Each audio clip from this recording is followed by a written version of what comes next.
Congrats on throw.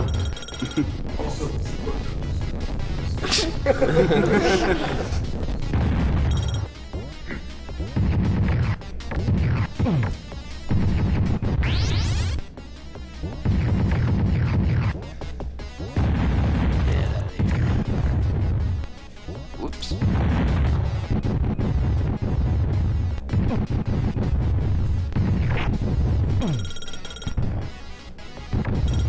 Oh no, I'm really low on health here too. But I think I should be fine if I don't get hit too many times.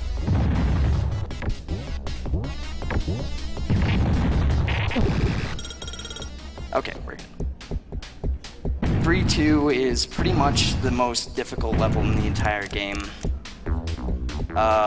Enemies in the game always start off in the same spot. Like, that part is not RNG whatsoever. But once you spawn them on the screen, they're free to move about wherever they want.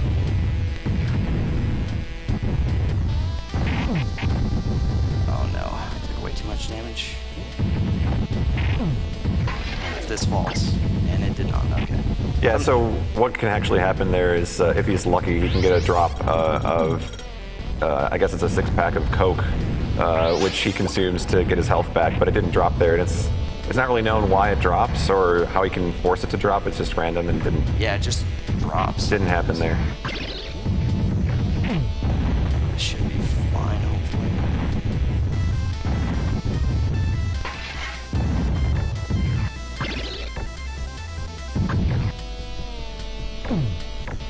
Uh-oh. Okay, that's... Oh, no. If I get through this level without dying, I'll be... Alright.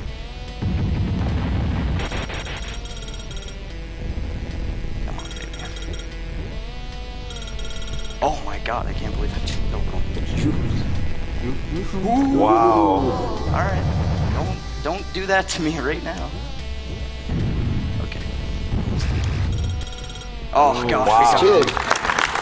It's too good.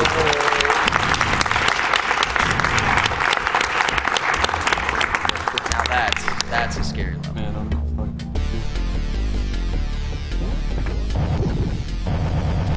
So this stage is pretty cool.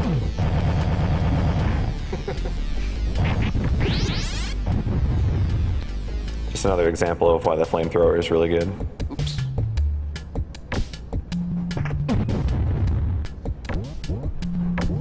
And we have a $30 donation from Seth Bling. Wish I could be there with you fine ladies and gentlemen. Hopefully I'll make it out to Sgdq.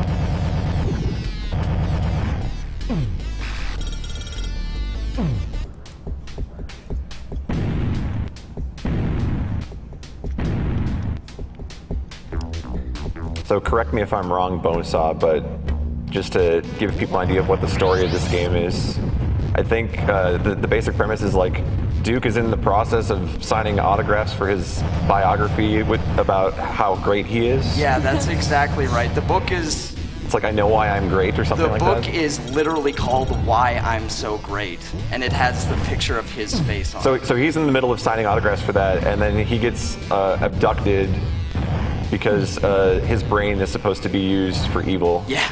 It's supposed to be used to control spaceships, which will destroy Earth. That's a pretty good story. 6 stars. Actually, as a matter of fact, if you've ever played Duke Nukem Forever, yeah, I know, Duke Nukem Forever. The beginning actually has that book. Like, you can actually sign it. Little kid gives it to you.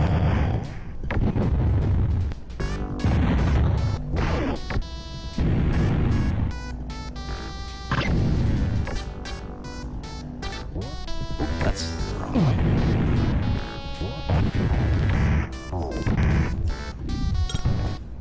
Now this level, using the flamethrower, we actually skip like 2 other keys that you need to get. And to be quite honest, I have no idea where they are because I've never beaten this game casually. I've only beat it in a speedrun. And we have a $20 donation from Real Talk. Donation goes to Try Hex's Choice. Oh, what's that? was not prepared for that. Gold Minksmith Vice, what should I donate for? No EG, Jaden. No EG. No EG. No EG. No EG. There you go. Get that Jaden swag. Go for that.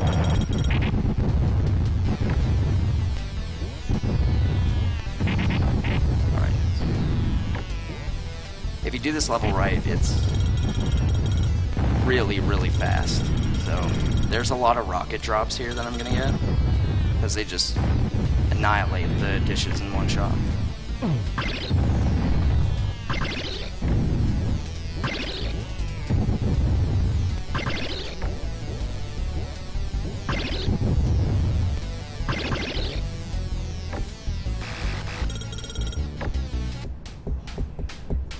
Dang, you guys were right. It is really quiet in here. Why don't you guys make some noise? Come on. Make some noise. Come on. Come on, I can't hear you.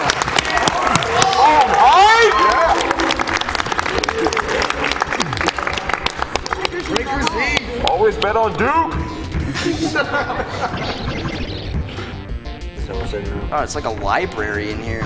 And if you're playing along in the Twitch chat, feel free to type your favorite emote now. Alright, it's fine. Go back. Sit back. I'm just like this. Anything for Gregory Z? You're good. No, you're good. You're good.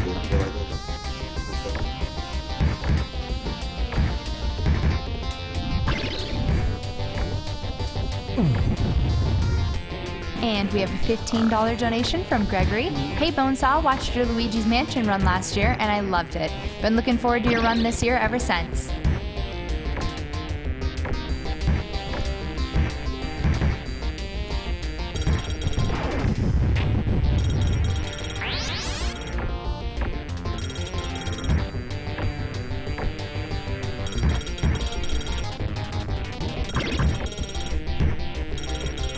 So in case you guys are wondering, there's like 3 kinds of force fields in this game. There are force fields that you can destroy and they're red. There are also force fields that are blue that require keys or key cards. And there are force fields that don't like have a key or a key card. And you have to get a cloaking device, which is what I just got to get through it. And this is pretty much the only random boss in the game.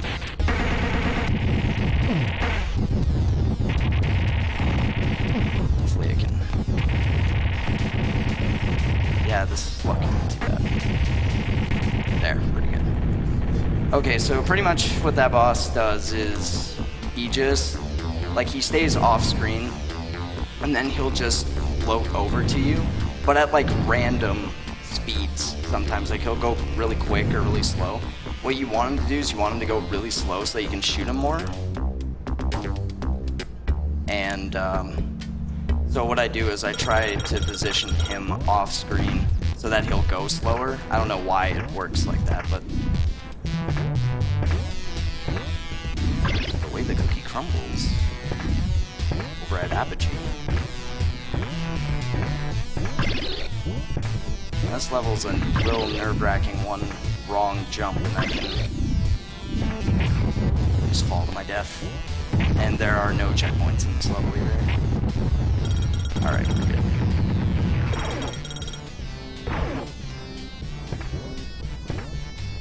Actually, this level is one of the levels where you run the risk of getting the no damage bonus.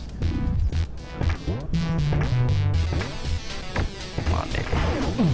Don't die on me. Wow, really good. That was really good. You took the image. Yeah, right at the end there. That Yep. was good. Swag. Swag damage. Takes damage to save time. Do bad to be good.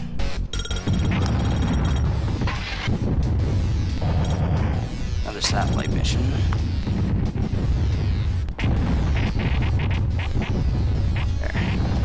And we have a $5 donation from Daybreaks. Had to donate during Bonesaw's run since he got me into the speedrun community in the first place. Love watching his runs from Jack to Luigi's Mansion to the Duke himself.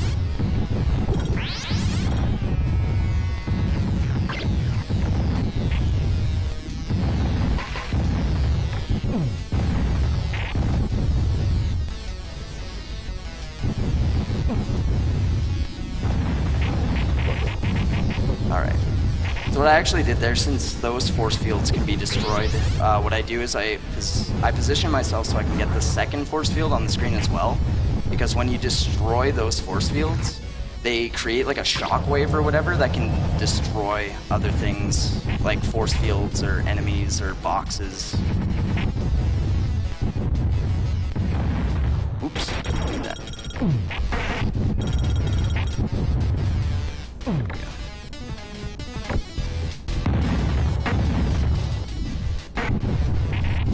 Nice.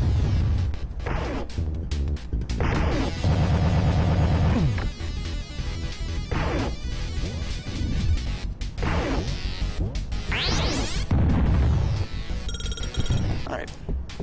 Not bad, I got both pretty good force fields, so, and like the force fields just destroy each other basically, so it allows you to get to the satellites a little faster.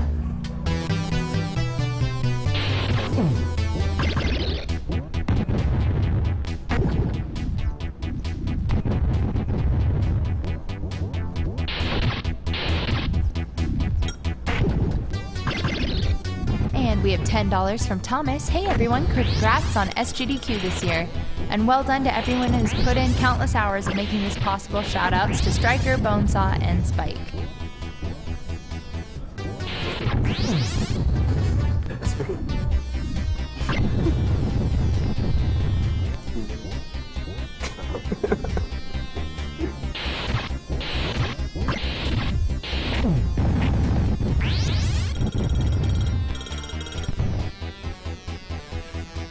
Alright, not bad. Nice. Nice. Radical. Radical. Yeah.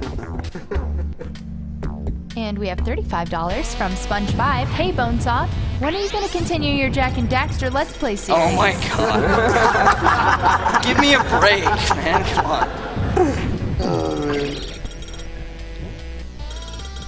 I want to run Duke. Leave me alone.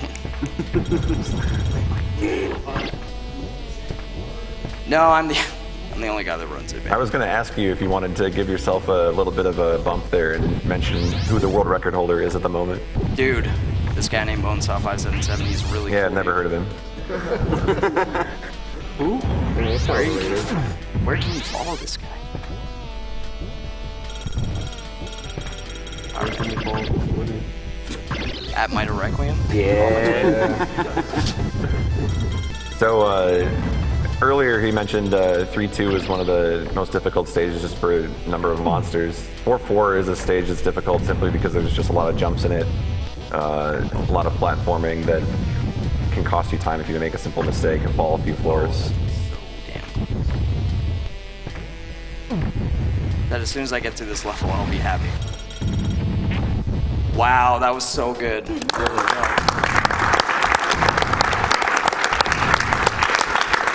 That was amazing. Proud of you. Majestic. Dude, nice. Majestic.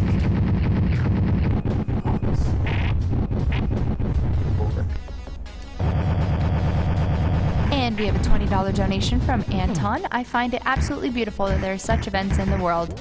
It's not that much in common that I see people having so much fun with their hobbies. Keep having fun. That's what we do in the collective. We have fun. People like to have fun, and they like to have fun.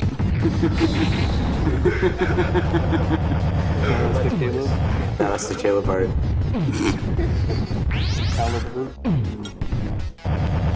Very good.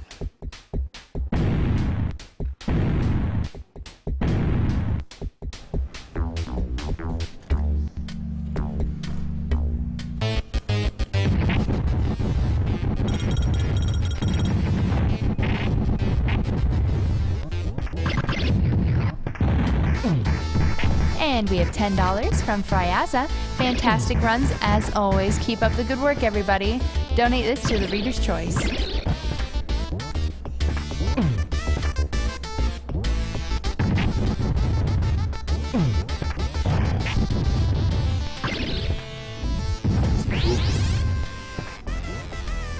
Down. Down. Looks good.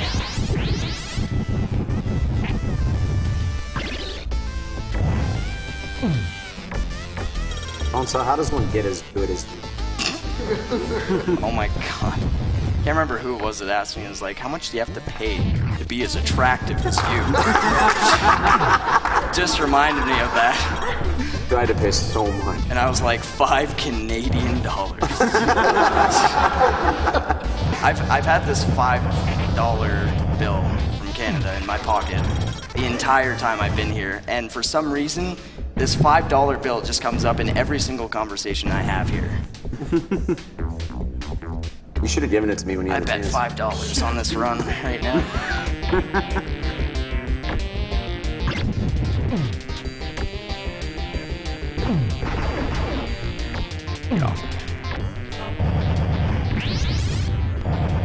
So depending on where those spiders actually grab him, different things can happen. If they latch onto the front of him, I think he can't shoot.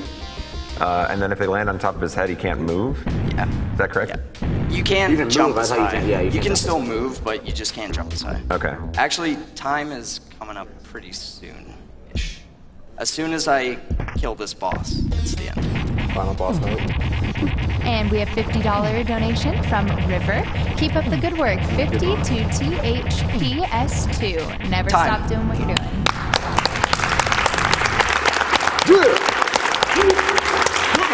Wait.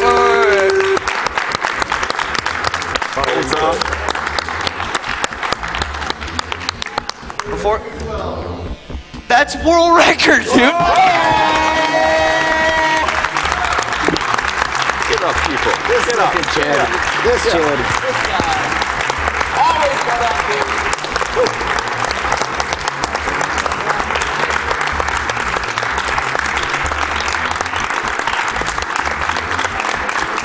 All right, someone owes me 50. Someone owes me 50.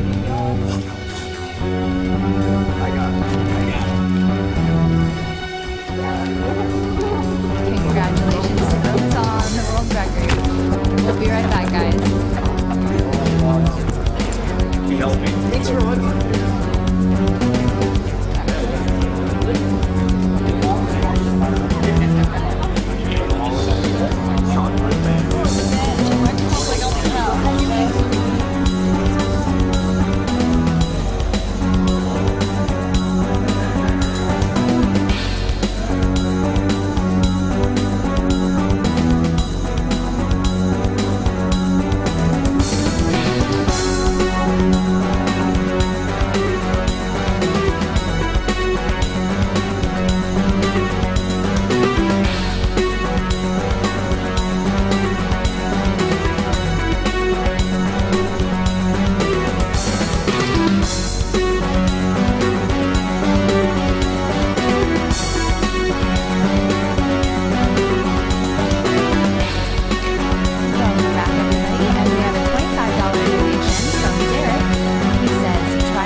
Watching Sgdq and have lost plenty of hours of sleep already.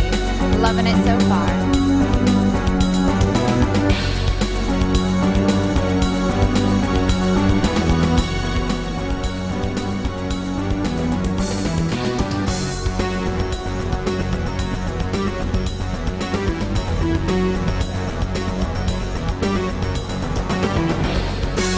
And we have a $10 donation from TheBlazeJp. Thanks for everything you're doing, guys. I'm a game designer, and I like to pose a question to Bonesaw or anyone on the couch who'd like to answer. What design choices make a game particularly good or bad for speedrunning? What types do you enjoy, and what types do you wish designers would make? Thanks again.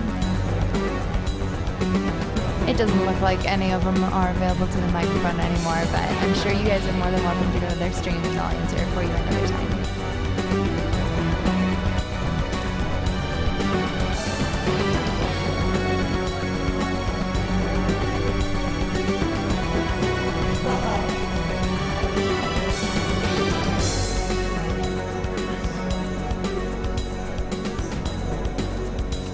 Hey guys, just a reminder that this is Summer Games Done Quick and we're raising money for Doctors Without Borders, so make sure you guys get those donations in and we'll read them on stream and have lots of hype.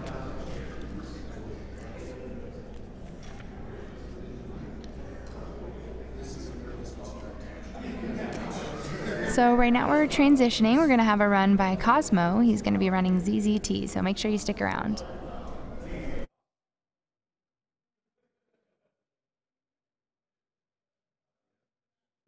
You have a fantastic evening. You too, you too.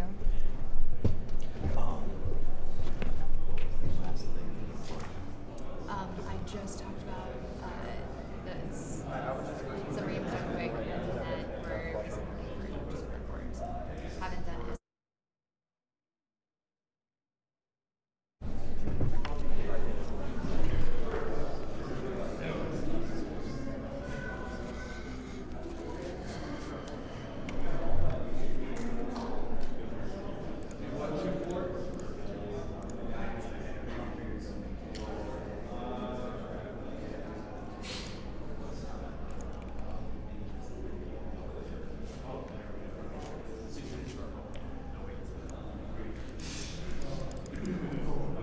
That's better, right? Yeah.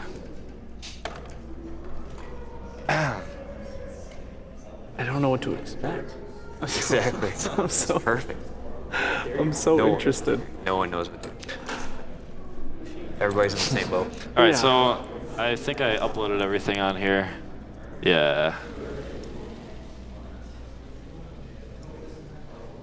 All right, so we got this. Oh. Is this good? Can you hear me?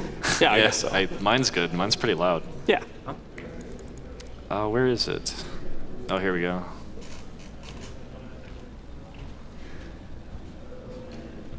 So I also need this.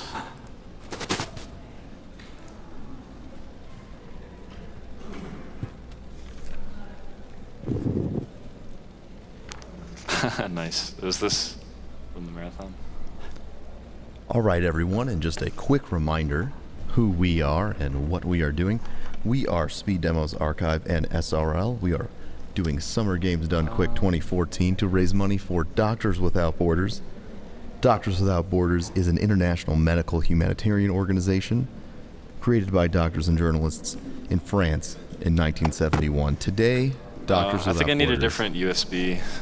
provides independent spot. and impartial Is that right? assistance. I think so. It's not detecting the In more choice. You than want to try plugging more it than into 60 any of the other countries. USB spots in the computer? To people whose survival is threatened by violence, neglect, catastrophe. Speed Demos Archive is the premier community of video game I don't know. speedruns, I'd rather plug it completing directly games in. as quickly as possible through extensive planning, practice, and knowledge of games mechanics and glitches. You can find us at twitch.com, twitch.tv/team/SDA, and Speedruns Live, the best site to race video games online against others. Players of all skill levels are welcome.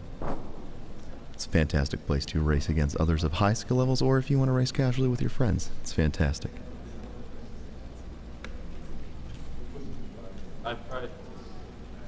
It's got the double stacked chairs. Yeah. It's pretty good. Alright. I like it. They say perspective's everything.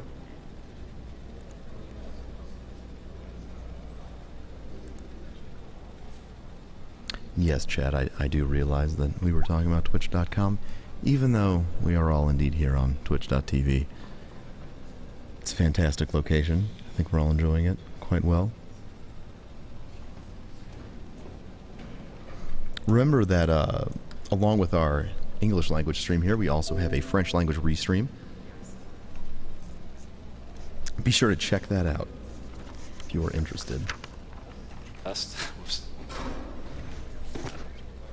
Test. Yeah, there you go. All right. I think we're good. That's all the setup? I think so. Okay. Now, I was told this would be like the best 6 minutes of my life. Yeah, it's gonna be up there. I have high expectations. It's the only reason you got me to come. Okay, let me just I know it was test for it. me. Also, do I need to make it full screen?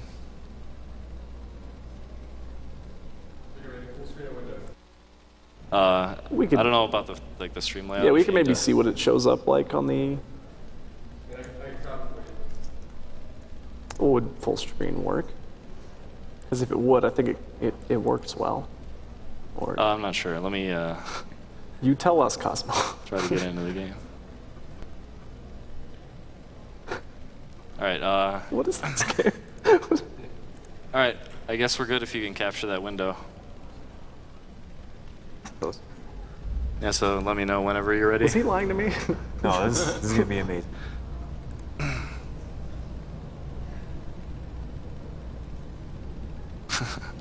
Amazing. It's time for ZZT. It's done.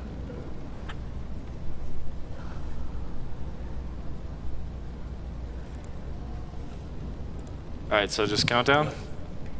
Give us a countdown when you're ready. Alright. 3, 2, 1, go. Okay, so what am I looking at here?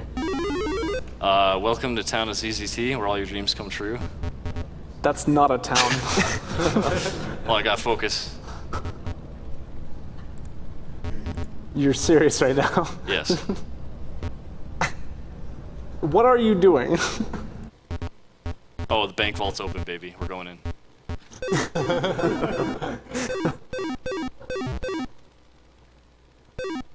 Oh, where is it? Where is it? Oh no, I'm lost in the darkness. Is this Microsoft Paint? What is this? I can't. Alright, we're blowing the torch, man. Oh, you had to use the torch early. No, it's alright. We're good. We can handle it. What is the torch? It's a very important item. It's got its own butt. What is this? Alright, we're going. We're going. This is for real. This isn't actually a game. This is... So where are you going exactly? To the purple room. To get the purple key. Makes sense. Alright, solving the puzzle. Are you... I gotta be very careful right there not to push the block too far. What could go wrong? No, a lock could go wrong right there, man. Could be no, blocked that's serious. forever. Whew, that was scary. What? I'm gonna ask you the questions now. What is this? Why is this? Yeah. I know it's ZZ Top. Like what is it? It's the town. This is not a city. It's not. It's the town of ZZT. You're trying to tell me these blobs on the screen are a city? Huh? Alright. It's an interesting town. The early red key. Oh, we did it. Alright, time to pay the troll. Oh my god. You're making this up. You're just making this up as you go. Alright, into the dungeon. Why are you in the dungeon? What's in here? We got the last torch here. They took extreme creative liberties with... Oh no, all the dragons got their AI functioning. This is bad. Oh! This is really scary right now. What's scary? The dragons! Oh, that was a huge bomb!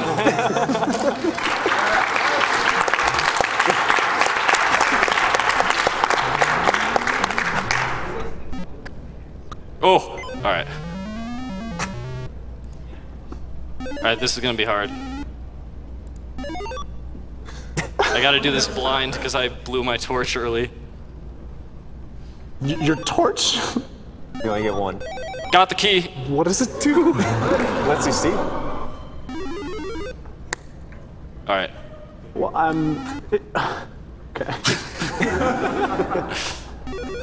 Alright, we're in the throne room. This is not a castle.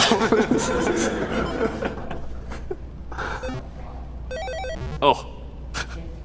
Was that a damage boost? Kind of. Alright. I think I'm getting it. Oh. What are you doing? Yeah! That was amazing. Have you ever played this game before?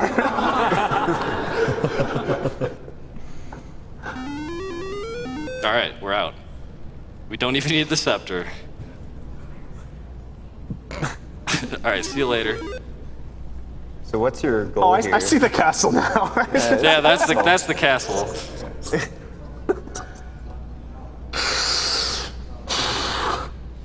Okay. Oh yeah. Just gonna play along. Back to the castle. So how did you optimize this game? Well, if you hold down pause the entire game, nothing moves except you. So... That's fantastic. That That is the best wish ever. The wall got me. The wall. There we go. Cosmo, is this a speed run? Yeah, dude. Just level with me. It's okay. It's super hard to control, man. Oh my god. Alright. Where are you going now? Well, I'm going back to the palace. I have to get into the palace. Okay. I have to collect all the purple keys. But due to this pause trick, I can get them all from the castle throne room instead of getting them from where I'm supposed to. He's just making it up. This isn't even... Why do you need purple keys? Well, that's how you get into the palace. I'm not convinced this is a video game. It's got keys in a palace. I think it's a video game.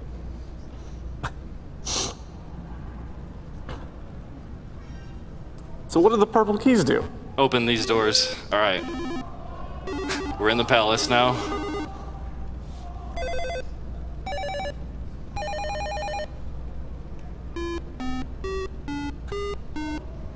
Is that a cutscene? Yeah. Okay.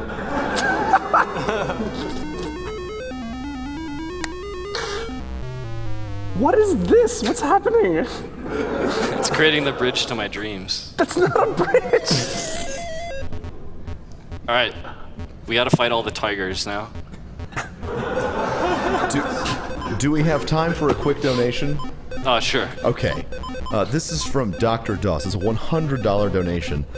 I got ZZT on Shareware CD at a yard sale when I was 8. And its editor is my first experience with programming, going from drawing game ideas in old notebooks and actually making my own games and sharing them with others. This was a huge development in my childhood, and the ZZT community, for better or for worse, made me who I am today. Time!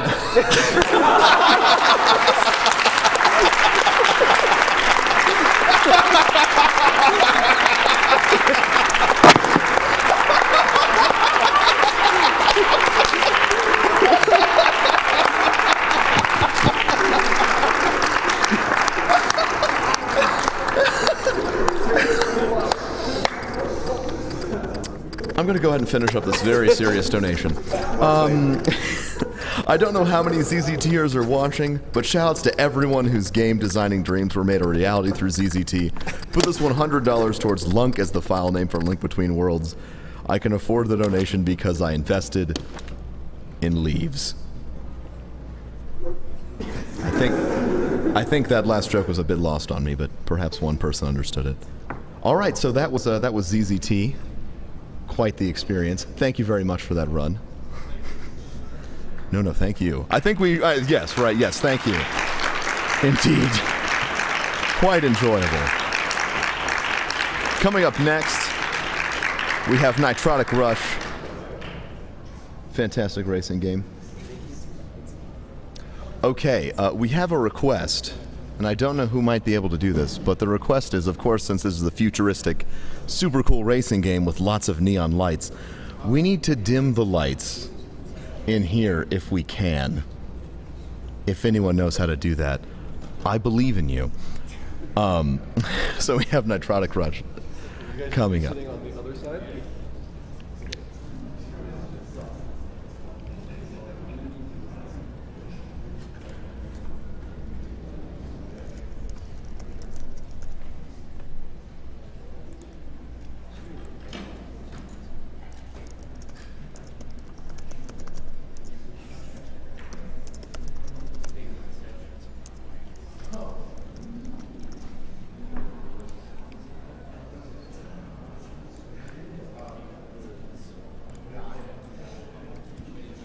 Just a quick reminder about some of the donation incentives that we have coming up.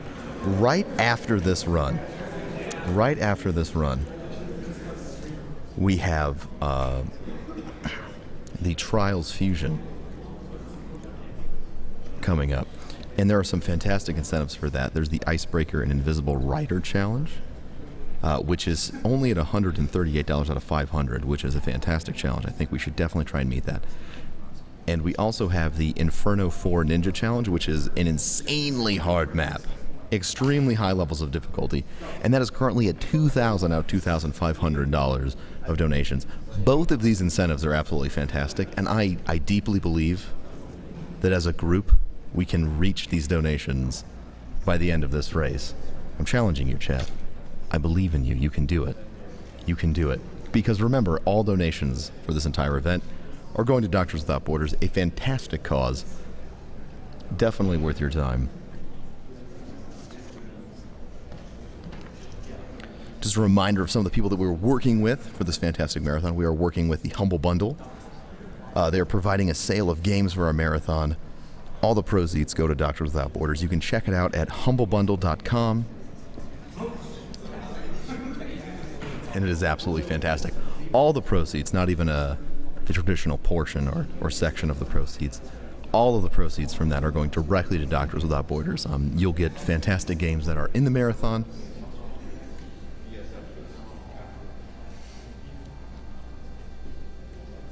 And of course, you know, if you're interested, you can start speedrunning them yourself. It's fantastic. How are we doing on the lights situation? Is this something that can happen or not happen? We're working on it. Everyone is looking around very confused. We're working on it. I think we might have found someone who has found the light switch on the other side of the room. This might lead to... Oh, yes. You feel that, chat? It's getting dark in here. It's nice. It's comfortable. A little bit more. Keep bringing it down. Keep bringing it down. We have fancy glowing hoodies. Oh, yeah. Oh, yeah. That's what I'm talking about. That's what I'm talking about.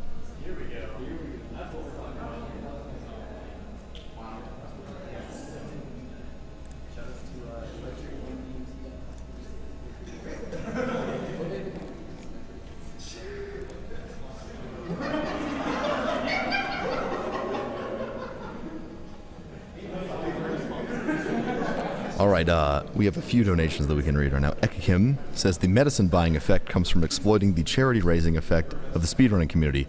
Shouts to the Wacky Wobblers.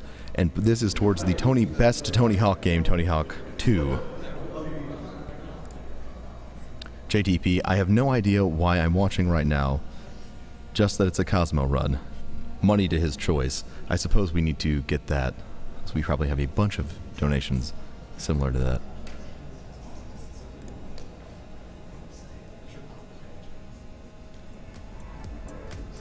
Thank you for your $10 donation, Zets. Referring to our last game, I spent hundreds of hours playing and making games in ZZT as a kid, which is probably why I'm a programmer now.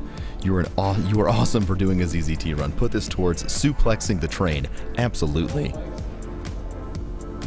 Make sure my controllers are... My controllers. Oh, there we go. What? Oh, it's electricmvmt.com. RIP servers. Goodbye. It is getting very scary in here. I agree, chat. I agree. Okay. Back. Okay. So I guess this is good. Light-wise. Good? Yeah, I'm good light-wise. Okay. Yeah, you fit in. Oh my god. Perfect. Alright, so before we start the run, we have a little bit of a surprise for everyone. Hold on. I invite you to pay attention to the text on the screen that plays during the opening sequence here. It's kind of like a surprise for everyone. So Don't start the timer yet. We'll tell you when to do that later. But Geoff, start in 3, 2, 1, 1, go.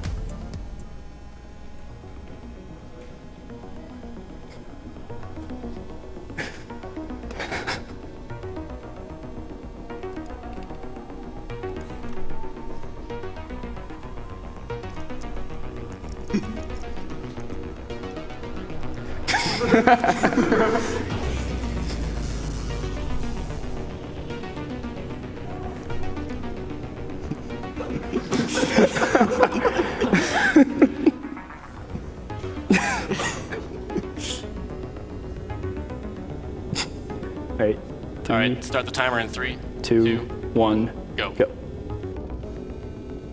So this is Nitronic Rush. It's a game about driving on buildings.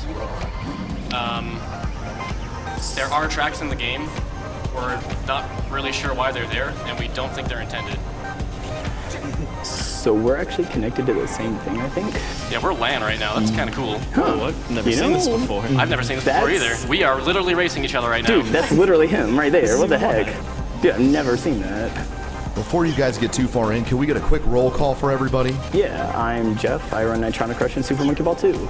I am Vesper, and Nitronic Rush is really the only game I'm good at. I'm Choco. I am another one of the runners of Nitronic Rush. Benjamin 777. I don't run anything. Nice. I'm Rachel. I run Octodad, Dad, Please Catch. I'm Viva Gaming 360. I run a few Zelda games. So another one of the big things, which I don't know what's going on, but in the bottom left and the bottom right corner there are heat meters, which I think with LAN it's not working properly. I don't know exactly what's going on with this. Yeah, the heat meters are definitely not working right now. Yeah, but normally what would happen is the heat meter would fill up over time as you're using the boost. So, and the way that you get the heat meter to go down is to either go through a checkpoint, which will take it down all the way to 0, or to do tricks. And depending on how many points you get for the tricks that you land, it'll decrease the heat meter more and more. So they're going to be doing just kind of barrel rolls just randomly all over the place. The barrel roll is the most efficient way to get points and reduce your heat gauge. Yeah, because they're the quickest trick that you can do pretty much in any situation if your heat meter reaches like a critical level, so it's kind of why we do them. You also might notice that they're not even on the track right now. Yeah, dude. Because this game is about driving on buildings. Yeah, like that's the idea here. Alright, so we both finished Void. Dying on Void is bad because there are literally no checkpoints from the beginning to the end of the level, which means if you die, you're back at the beginning. Yeah, there's a few routes like that, but the only person that's crazy enough to do them is like Icebound and Cyclops, and they're kind of crazy, so we don't do them. But this run is it's pretty optimized. I think there's like 5 players within less than 5 seconds of each other, so it's a lot of fun. It's just a lot of movement optimization, not so much tricks as it is optimizing the run itself. Shout out to Storm for being like the most boring level ever. Screwed up a bit, but I'm good.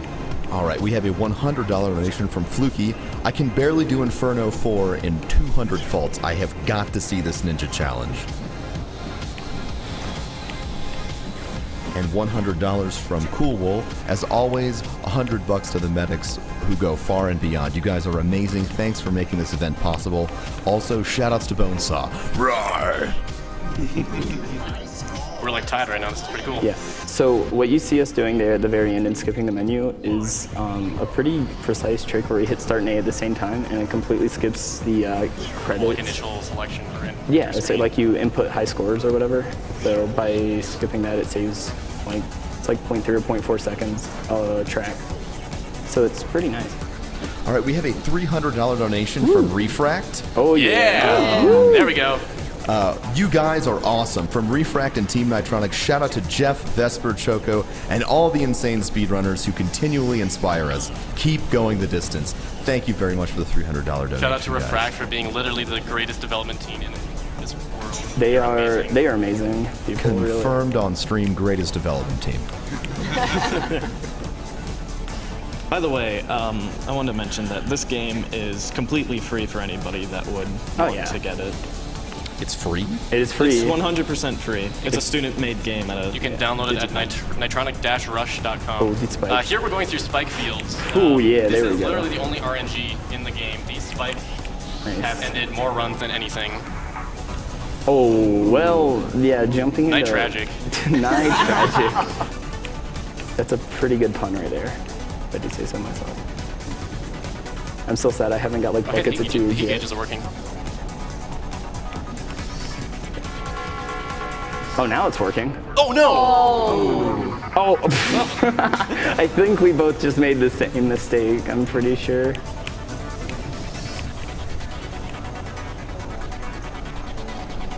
And there goes the heat party. Yeah, they're gone now. That's so weird. I've never seen that happen before, so. Oh well. Such is a marathon. we're tied again. Thank you. PB, by the way. Thank you for the $75 donations, JT3. I was going to donate 50, but now you get 75 for the cool glow-in-the-dark clothing. Oh, the God Spikes. Whoa. Literally just goes straight through. I got some pretty similar. So those spikes are what's separating Vesper from the record, pretty much. Like, that's how bad, like how big of a time saver good spikes are in this game. Okay, so coming up here, we're doing a very difficult trick. There's one trick called the laser ride and another one called the laser flip. They're both very difficult, and I think we'll explain them after we're done. Yeah, so we need a little bit. There we go. There we go. And got it. There we go. Okay, so what? So it definitely didn't read that I did a trick on the laser. That was cute. Okay. That was interesting.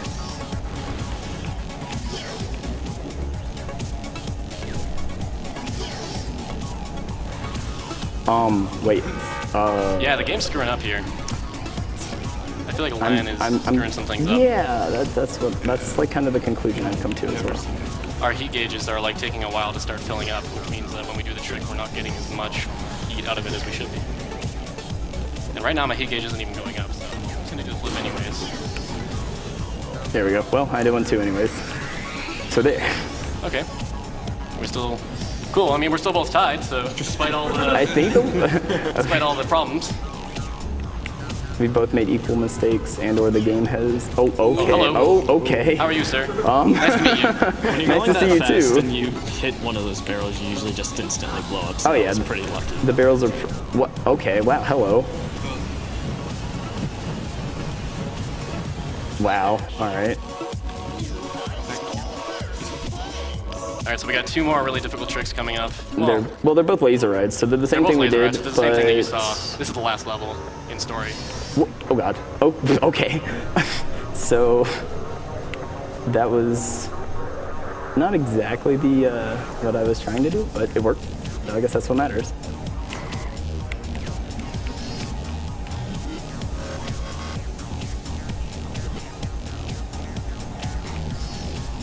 Thank you for your $20 donation, Flock of And Divas. time, we're in there. Time. Oh, time. Did you got it? Oh, that was a good high five. $7.50. Okay, well, if we didn't. Yeah, it was like not even a second. Dude, that was. Wow. GG, Vesper. Vesper won by less than a second. Wait, what was your final time? 27:41? I want to see what this was. 27:98. So yeah, you literally won by like half a second. Okay. 0.57 seconds. Yeah, 0.57. That might have something to do with LAN. Yeah, that's what I was thinking. I mean, Is there any way we can like unhook the computers from the internet? So Yeah. Get rid of the LAN? we might. That would Could we be. just remove the Ethernet cables? Yeah, just like unplug the Ethernet cables. Okay. Because the LAN seemed to be like causing some issues with that race or whatever. I think that's pretty much what that we should think. fix it. Yeah. Yeah, that was really I mean, if we had time, I would rather.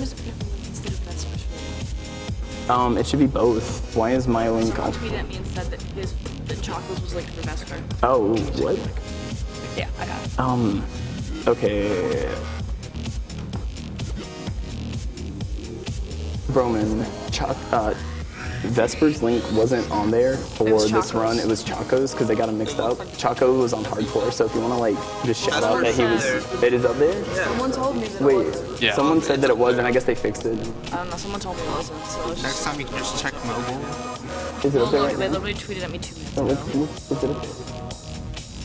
Oh crap, now there's an ad. Fuck ads. Yeah, it said Vesper. Yeah, that's good now. Okay. Cool. Okay, finishing up that donation from like 5 minutes ago. Hey, Flock of Deagles here. Had to donate while Professor Broman was reading donation. Great runs so far. Can't wait to see the rest. Thank you for your $50 donation, Robin6. First time watching this and I love everything about it. Me and my frat bros have been watching for days. Sorry I missed Spyro and Battletoads. Those were both fantastic runs.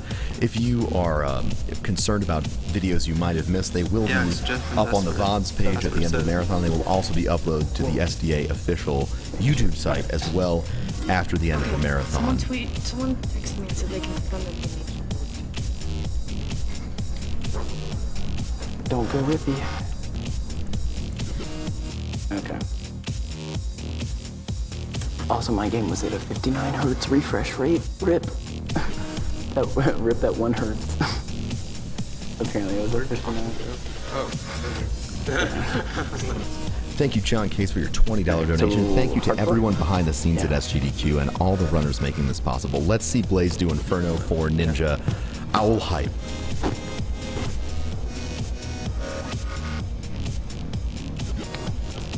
All right, so next up we have a hardcore levels race between Geoff and ChocoPoptart here. Is my mic on? Yeah, I think it should be.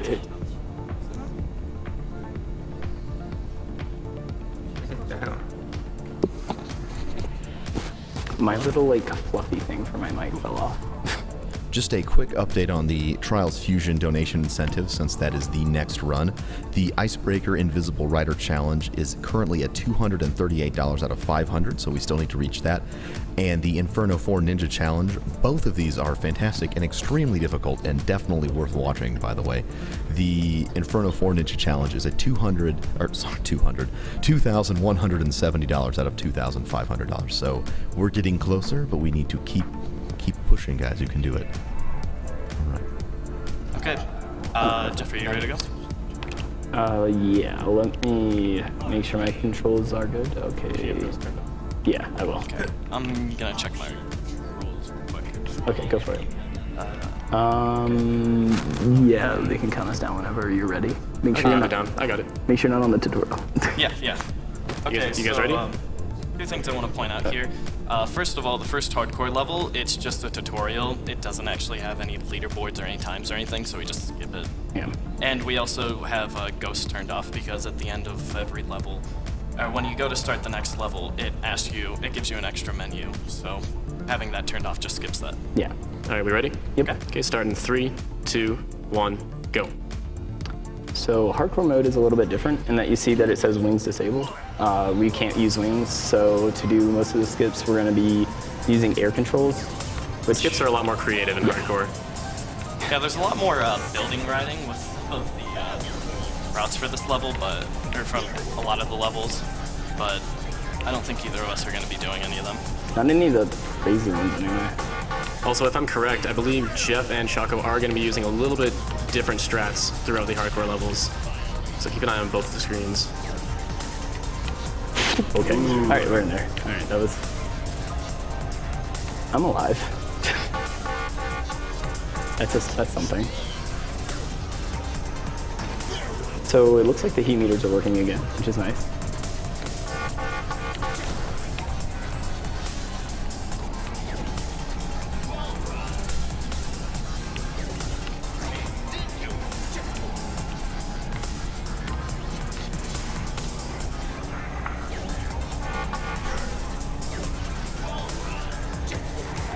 And oh, there we go. Okay, I didn't like fly straight in. It would have looked cooler if I did, but whatever.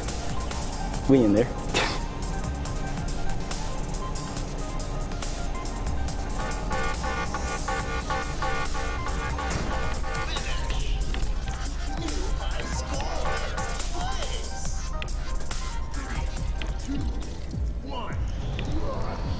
So in my opinion, like the first half of this run is much harder than the second half, because with all the levels there's a lot more, the first half has a lot more skips and a lot more chances to die. Yeah, where the second half it's more just being consistent with the route. Yeah. And not screwing up. Pretty much. I mean, even that's kind of hard with those levels though, at times. So right here I'm gonna go to the left and then turn really hard to the right, and that paints those spikes. You're able to kind of manipulate where they go in a way. So those spikes aren't bad, but the ones coming up near the end of this level are probably the worst spikes in the game. It's my personal least favorite area in the entire game. Yeah, the spikes are really like the only random thing in this game. Like everything else is completely static. Oh, yeah. That was, wow. Cunning? I don't think I've ever actually got that before. I don't think I've ever seen that one. Dang.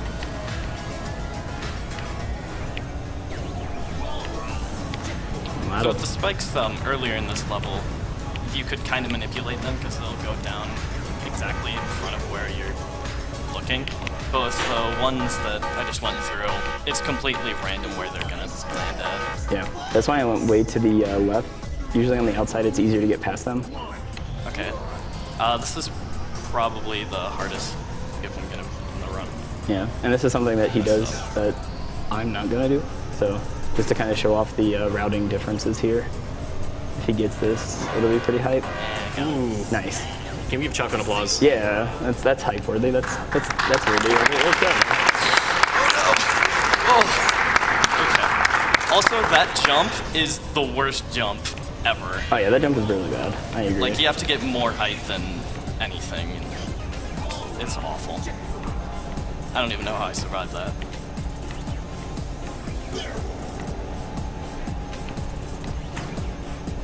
Thank you for the $10 donation, Zarucho. 2 world records in a row for Bonesaw and Cosmo deserve some recognition. Also, pretty lights.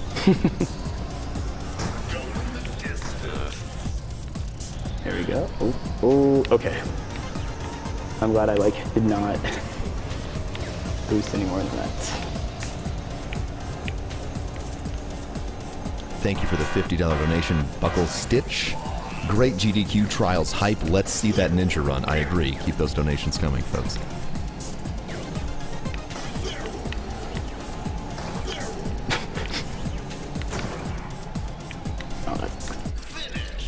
Whatever.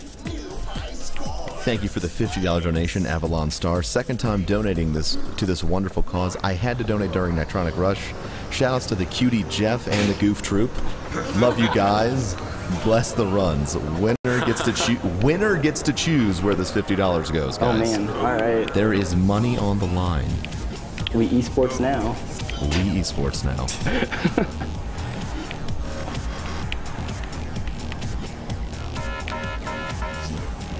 Thank you for the $15 donation, Icebound777. Hey guys, Icebound here. Good luck to Geoff, Vesper, and Choco.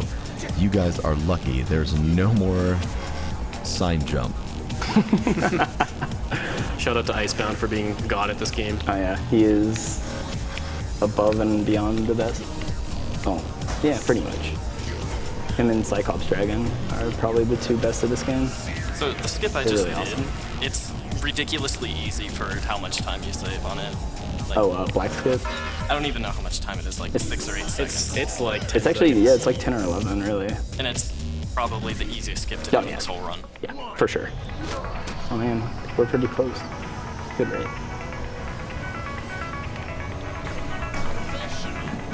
And this is another level that Choco does different strats than I do. So, I hope he gets them, so we can show them off. They're pretty cool. Yeah, there's another skip coming up, and this one's also kind of difficult. If I go too far, then I'll end up killing myself. But I got it. Nice.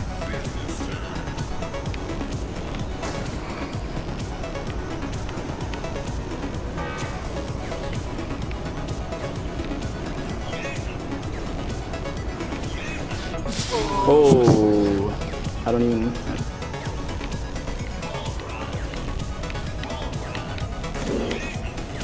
So with this level, a lot of it's going back and forth on the walls, and what usually happens when people first play this game is that they don't remember which side of the wall they're actually on, so they end up flipping and falling below the level.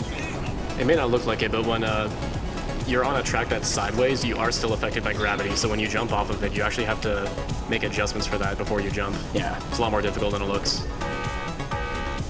Thank you for the $105 donation, Jordan. Had to donate while Broman was hosting, and from what I've been hearing, I have to see this Inferno 4 Ninja Challenge. And to top it off, I get to donate to a great group of people helping a great cause. Keep up the great work, everyone. Okay, so at the beginning of Gladiator, we have to wait about half a second because the spike ball cycles. This level is just like full of gimmicks. Oh yeah. It's actually inspired, believe it or not, by San Francisco Rush 2049, is where they drew the inspiration from this. That had a secret area that very resembles this. And so it's like a kind of paying homage to that. All right, this is one of the, oh, there we go, okay. Woo. Okay, that was really close. That jump is probably the most annoying jump in this whole level. Actually, people say that one is, but that one's pretty easy for me, so I don't know. Okay. I think the name for that jump is just bad jump. I think that's what everyone calls it. Because it's inconsistent. Yeah, it's just, the setup for it is weird. Oh well. So right here we get on the wall because being on the ground or any sort of surface is faster than being in the air. It's also easier to just ride on the wall there. Oh yeah, so it's just easy to get on the wall and it's safer too. And then here we're gonna do a bunch of 180 flips and I got them all, which is nice. That can be a little tricky. And, oh look, there's the goal. There we go. So, Observatory has like by far the best music in the game, in my opinion. Oh yeah, definitely. So, you know, enjoy it. This is also the second longest level in the run, yeah. With the longest being the level after this. This level only has like a few really like minor tricks to it. It's just more about doing well and not dying. It's going fast.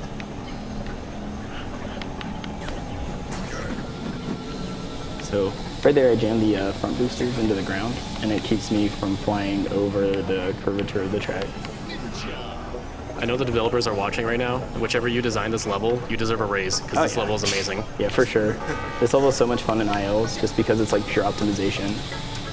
It makes it a lot of fun. For like, okay, that is a weird piece of geometry that likes to, yeah, do that to me. That piece of geometry is, it's just like a little bit that's sticking right out of the ground. And if you jump at like just the wrong time, there we go, okay. In there. Thank you for the $25 donation, Oso. Wishing Blaze good luck from Oso and the rest of the PC community. Put this towards Blaze battling Inferno 4 Ninja. I should have died there. There's no reason I should be alive right now.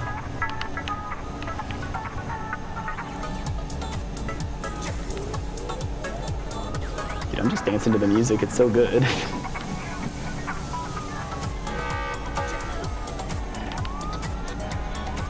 Oh, the developers release the soundtrack.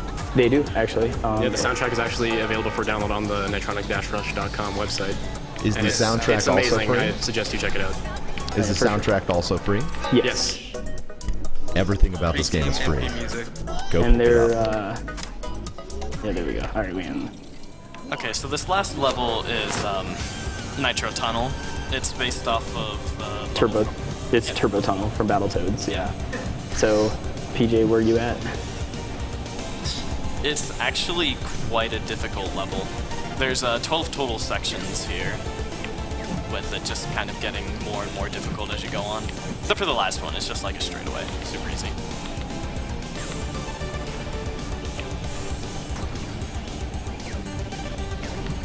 But on this level, unlike every other level, you don't actually have to worry about your boost meter.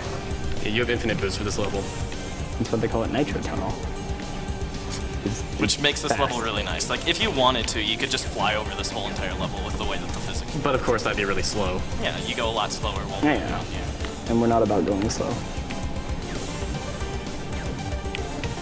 We have a $5 donation from Kaylin. Shoutouts to Geoff, Vesper, Choco, Rach, and Broman. Love you guys. So glad to see you all running games that you love. The winner chooses the incentive.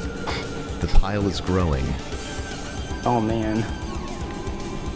Man, I'm excited to place that money on whatever I want. Oh. Just don't get another 3-minute Nitro Tunnel, and we'll be okay. Maybe I'll just fly to the end of Heart again when I race Vesper later. Oh, come on. Come on, that's not cool. Dude, that is cool. It's funny. Come on.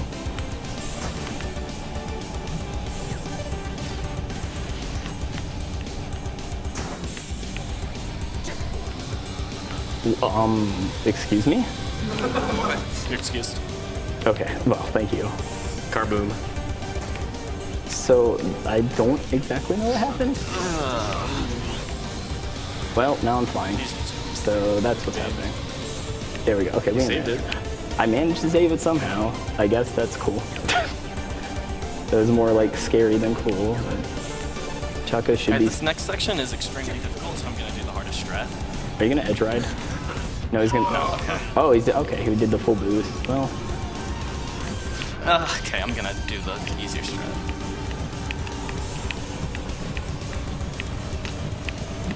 Hey, Choco, what was that about putting money towards what you wanted?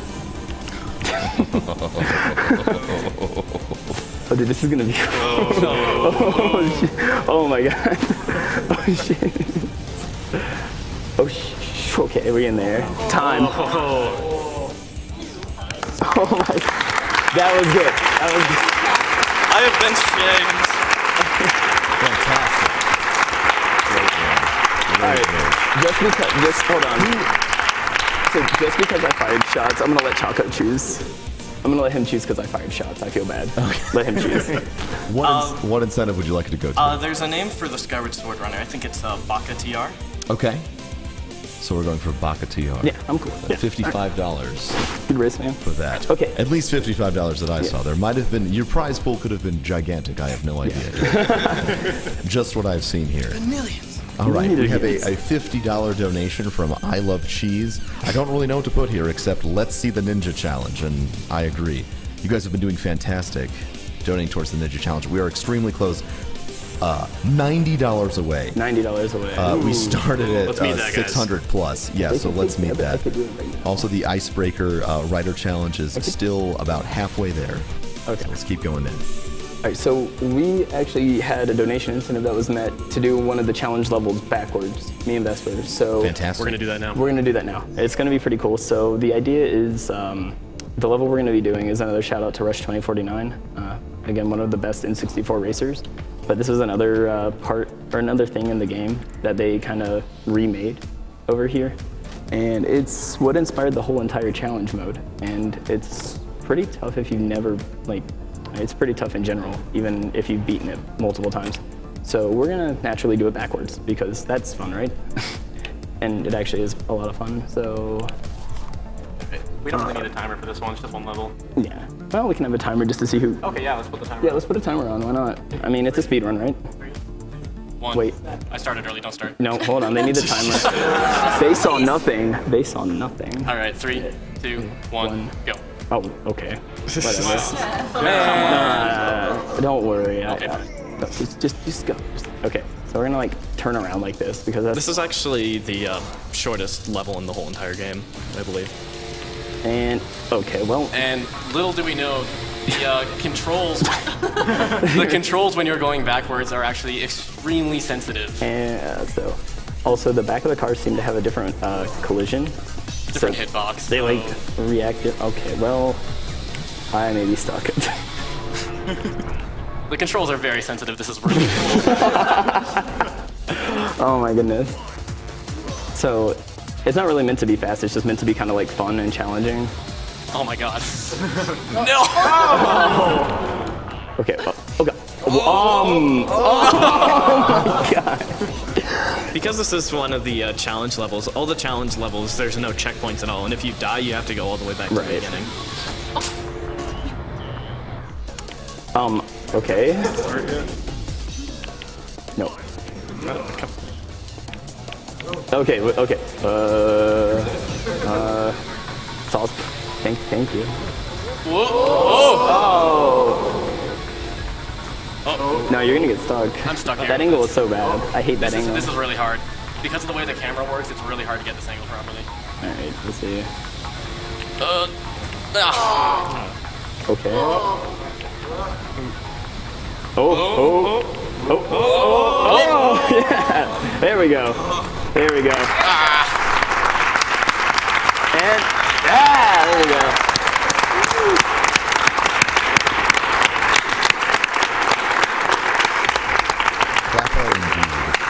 So, that's Nitronic Rush. I hope you guys enjoyed it. If you did, be sure to download it. It's a lot of fun, and we'd love to, race you sometime. It's pretty good. Before we sign off, there's actually the guys at Refract, who are part of the team that made this game. They're actually developing a new game, which is sort of a spiritual successor to this game. and it's called Distance. What's the URL? Can we link that in It's chat? survivethedistance.com, I believe. And that game is amazing. You guys should all go and check it out. It's $15 to get into the beta. And the beta is releasing hopefully sometime within the next few months. When it's ready. When it's ready is when it's ready. TM. Maybe what is the website again? It is survivethedistance.com. Survivethedistance.com. Yeah, survivethedistance.com. Let's go ahead and crash that site. Dude, with yeah, all let's of the crash that interest. site. Let's crash the website. Everyone, go check it out. Yeah, go check it out. It's a lot of fun. We have a $100 donation from Uros. Okay. Love what everyone is doing. Keep up the good work. Can't wait to see that Inferno 4 challenge. Oh. And with that donation, the Inferno 4 challenge has been met. Nice. It has been met. Yes. So fantastic. We do still have the Icebreaker challenge. That is about 250 away, so keep donating, guys. Also, they'd like the link for the hoodies. It's electric MVMT, the letters. The hoodies? Yes. Oh, yeah, okay. The hoodies are electric. MVMT.com. ElectricMVMT.com for the fancy glowing hoodies that we have here. Yes, yes. All right, I'm going to go ahead and close the game. Hack the planet, yeah, yes. EHO, okay, that's cool. Also, shout outs to DigiPen. Yeah, shout out to DigiPen. They're pretty freaking awesome. All right, thanks, guys. Thank you. Thank you. Thank you, Prodigy, for your $20 donation, a.k.a. Robert, giving a second donation during Sgdq. Put this towards the Yoshi name being Gerstmann and Almo's Paper Mario TTYD run. All right, so coming up next we have Trials Fusion. Sure to be a fantastic run. We have one more incentive that still needs to be met for that. Like I said earlier, it's about $250 for the Icebreaker Challenge. The Ninja Challenge has been met, so thank you guys for that. That is wonderful. Also, I would like to remind everybody that during this next run, any donation of $10 or more will enter you into a brand new Trials Fusion Xbox One game. And you don't need to state that you are donating, and this goes for any prize for the entire marathon. You don't need to state, I'm donating for X prize. You simply need to donate the minimum amount during that block to be entered in for the prize. And if you are curious about the grand prize, that is cumulative. So any amount that you have donated, if it all adds up to the minimum for the grand prize, you will be entered into that as well. And we will be right back.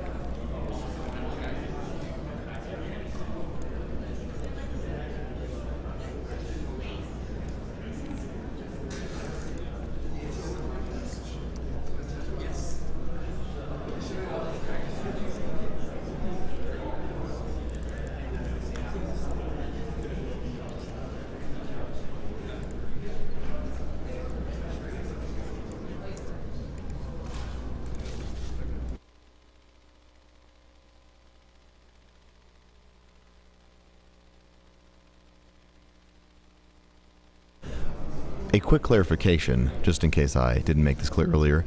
The Ninja 4 Challenge will be done by Boss Hoss. TheBlazeJp will be doing the main run, but the Ninja 4 Challenge will be done by Boss Hoss, who is, as far as I am informed, the top runner, or one of the top runners for that category of difficulty. So just wanted to clear that up in case anyone had any questions.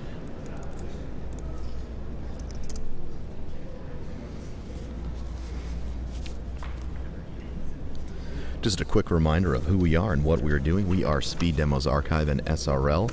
This is Summer Games Done Quick 2014. If you wish to tweet about this event, we would appreciate it greatly if you tweeted with the hashtag Sgdq 2014 tag. All donations during this marathon are going directly to Doctors Without Borders. Doctors Without Borders is an international medical humanitarian organization created by doctors and journalists in France in 1971. Today, Doctors Without Borders provides independent, impartial assistance in more than 60 countries to people whose survival is threatened by violence, neglect, or catastrophe.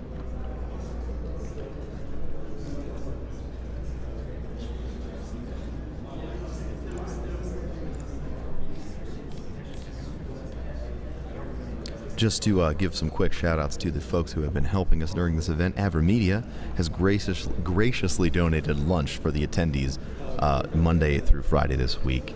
And they are also selling capture cards with a promo at bit.ly/SGDQ promo.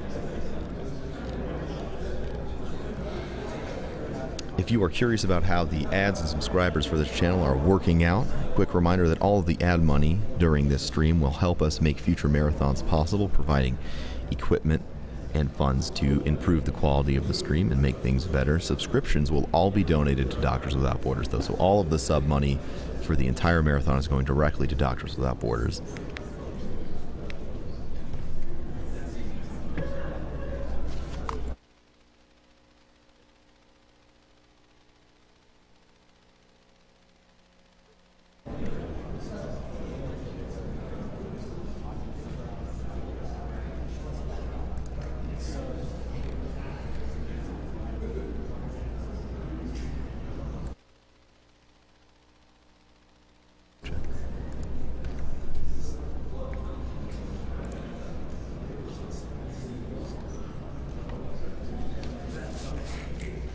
Thank you for the $50 donation, Origami Zergling. I'm not sure how this works, but $50 towards Icebreaker. Also tell Cosmo that his ZZT run was the funniest thing I've seen all week. Thank you for your $20 donation, Tripakoopa. Well, I'm up this late already. Now I need to see this Ninja Challenge. Keep up the great work, everyone. Oh, wait, Ninja funded? This is going to trials then. Thank you for the $20 donation at T-Rex. Hey guys, T-Rex here. This is the second time watching. Really enjoying the event. Keep the good work and good luck to all the runners.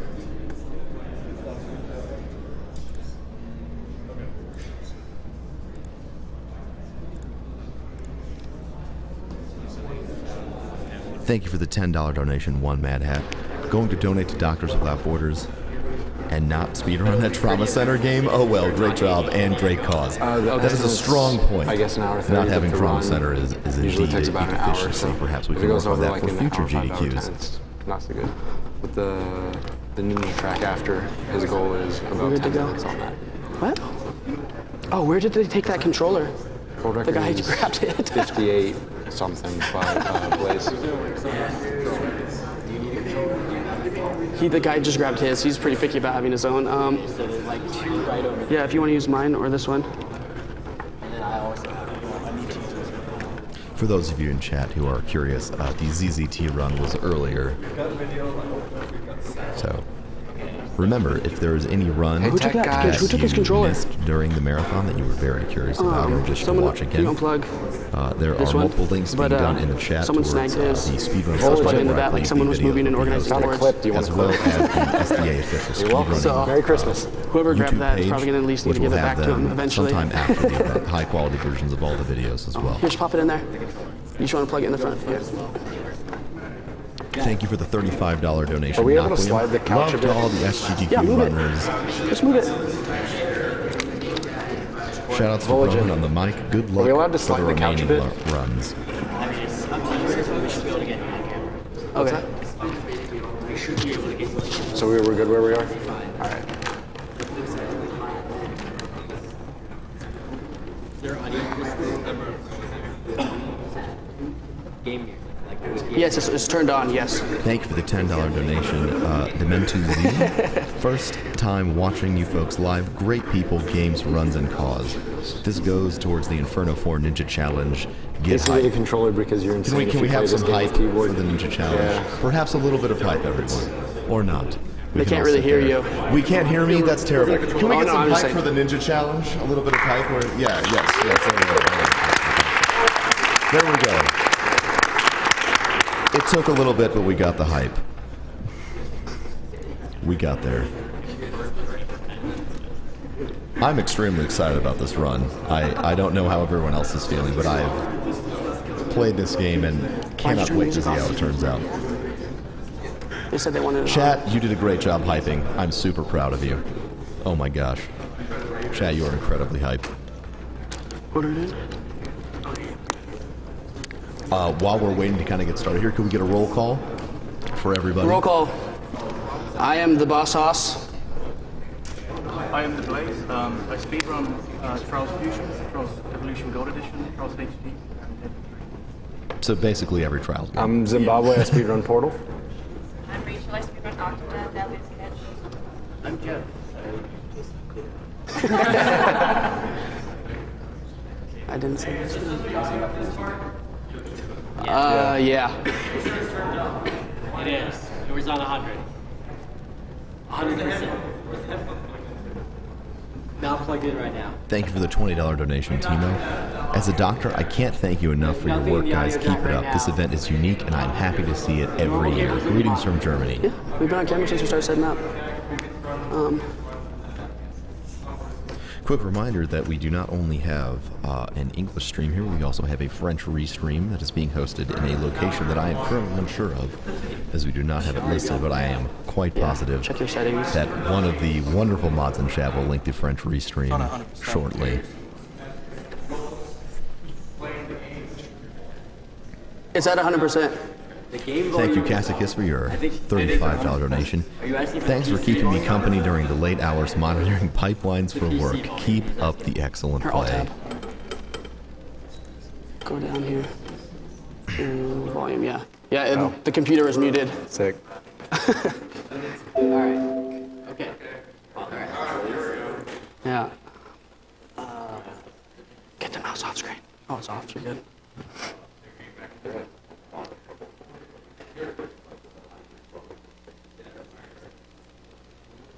Everyone's having trouble. Take this thing. Just bend that closer. Just so you guys know in the chat, we are working on getting the mic situation sorted out. We definitely want you to be able to hear the runner. That is of a high level of importance to us. Say something. Okay, are we ready to go? All right, hang on. Talk to me a little bit about yourself, buddy. And we're starting. Fantastic. Start time. Timer? 1 second. And they're not ready. Testing. Exit it.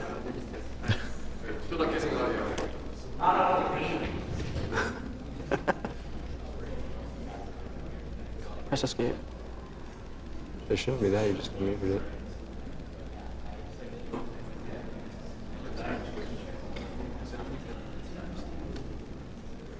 Someone just chatted to me.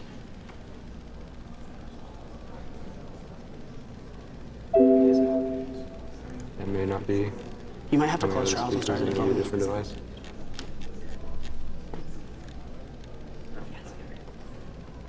All right, as we are working out these slight problems here, we're going to go through a couple more donations. Thank you for the $5 donation, Origami Zergling. I think I figured it out. Here's $5 for the sexiest announcer voice, announcer's choice. All right, well, all donations that I'm receiving will be going to the Metroid 1% race, which is very difficult and extremely exciting. I can't wait to see that. Thank you for the $50 donation, Ionesesco. Hey, everybody at Sgdq. Oh, yeah, that is loud, right? That is loud.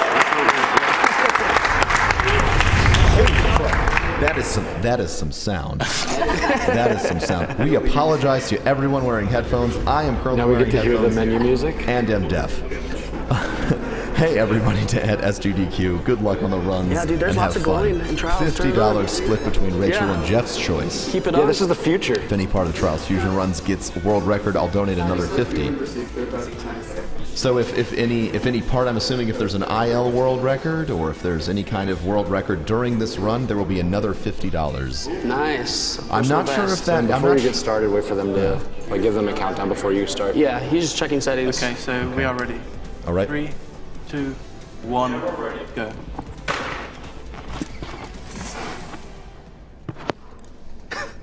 Already got a friend request.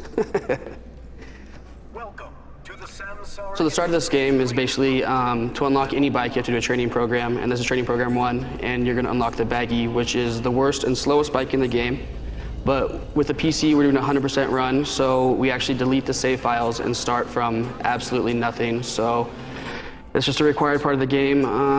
It takes time, but so the goal of this speedrun is basically going to be to unlock the bikes as fast as humanly possible. So he's going to be skipping around a lot, getting the fastest gold medals, because he has to get a gold medal on every single track, including skill games and FMX. So right after this, he's going to unlock the Baggy and be able to enter the first event.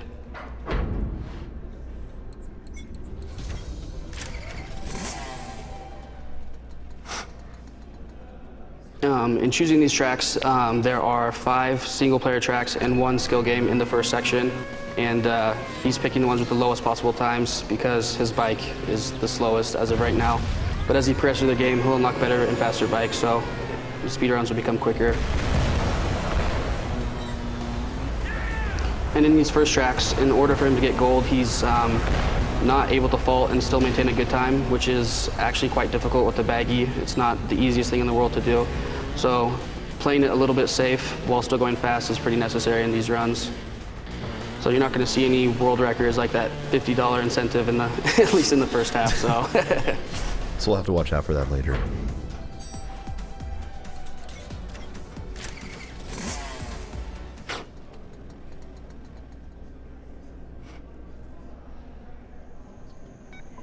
So he's choosing Observatory because there's a part in this track that you'll see in a second that basically launches you across almost half of the whole entire track. So it's doesn't really matter using a faster bike for this part. Up to 2% of our power is now supplied by water power.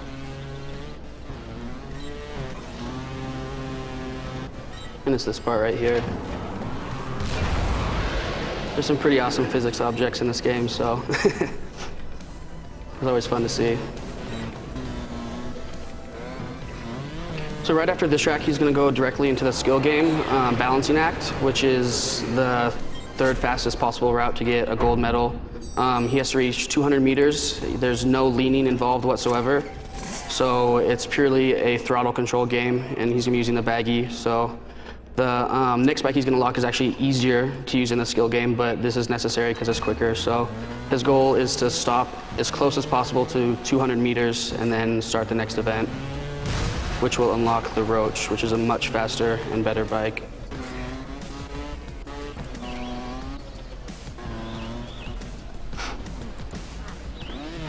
So yeah, he's not leaning. This is right there, he got it. Good job.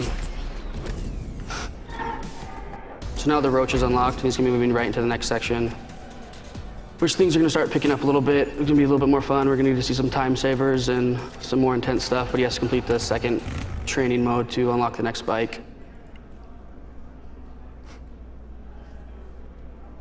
Welcome to the Samsara Industries training program, level 2. So these are the training programs of Trials Fusion, and each one has checkpoints that you have to get in between. Now usually you have to wait at each checkpoint, but because there you can just literally press B and it skips the animation sequence of that checkpoint. You can also skip this checkpoint, which I am going to attempt to do here. I went a little bit too far, but it's okay. It's only about a second lost. And again, pressing B skips the animation sequence, and that is the end of the first training sequence.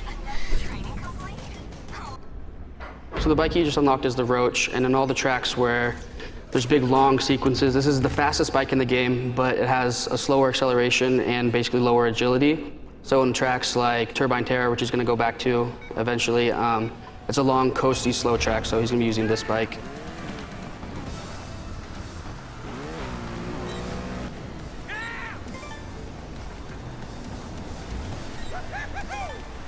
And still in in doing these tracks, he's still not allowed to fault to get the gold medal. But right now he's easily on pace for a platinum time, but platinums aren't unlocked, so. I hope I'm not alone in thinking that the shouts the Trials rider makes are the best part of this game. Pretty awesome.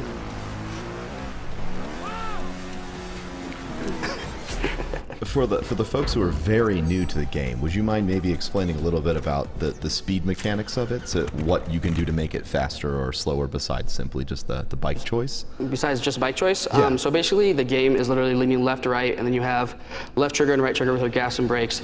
And so in this game, there's things called time savers, like I'll point out when he does one.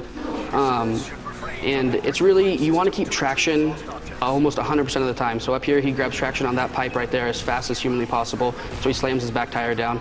But on this part right here, it's going to be faster to stop and explode up that, that's a time saver right there. So finding little intricacies and little small details in this game is the key to doing it as fast as possible.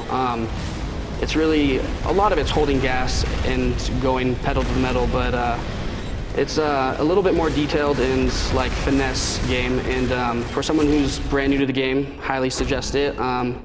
If you like speedrunning in general, every track, the whole point of the game is to speedrun the track and get the fastest time. So it's a speedrunning game in a speedrun, which is pretty cool, just like another racing game. But yeah, it's basically you want to keep it like just traction is a big thing in this game, which can be difficult to do. We'll see in the extreme tracks later on that there's some really steep parts, some climbs, and some parts where you have to like balance. It's going to get a lot more difficult. This is still really beginner stuff, but like doing that flip, he's going to grab traction on his back tire and be able to push himself down faster. So a lot of small things like that. And to add more to that, specifically in Trials, the back wheel is where all of the power comes from. So that's the wheel you really need on the ground 100% of the time. Yeah, absolutely. And then with Trials Fusion, they actually released a Panda track, a Panda, which is a quad bike, and that's 4-wheel drive. So the physics of that are a little bit different, and Blaze is going to explain that in a little bit when he gets to the Panda tracks.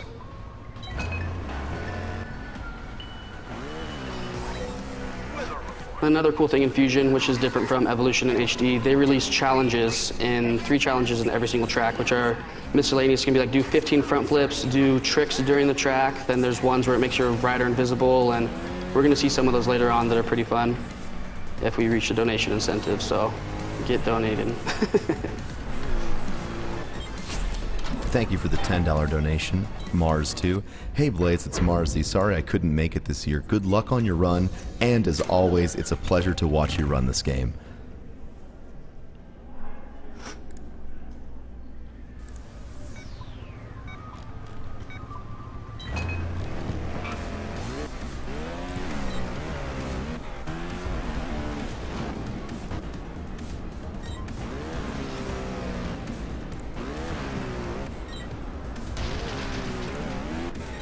So he just hit that section really, really clean. It's really smooth. He kept the traction on the back wheel and launched forward. If you saw him do a little wheelie, which is a small detail that a lot of people miss when they're learning this game.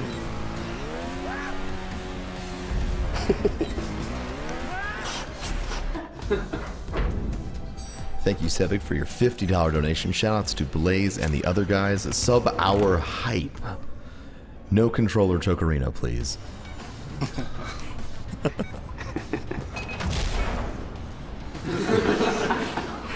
So this track right here is called Fusion Factory, and it has a lot of physics-based objects in it. This is probably the most difficult track in the earlier runs as far as not faulting. There's a lot of spots that he's probably going to do perfectly amazing, but they're really easy to fault at. And if he does, he's going to start over because it's a fairly long track. But as we see, he's destroying it right now, so.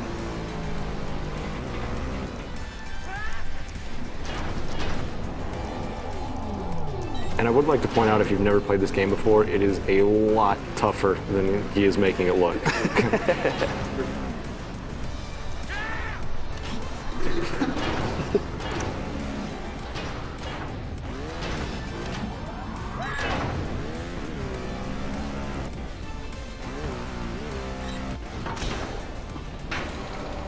So yeah, this is a pretty fun track. He did really well. It was a pretty solid time.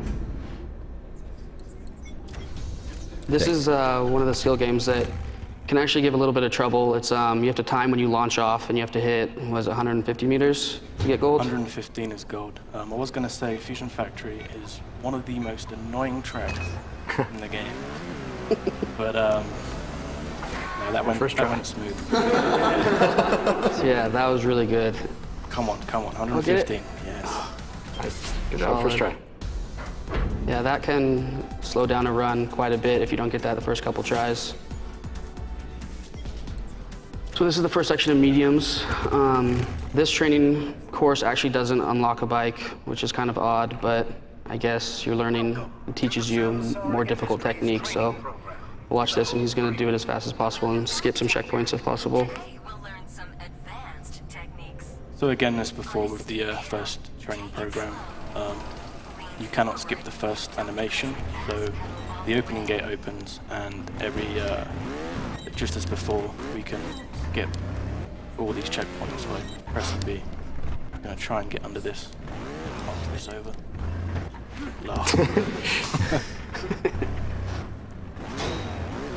Only one fault so far. Faults do not matter on training programs, which is... Yeah, can we really count that one? No, that's a training program fault. That's all good. Yeah, fault's a fault. So he's still in the point where to get a gold medal, he's not allowed to fault yet, which this track is one of the coastier tracks. A subtlety that you might not notice because you're not seeing his controllers and fingers. On some of the really big downhill parts, he's actually going to let go of gas. And in this game, you can go faster than the bike allows you by holding gas, by letting go and just letting it coast down really steep parts, which you're going to see in a second. The retry button is a rider's best friend. After me, of course. Thank you for the $20 donation. This ape, Blaze for President, Owl Hype. And thank you for the $15 donation, Oso Guinea Pig. Always great to see Blaze, the Owl JP, up at the plate. Owl Hype and no Owl Choke. So you guys want the background story to why everyone's calling him an owl? I'd be very interested in that, yeah. yes. So when he streams, when you're playing more difficult tracks and trials, like your head naturally tilts when you're going up really steep inclines. So he'll be on stream and his camera will be there and you'll see his head and it will just start tilting sideways and going farther and farther and then kind of caught on and now he's the Owl Blaze. The harder the difficulty, the more it tends to happen, which is kind of a funny thing. So this is actually the first track where he can get a fault and still get a gold medal. So the run, essentially, he's still going as fast as possible, but it's not a big of a deal if he faults. He's not going to have to restart the run. So The City Squirrel Conservation Program has successfully resulted in a total wipeout of the acorn population. right there, that's called a tire slide. That's wheeling up a ramp and getting your front nose over it, which is fairly difficult, and it lets you launch your bike forward off a ramp a lot quicker.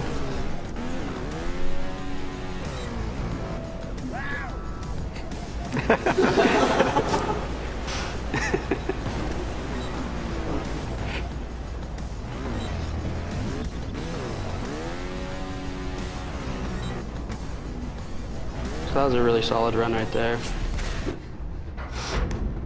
And this game definitely doesn't try to take itself too seriously. I mean, most of the skill games are based on flinging your rider or otherwise putting him in horrific situations. Oh yeah.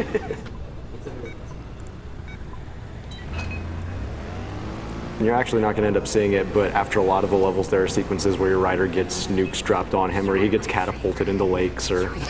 Yeah. There's a lot of explosions in this game. So there's the first fault of the run. Yeah. Which was unfortunate. We only lost about 10 seconds. And this track he actually has to zero fault it, so...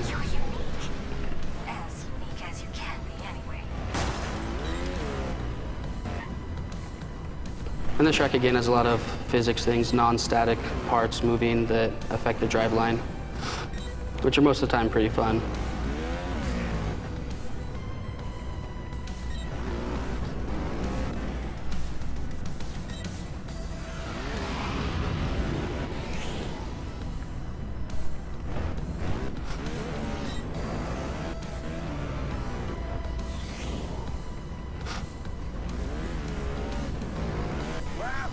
So yeah, that run was really smooth. This is the end right here.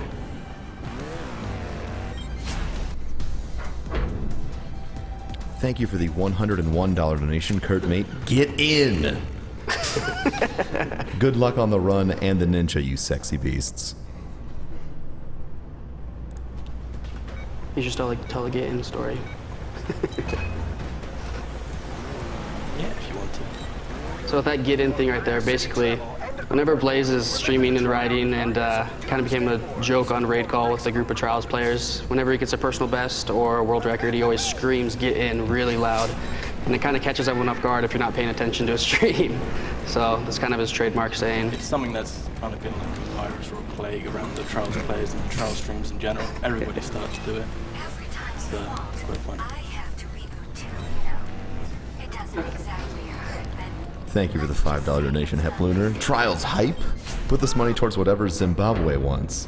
Oh, nice. Oh yeah, you have to figure that out. Thank you for the $10 donation, Michael Cena.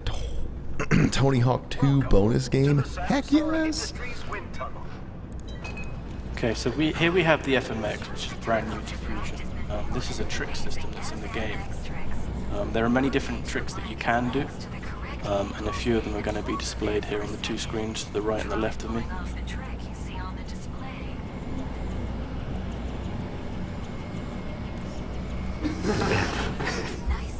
Yeah, some of the tricks are pretty funky when you do them. And to put it nicely, the FMX system in this game is a little wonky. It's pretty difficult. It's so each like position your bike can be in is like vertical, upside down, like horizontal, or horizontal, and then upside down vertical. There's 4 directions, so there's total like 16 regular tricks, and doing some of these can be a little bit awkward.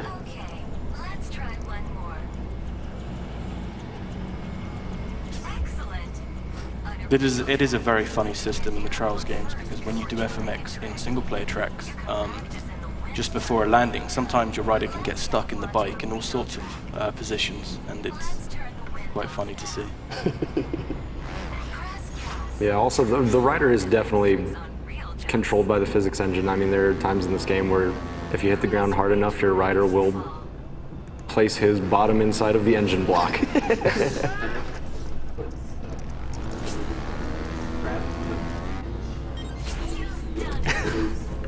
I've never seen that before. Oh yeah. Ripped it apart.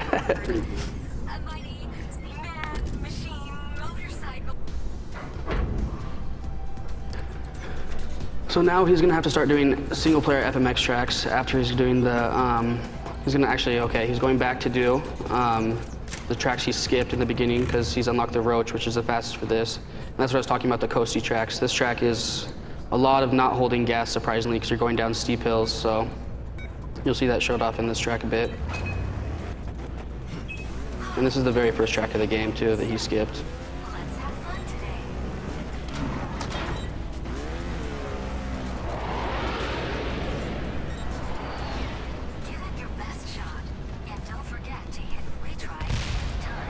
So that's like a subtlety that some people might not realize when they're playing this game for the first time. Like, he slowed down on that ramp because you can go fast and launch extremely high into the air. When you come back down, you're still gonna have a lot of speed, but stopping and getting over that ramp, like right here he's doing right now, is a lot faster than launching up into the air and having a lot of hang time and floating.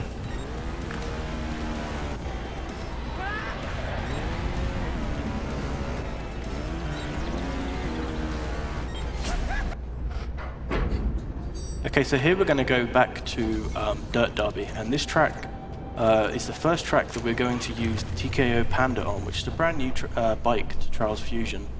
This has 4-wheel drive, and it operates a little bit differently to most other bikes in the Trials franchise. It's a quad. Yeah, so odd enough about this bike is actually the front wheels have more power than the back, which is obviously the exact opposite for the rest of the bikes. And you'll see him leaning forward quite a bit to get his weight over the front on certain parts later on in the Panda track. So physics is like all this game is, really. It's just learning all the physics. So yeah, he's gonna have to restart on that one. But and this bike is a lot heavier than the other bikes. Like, it falls faster, it's harder to move, it's the least agile. But if you hit things smooth, it goes really quick.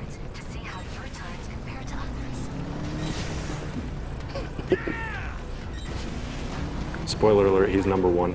The wind turbines provide 98% of all electricity for the city.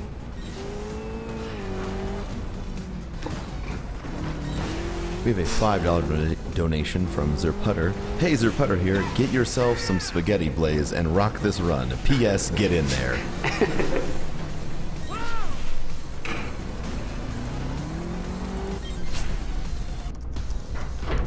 So this next whole section is going to be all Panda tracks after he does Cliffhanger, which is going to be a little bit changed up a bit. And then after that, he's not going to be using the Panda at all anymore, so you have to utilize most of the bikes in this run, which is a pretty cool aspect. This here is the last track that you have to zero fault in the 100% run. So hopefully this will go swimmingly.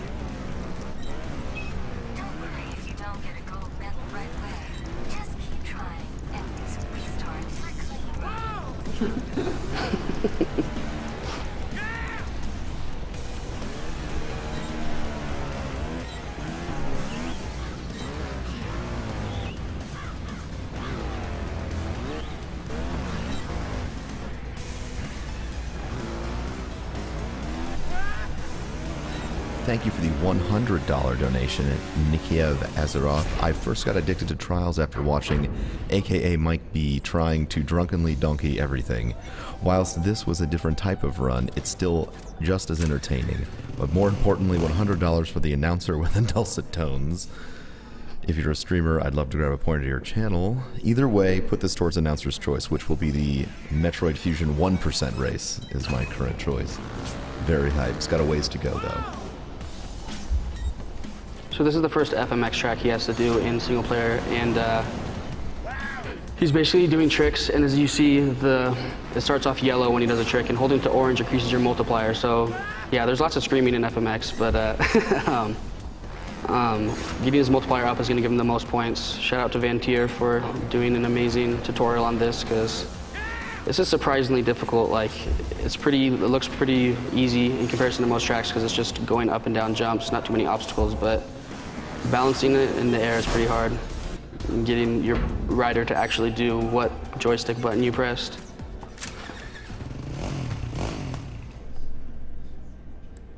So this is another skill game called Crank, where he's going to have to get to exactly 200 meters to get gold again, and you're going to see him bail out right when he gets there. But he has an energy bar on the side, and basically going fast and keeping your momentum going. Doing tricks raises your energy bar. Basically keeping your speed up is the main thing he's going to be doing right now. You're going to see it go down when he's going slow, but then when he starts getting speed again, it goes up pretty quickly. So, and that's all there is really to this skill game.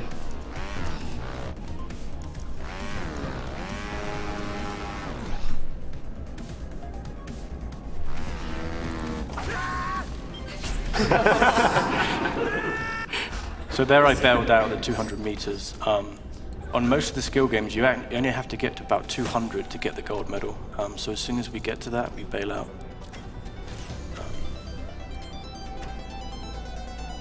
Navigation. Failure. Okay, so these are the panda tracks, and as I was saying before, this entire section is all panda.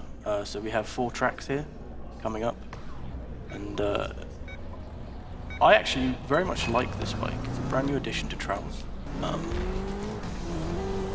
I think that it's just, you know, something that's brand new to the game. It may take people that have played Trials before some time to get used to, but it's definitely worth giving time to this bike, because it is by far, in my opinion, a very good addition to the Trials franchise.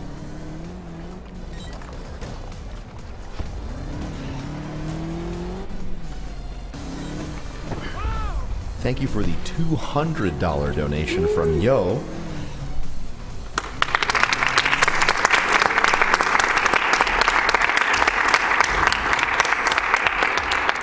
Sgdq is one of my all-time favorite things, the perfect combination of nerds contributing to an amazing cause and people pursuing their passions to excellence. Much love, Yo Shizuki. Thank you very much for the donation. Sandstorm probability is. You see a cloud in the distance that is not your average green. Seek shelter immediately. Got a little slow-mo there. This is Blaze's one of the track that he's pretty amazing at. I've watched him stream this track, and he's unbelievably consistent and solid at it. It's like that jump right there. A lot of subtleties you're not going to know unless you're an active Trials player, like slowing down before that jump and then not over clearing it, because if you overshoot jumps on the quad, you can slam your body hard into it, and it's going to make you stop really quickly.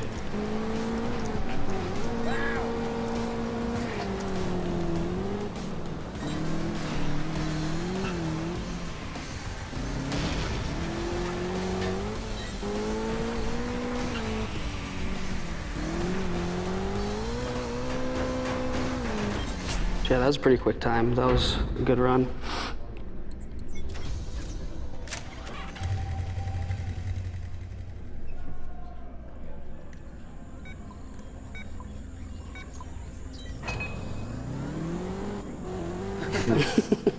Yeah, this is the quad DLC for Donkey Kong Country.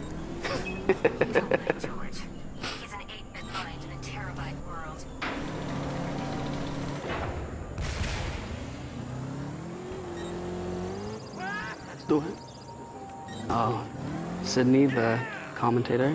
Yeah. Yeah, that's another feature they added to the game, is having almost like a storyline to it.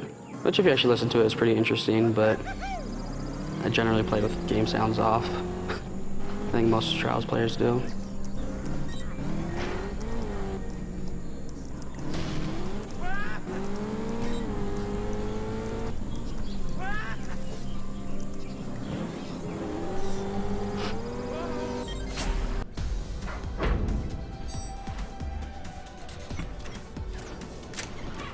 Thank you for the $10 donation, Michigan. Couldn't be more hype for the Tony Hawk's Pro Skater speedruns.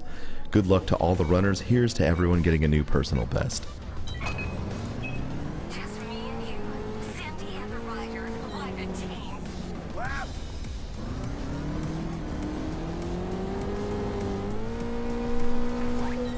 Flying obstacles present in this area. Keep your head down. That right there is a pretty big time saver in the track. If you hit that smooth and perfectly, you ride right down that and then completely launch over this next part. But you have to play the track a lot to consistently hit it in any way, so.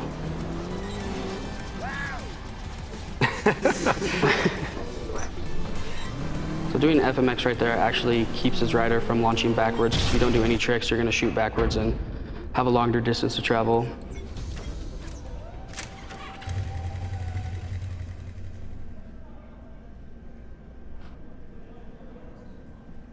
Thank you for the $5 donation, Blizik. I haven't played Trials, but this is extremely impressive. Put this money towards whatever Zimbabwe wants, as long as he promises to do a Chamber 8 ABH in his Portal race. I'll give it a shot, but no promises. There you go, Blizik. He's gonna give it a try.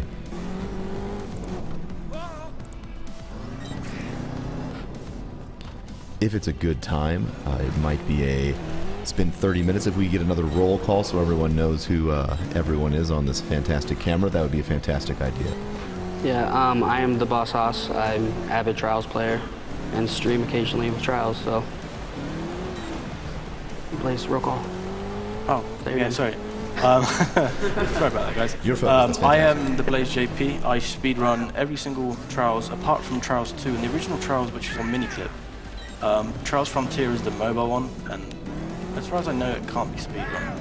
I'm sure we could figure out a way. I also speedrun Halo 3. I'm Zimbabwe. I speedrun Portal.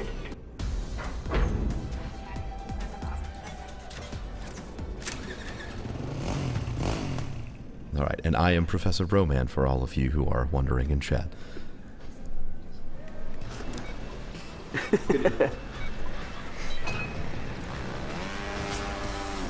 So as he progresses through the game, each section is going to have an FMX except the extreme tracks. And they actually get more difficult as well, just riding them.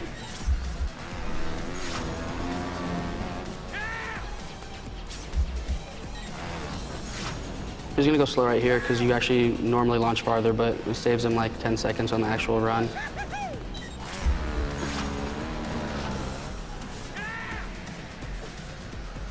Okay. Sometimes the FMX can feel a little bit buggy.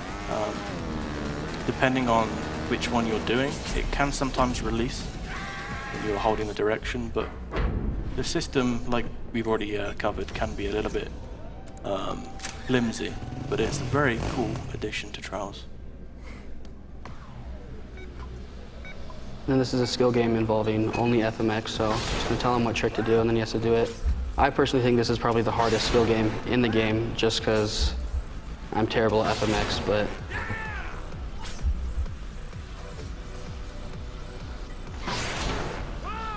What? Yeah. I think this might have been the last thing I platinumed, yeah. It's pretty difficult. So he has to reach 6,000 points on this track. Game, please. Game, please. Oh, he got it. That was a close one. So yeah, he reached 6,000, it's gonna crash now. I've never heard that sound before.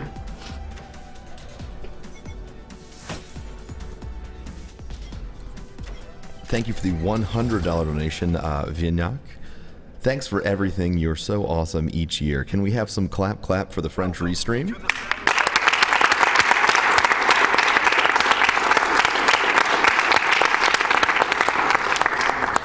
Thank you very much for your donation, and that is a fantastic reminder that we do indeed have a French language restream. Although the exact website where it is being streamed on is not available to me, I'm sure that one of our fantastic mods in chat will be able to post it very shortly. So this is the last training program he has to do, which is going to unlock the, what is this bike called? The, not Roach. No, Phoenix's evolution. Oh crap. What is Pit it? Viper. There we go. Sorry, this is still a fresh game used to evolution, so. This game has actually only been out for a little bit over 2 months now, so it's still fairly new. Yeah, this bike has the quickest acceleration, can do the coolest stuff.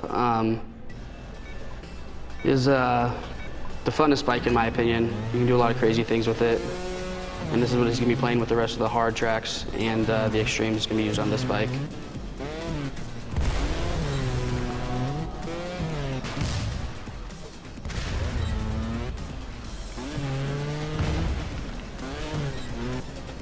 So that explosive right there, that little red box you saw, you can actually hit it if you nick the top of it and it will launch you forward. It's not faster because it pushes you into the wall, but it doesn't really kill you, which is a little bit odd, which is the exact opposite of most explosions in this game, which make you just die really bad.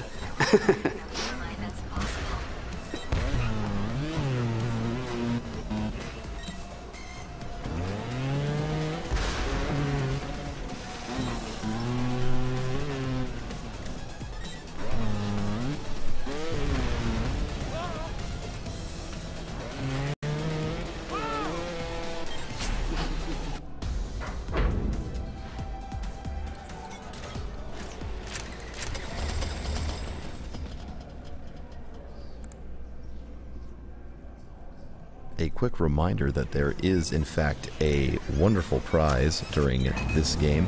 Any donation of $10 or more will be entered into winning a Trials Fusion game, a new Trials Fusion game for the Xbox One. Quick reminder on how all of the prizes work in the marathon. If you donate during the block of the games, you don't have to specify, I'm donating for X prize. However, if you are donating cumulatively through the marathon, all donations are counted towards the grand prize. So if you donate a cumulative amount equal to what is necessary for the grand prize, you are entered.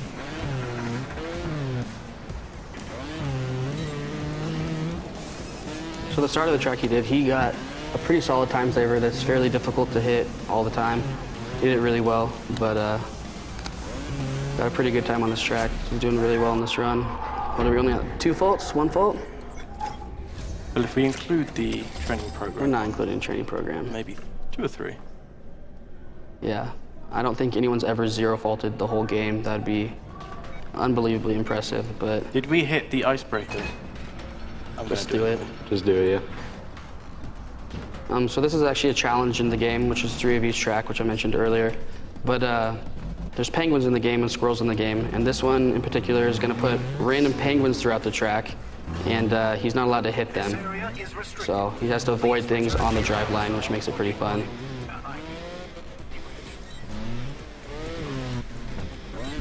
This is this game's equivalent of Save the Animals.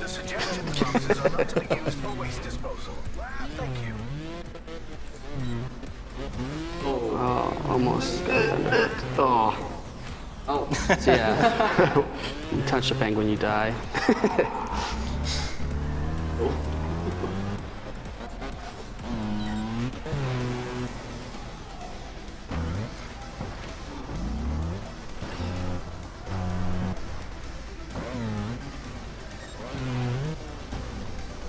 Thank you for the $5 donation, MDMA Crayons. Love all these runs and races, especially the Octodad and Nitronic Rush races. Can't wait to see Fi-Fi run Mario Kart 64. I agree, that is going to be a very hype run. So what he did with there was actually pretty difficult, is getting that challenge and still getting the gold medal, because you can fault quite a bit by touching those cute little penguins, so. Yeah, that is probably one of the funniest challenges in the game, the icebreaker challenge. Yeah, there's some that flip your screen upside down and you're riding upside down, or make the screen go crazy and collecting certain things and doing tricks in a track. There's a lot of cool challenges that add playability to this game. Another challenge that you will see later on in the run is I'm going to make the rider invisible on one of the extreme difficulty tracks. Pretty fun to watch.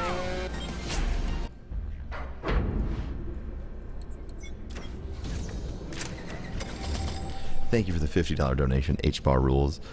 As someone who has put hundreds of hours into the last 2 Trials games, your mastery of the FMX system is essentially wizardry.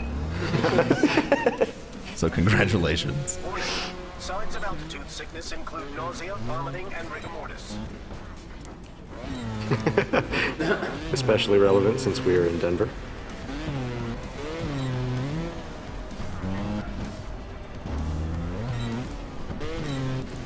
There's also a challenge in this track where if you roll backwards just like the other one, a penguin also pops out and you have to chase it down, so you have to go really quick on it, but...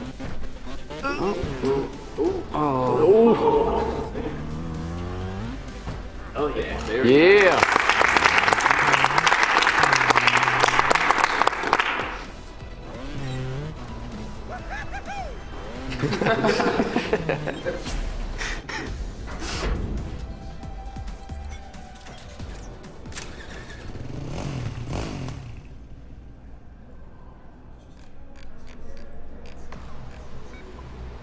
For anyone who's wondering, all donation incentives for Trials Fusion at this point have been met, including the Icebreaker Invisible Rider Challenge and the Inferno Phone Ninja Challenge. So thank you all for that. We were lagging behind on those.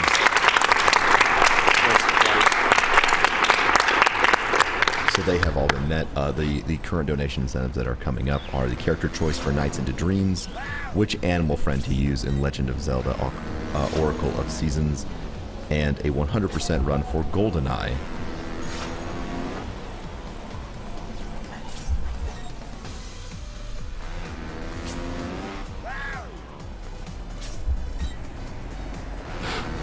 Yeah, this is just more FMX, doing lots of tricks, throwing your body around on the bike. It's surprisingly difficult. He's doing really, really well at it right now. This stuff right here can really mess up a good speed run.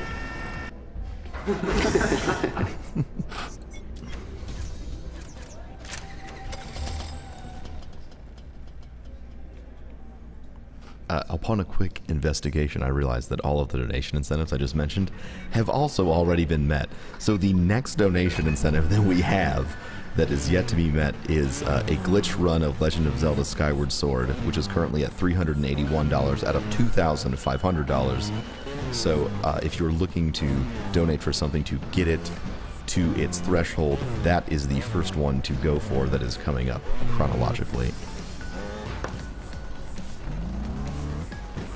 So this skill game is called Ice Climb. Basically, you go up the track and it gets progressively more difficult, and you climb higher and higher.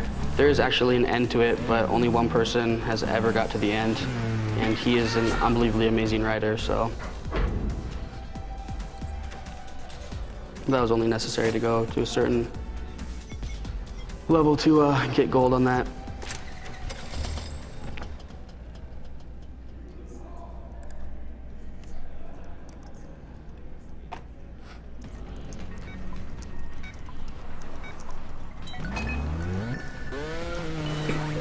So here we're going back to the last set of medium tracks. Usually in anything but the 100% run, there's loads of different categories in Trials Fusion. In anything but the 100% run, you actually have to play all these tracks on the Roach, which is actually incredibly difficult because these are quite technical medium tracks. And the Pit Viper is the bike best suited to challenge these tracks.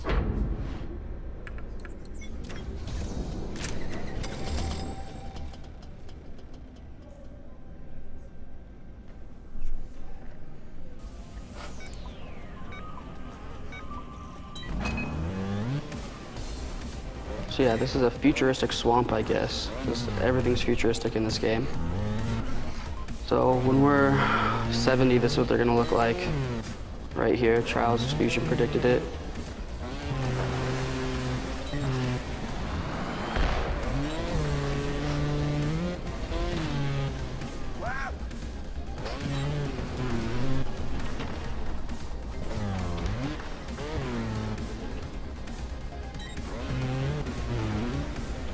So also on these tracks, he can like vault once on these mediums, but it's obviously faster with trying not to vault in a cleaner run. So he still has a pretty solid run going right now.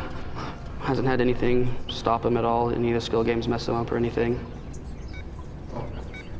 Because the FMX and skill games are the things that can easily stop a good run from happening. Thank you for the $1 donation, Polly. Happy 200,000 followers, SDA. So we just hit 200,000 followers on this year.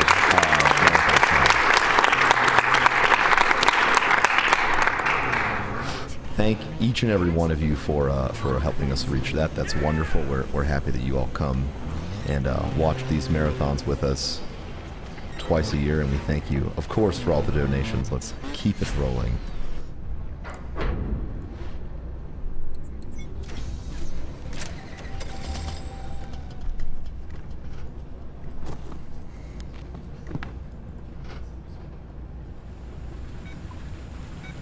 Once he finishes up this last set of mediums, it's the run gets quite a bit more exciting. Extremes are my favorite to watch. They make these tracks look like a joke, so it's just gonna finish these up real quick and then move on to some pretty fun stuff.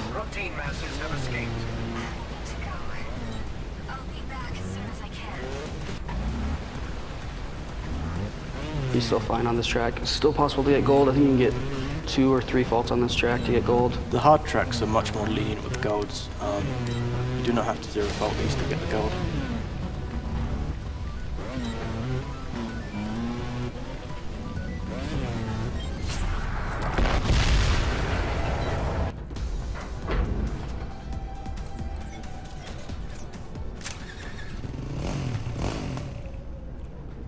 And this is the second to last FMX track, so he's almost done with the pretty difficult stuff. This one is temple themed, as you can see. Looks pretty cool, but this one has a lot of high soaring jumps, and you float for quite a while on some of these, so it's not the best thing for a speedrun, but to get tricks in and get the most points, you need that air time.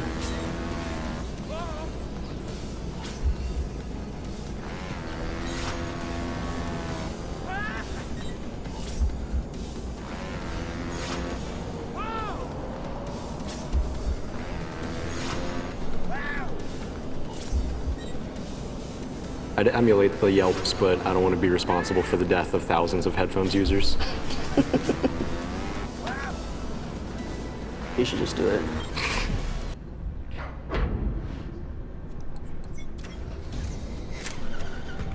Thank you, George White, for your $20 donation. I saw Trials Fusion was on, and now I am suddenly inspired to donate. Put this towards killing the animals to show that humans are the dominant species on Earth. Jeez. Intense. Shoutouts to my homeland, New Zealand. Thank you to anyone and everyone who is watching from all over the world.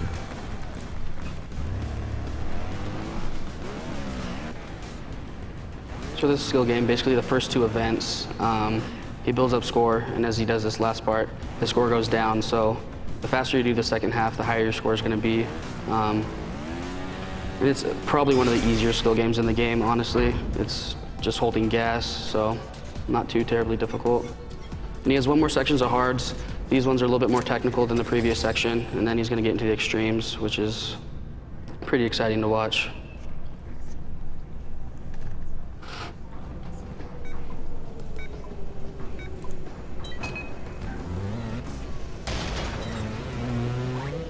Biomass detected in Area 53. Thank you for the $15 donation, deemed most inappropriate. Hey guys, first time watcher here. Shout outs to Doctors Without Borders and the work they do. Keep it up, everyone. He's a vegetarian. Keep going.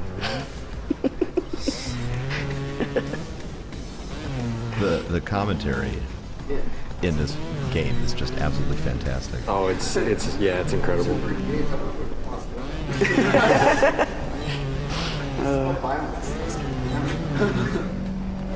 Thank you for the $10 donation, Tim Bike 12, Tony Hawk and Portal speedruns. Awesome.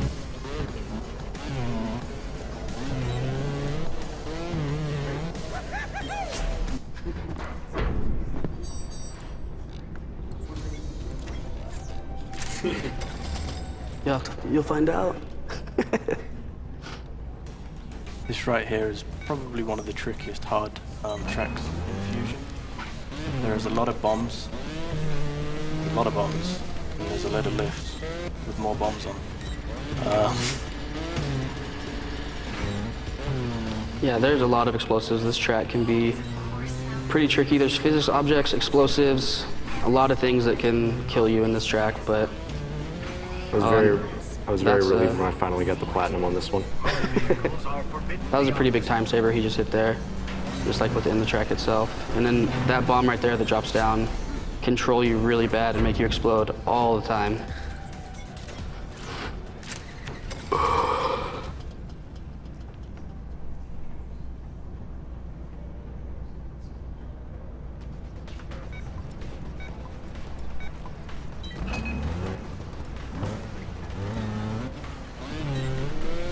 A quick reminder of who we are and what we are doing this for. We are Speed Demos Archive and Speedruns Live. We are currently raising money for Doctors Without Borders. Doctors Without Borders is an international humanitarian organization created by doctors and journalists in France in 1971. Today, they provide independent, impartial assistance to individuals in more than 60 countries whose survival is threatened by violence, neglect, or catastrophe due to armed conflict, epidemics, malnutrition, exclusion from healthcare, or natural disasters. In 1999, Doctors Without Borders received the Nobel Peace Prize for their efforts. And we are Speed Demos Archive, the premier community for video game speedruns, which is completing games as quickly as possible through extensive planning, practice, and knowledge of game mechanics and glitches. And Speedruns Live, the best place to race video games online against others. Players of all skill levels are welcome to join, whether you'd like to become competitive or just race casually with friends. You can go to their front page at speedrunslive.com. This track is the longest track in the game. It's pretty technical too. I would say it's harder than the first extreme track, but it's a good time would be sub 30 in a live run. It'd be an excellent time, but this track goes for quite a while.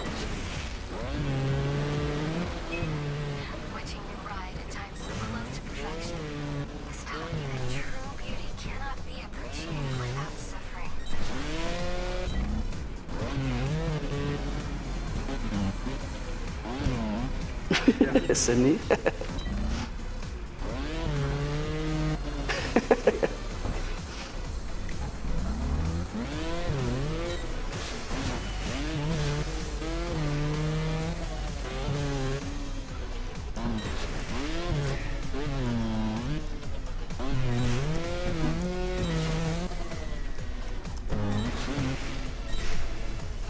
So that was a pretty good time saver each hit right there. Pretty difficult to get that back wheel bounce off that part.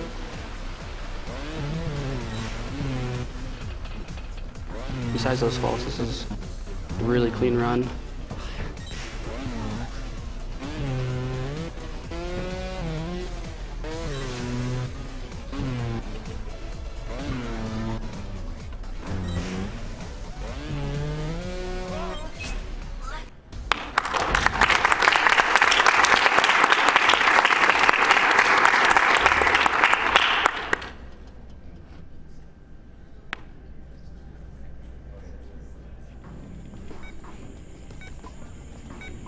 So I'm pretty sure this is the last hard track he has to play besides the hard skill game and the hard FMX. And then it's going to go into the extremes, which there's no skill, or there's a skill game, there's no FMX in the extreme section, so he's getting almost done with the swinging his biker around.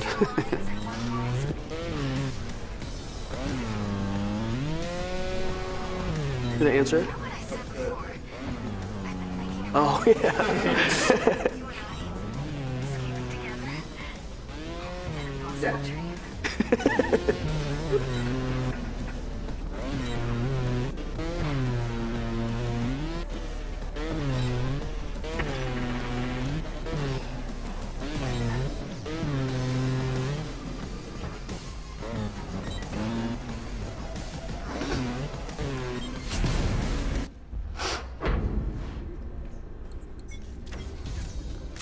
And this is the last FMX. This FMX track is probably the hardest in the game. I have been known to slip up on this one, but let's see what happens.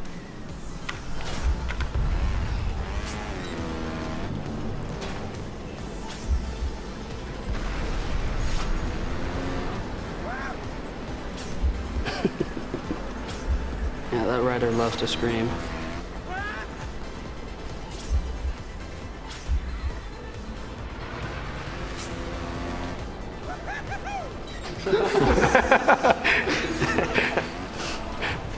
Oh.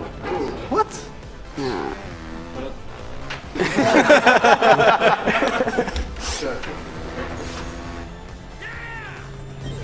Still gold.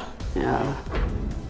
That was surprising. I've never seen a fault in that invisible pixel, and then getting gold as well. That was nice. It'd be really interesting to know how I faulted it. But this one right here, most people use the Pit Viper run. You can only use your back tire. You'll see there's a bar on the left side. He has to get to 200 meters again as well. This is by far one of the more difficult skill games.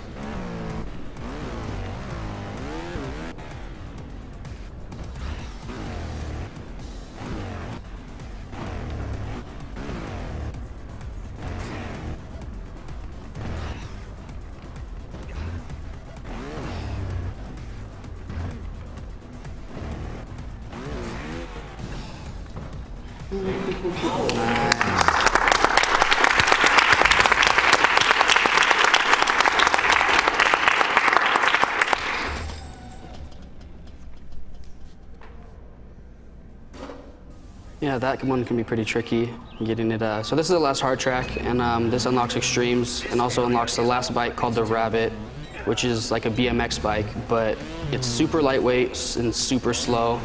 It's basically for fun, and there's some ninja tracks with some pretty crazy wall climbs that you can go because it has unbelievable traction.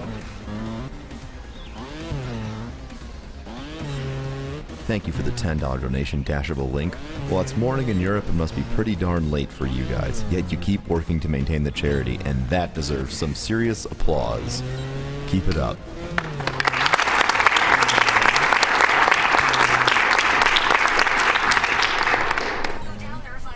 Thank you for the $30 donation, Neckport. Been watching all of the stream and loving it. Can we get a wave going? I will donate again if we can.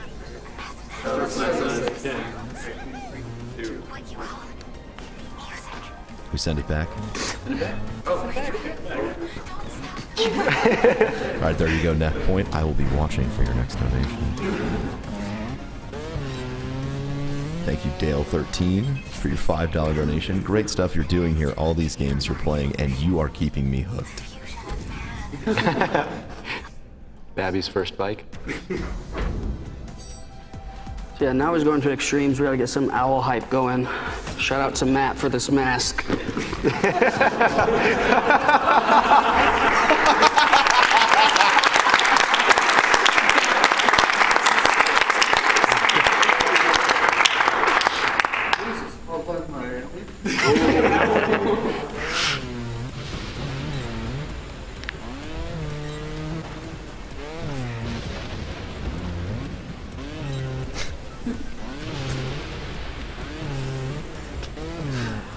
That mask. Thank you for the $300 donation.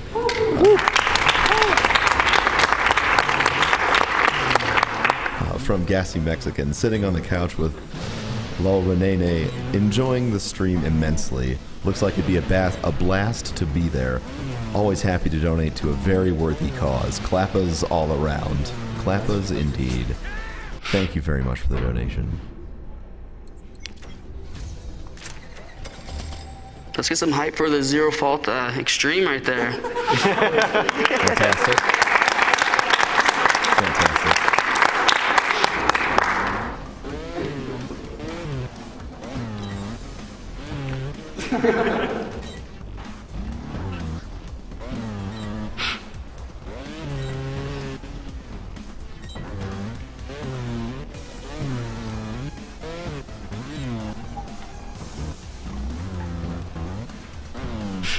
Yeah, so as you can see, these are quite a bit more difficult than the previous tracks.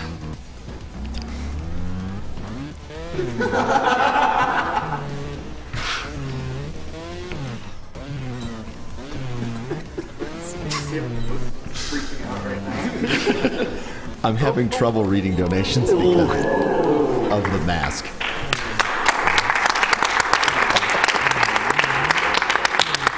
That was incredible.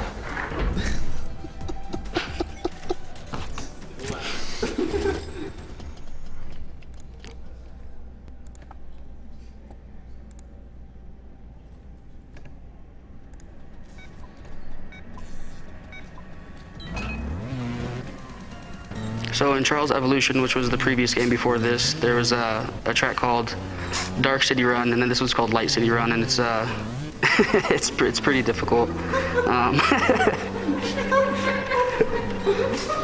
Dude, your voice with that on, it's so good.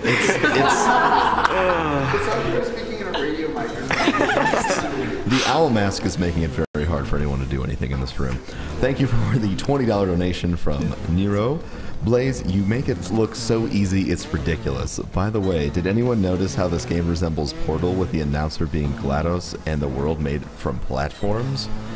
Professor, you decide where the money goes. Conspiracy! Nice.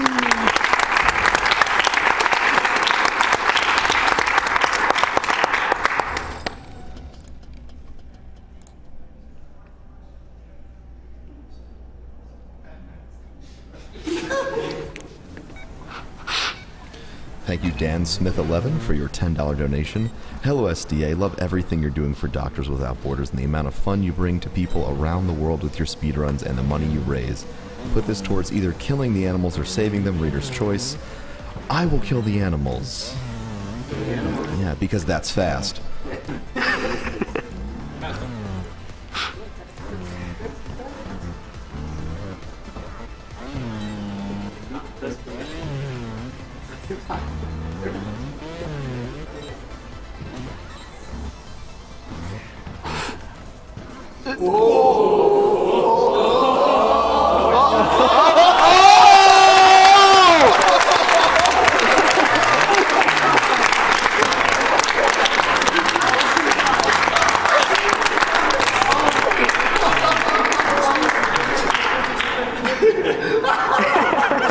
Well, folks, that's another for the highlight reel. Is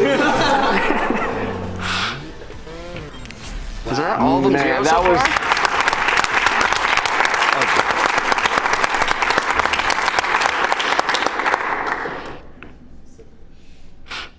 This is Inferno 4. This is much harder than all the other extremes. It's really hot in there.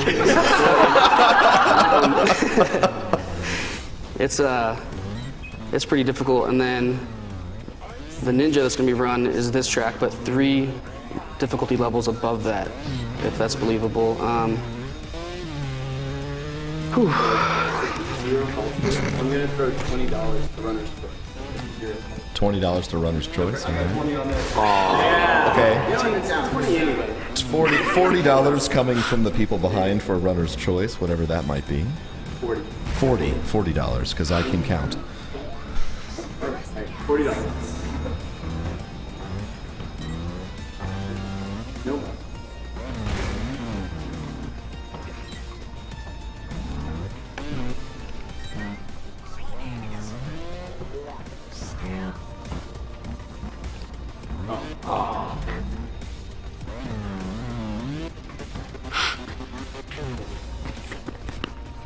That checkpoint's probably my least favorite one. It can ruin a lot of good runs.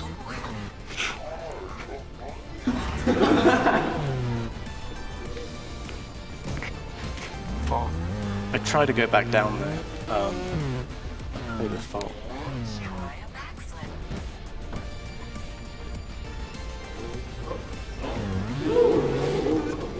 Yeah!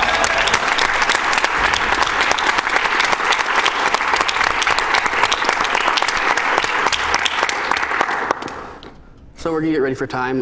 When he hits level 8, that's when you can stop it. He'll bail out real quick. So this is the last skill game in this run.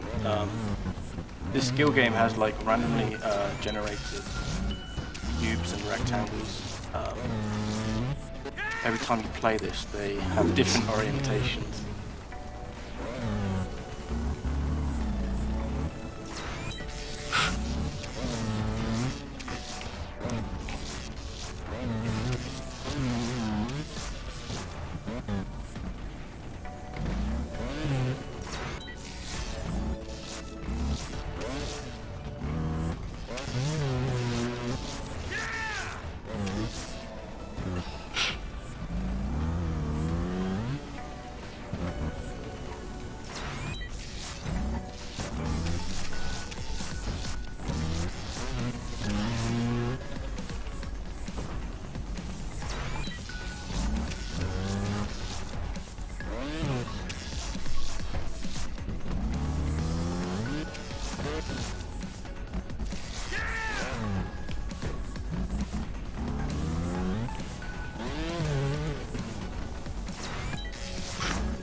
And time. Time.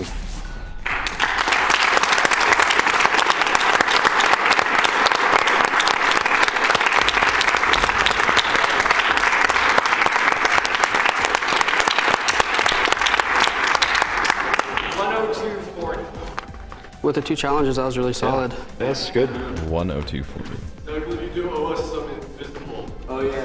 Oh. Yes, Invisible. all of the incentives have been met, so Right, let's do it. it must be done. While we're setting up for that, I got a $20 donation from Max Montezuma, who simply says owl hype. Who? He says owl hype. Owl hype. Yes, hype. Yes. Fantastic. It's too hot in there. So a lot of the challenges, it's just rolling backwards. There's other methods of initiating them, but this is makes your rider invisible, so it's pretty awkward to watch.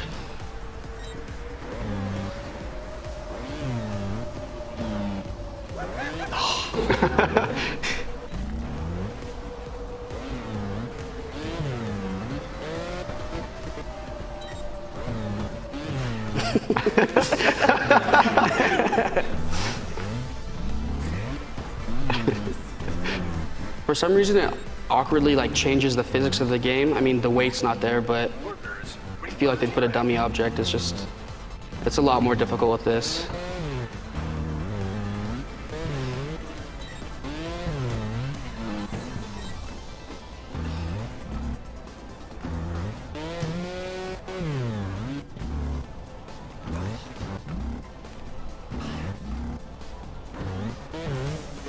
Got it. There we go.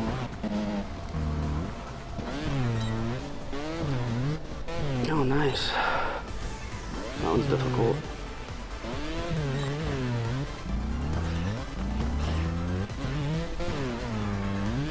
And then we have the invisible rider challenge.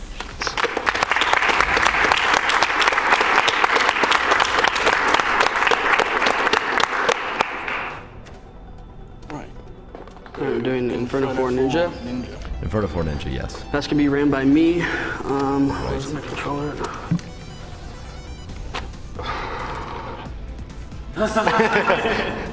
A lot of money. That's gonna make it real difficult. Also, many of you are asking in chat about the who is running this game and where can you follow this person. It is on the well, now it is not on the stream anymore, as we change the layout, but hopefully it'll come back, and or one of our fantastic mods can guide you the right direction. We have a $10 donation from Origami Zergling. This is for the amazing recovery. You know which one it was. Roger's choice. I think we all know which amazing recovery that was for sure.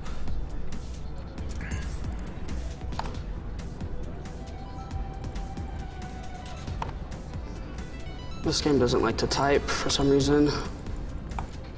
Wait, is this keyboard plugged in? Potentially not. Thank you for the $35 donation, the Pacifist I guess it is. This is for the amazing owl mask. How else are we gonna search for this real quick? We'll just search Extremes and find it.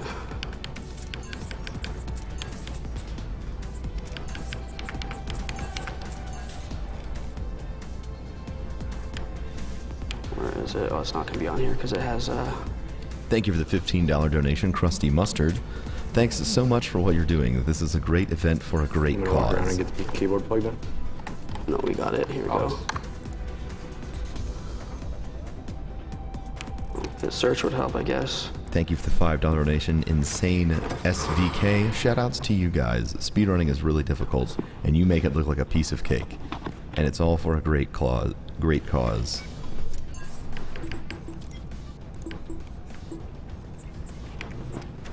I'm turning subtitles off, sorry. It's distracting. So this is actually the Ninja difficulty, which after Extreme, there goes Ninja level 1, 2, and 3. And this takes quite a while. It's extremely difficult. And this is considered level 3, so like 3 levels higher than a regular Extreme track, so. Basically what Red Links have done here is they have taken Inferno 4 and they've made it like 3 times harder. So talk about how getting to it. There would be much hype if we can get a run under 10 minutes here. This will be something. Yeah, it's a lot more precise and it's just difficult.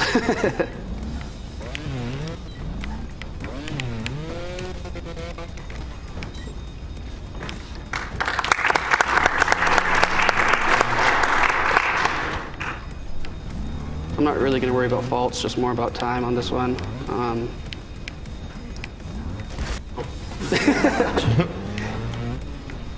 We have a $10 donation from Beatnik at you. What he's trying to do here is he's trying to grip with his back tire very closely to the edge of the wheel, try and get traction to come up it. He's doing this by leaning forward and letting go of lean forward.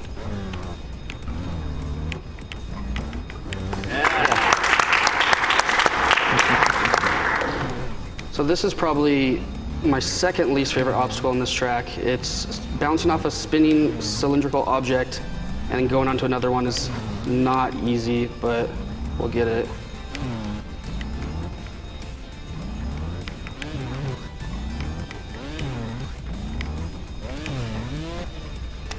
What he's trying to do here is he's trying to get the top wheel, which is rotating clockwise, to grab his front tire and brake on it and pull his momentum around.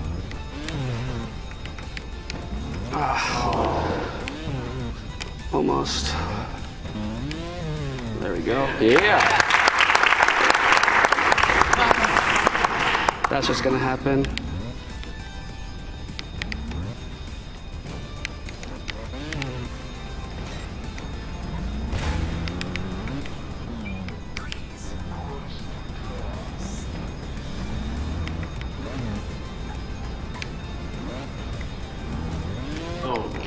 That one's a little bit more harder to fender hook than another object, but... So I'll explain the fender hook. A fender hook is when you are basically falling backwards on your bike and you clip the edge of a piece of geometry.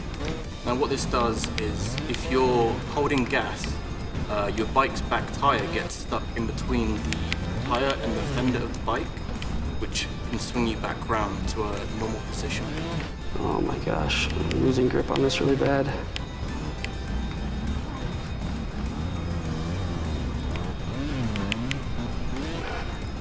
Little barrels are always fun.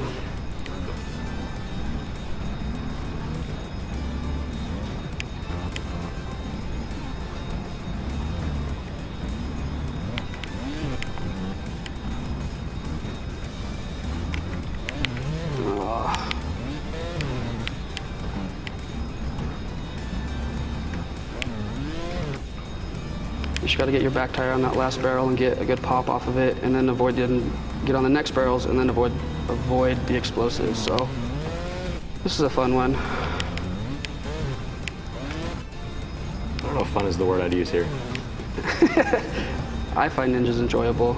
It's just always an aggravating challenge. Oh, yeah!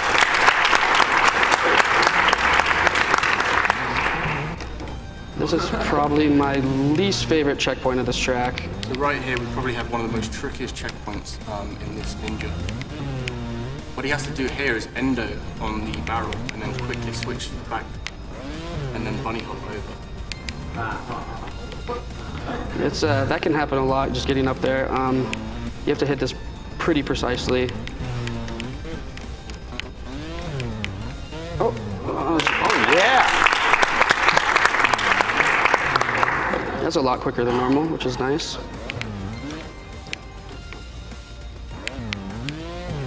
Again, a similar technique here to pop up on your front tire endo. And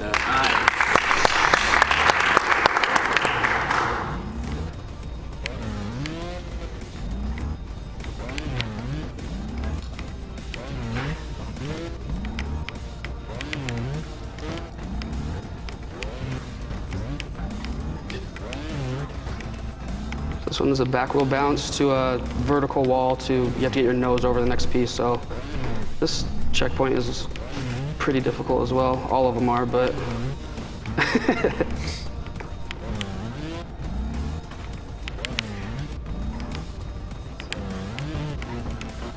oh, nope.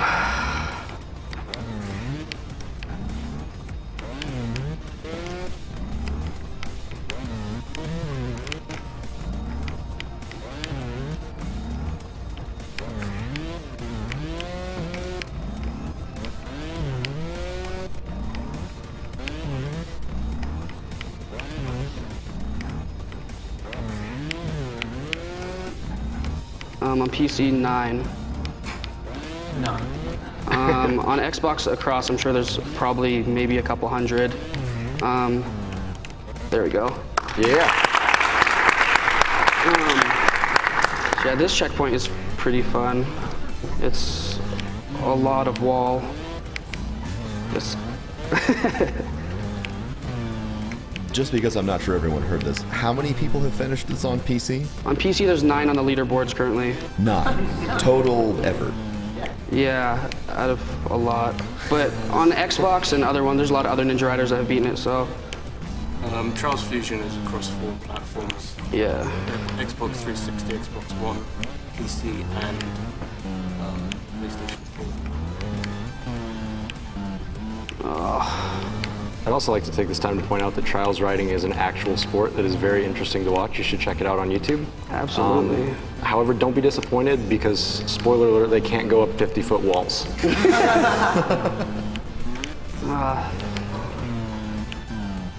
Oh.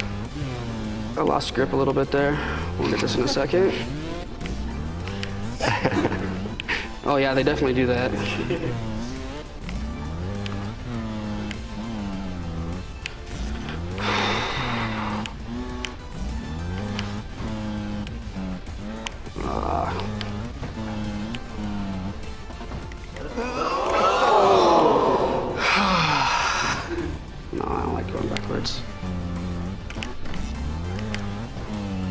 That was about as close as you can get with not getting it, so kind of disappointing.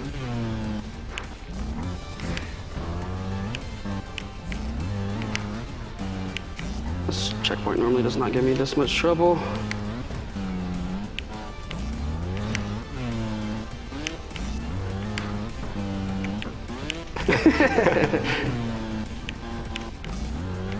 Well, you did it on your Nitronic Rush game, didn't you?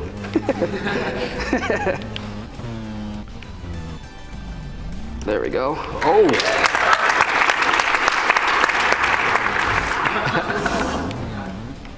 That went surprisingly well. This is more vertical wall fun, but... Oh, that was close. This is all just throttle control, slowly letting off of it at the right times, but anyone can beat this if you just practice a lot of hours, so go for it.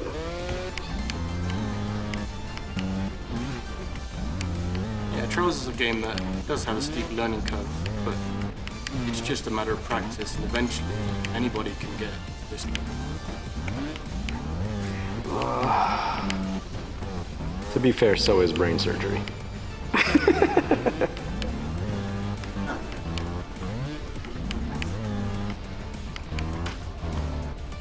Oh, just lost grip a little bit.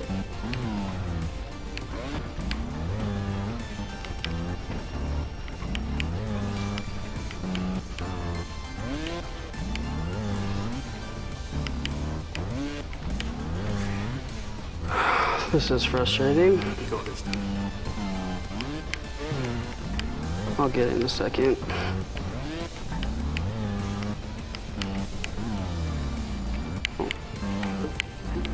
There we go. Yeah. This is the last checkpoint for some reason. I have 20 seconds to get it in 10 minutes. Let's see if we can do it.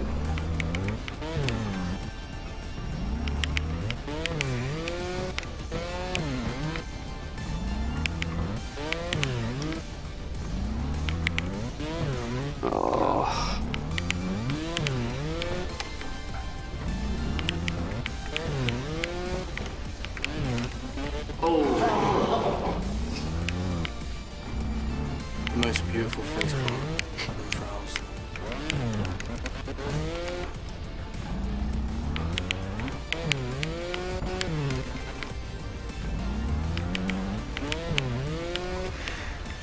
Nope.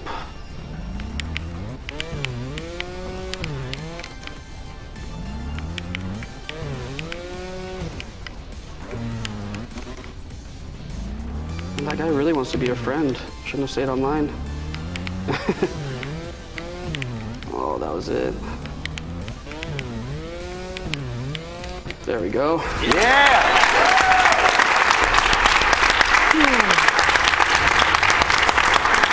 Fantastic.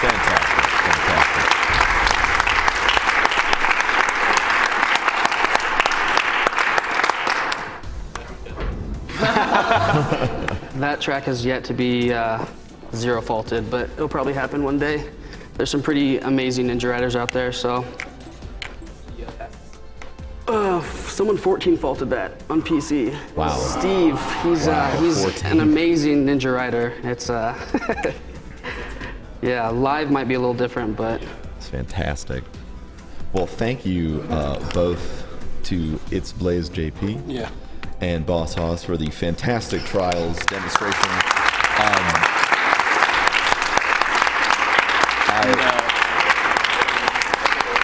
Can I just say a big shout out to everybody that's donated for Trials. You guys are awesome. Yeah.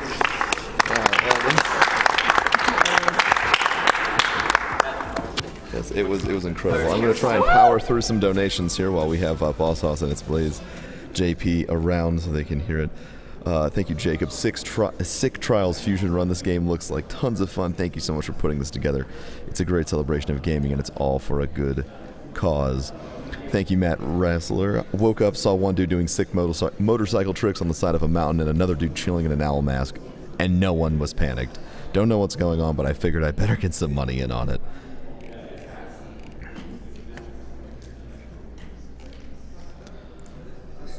All right, so thank you all for joining us for Trials Fusion. Up next, we have SSX3, run by CloakedYoshi. It's going to be fantastic. We will be right back.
All right, welcome back, everybody. Thank you for sticking with us.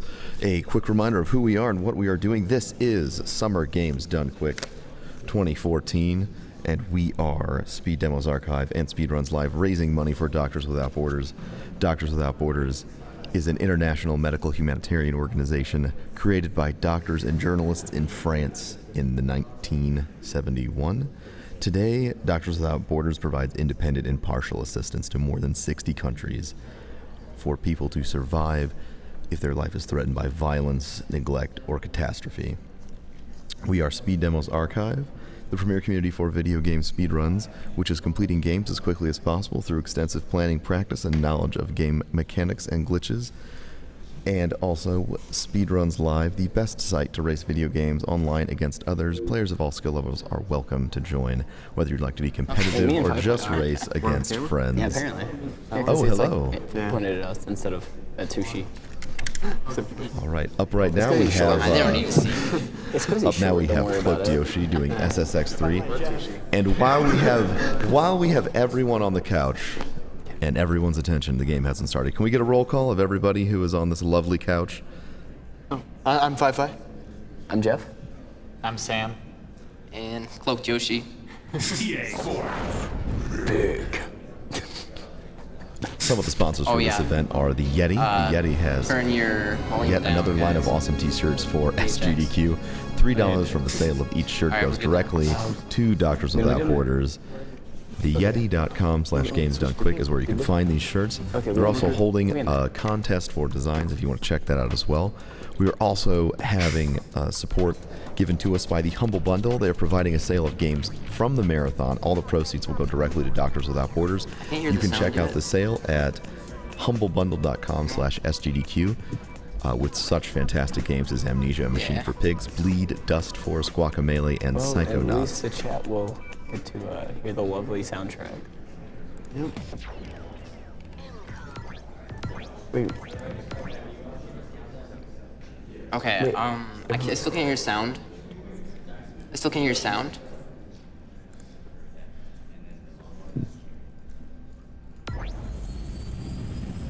Yep. Alright, we start clock. Thank you for the $100 donation, Gold Glove. Awesome work, keep it up. That's basically me right now. Yeah, I can hear it now. Sweet. Alright. So basically, this is a all-peak race. We're gonna start at the top of peak 3 and go all the way down to the bottom of peak 1 in Metro. It's not like an any % run. We're not gonna complete the game, but if you were to complete the game, it would take a long time. You'd have to do multiple trials for every single race, so it'd be really redundant. But this goes through all of the racetracks in the game. Alright, and there's actually a timer built into the game, but you guys can also time it too. It'll just be the same. So, runner's choice would be Metroid Fusion. Yeah. The Tushi for the Yoshi name. Sounds good. Alright, so I'm gonna start in 3, 2, 1, go. Alright, so basically there is a Uber meter in the top right, and I need to fill it up to super Uber so that I can get unlimited boost for 1 minute. And then after that 1 minute, I have to refill it up again, doing 5 tricks. So these are like tier 1 tricks that I'm doing, which are really short, not a big deal. And now I'm gonna have to start doing tier 2 tricks.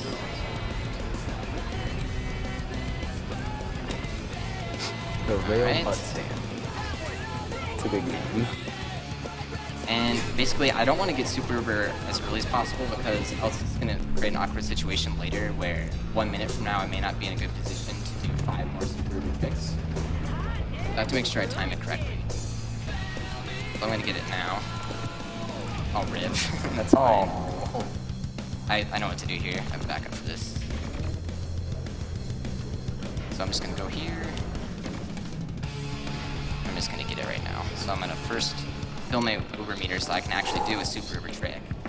And then once I get through here, I'll just get this Uber. So right now, I'm just gonna do the super Uber trick. Quick.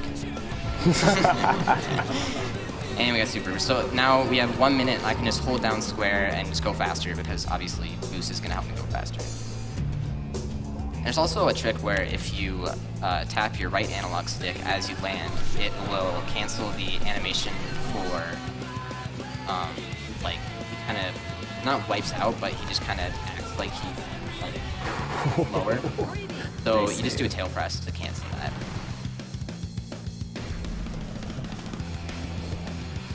Okay. I want to try to jump early here and just try to get as little air as possible. That was really good. And then tail press again. And also in the bottom, there is like the tricks or whatever that show up. It's possible that, I'm not going to try to do it, but sometimes they'll bounce off a rail quick. And when that happens, that means that the trick is called bonk. So I may bonk in the run, but it's not going to like hurt me in any way. It's just called bonk. Bonk hype. Thank you for your $50 donation, Ridheck. Hey guys, just wanted to donate to support the charity and to cheer Tushi on. Oh, there it is, the bonk! The bonk. For his SSX3 All Peaks run. Here's to a solid, non-trolly, wipeout-free run. Best of luck in Metro City. And oh, watch out for those greedy backflips. Alright, so we're going pretty slow through here. Oh yeah, that's also another thing I forgot to mention. This game actually has like built-in splits. I'm not minus 11, but I'm minus 11 from what you should be going into this. So it's kind of like, I know where I am right now. I'm like 10 seconds behind the record right now. But so if you want to run a game without splits, this is not the game because it just puts it right in front of your face. It's like, hey, you're not doing good, or you're doing really good. Don't mess up. Okay, I got through there without wiping out. That's really good. It's faster. This music. Yeah, the music music's is so good. That soundtrack. Jerk it out. I picked, I actually like custom made a playlist just for this so that you guys can listen to the best song. In my opinion, I guess. But Way Away is coming. That's my favorite song. Tushi's always looking out for us. Yeah, looking out for the fans, man. Okay, awkward. I want to fill my meter again because I can't do super uber tricks until I fill my meter. So I filled it, so now it goes red, so now I can start doing those tricks again. You'll see me just, when I take a lot of air, I'm gonna do that. Or if I get on a rail, I can also do them. Like, you know, I can just do like a handstand here if I want, that's cool. Yeah. You know, just oh yeah, because. also, for anyone who wants to run this game, just make sure that you first master this in real life on a board, and then once you got that master, I think you're ready to move up to the speedrun. Yeah. Tushi boots. But I can obviously do all this in real life, for sure. Good. Okay, so I'm gonna try to do 2 tricks in the air here to get super uber. I'll have 1 minute of only to boost again. Super uber. Samples.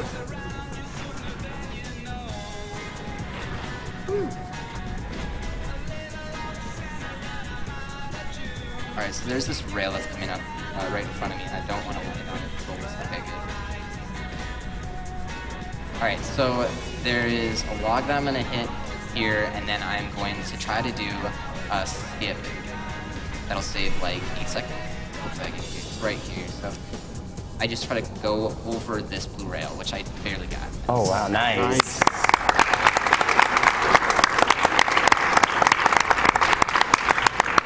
Okay, and I actually got super uber later than I wanted to, but it's gonna work out really nice because I can do a select warp here, and basically I'm gonna get put way up in the air here, but I can select warp. It's gonna put me all the way down on the ground, saving like 5 seconds. Nice. And that's another thing I didn't mention. Select warp basically just puts you somewhere else. Like if you get stuck or something, you can select warp, and that's just one case where it gets rid of all the air that you have. And the disadvantage to doing a select warp is that you lose all of your boost unless you have super uber. Then you don't lose anything. So you have to time out your super uber so that it works out when you select warp that you have super uber. So I'm gonna get super uber on this air right here. Nice. Now this is one of the harder mid sections because there's a lot of like tight rails that you have to hit, and rails in this game make you go a lot faster, especially when you use boost. Oh yes, Way Away. Here we go. Best song. If any of you guys want to sing in chat, feel free. Okay, so there's a rail coming up here. Nice. Alright, pretty good time, nice. Okay, so I'm gonna have to hold left off this rail here and hope that I land on this rail. Okay, good. Nice. Yeah, that's one of the harder rails to hit.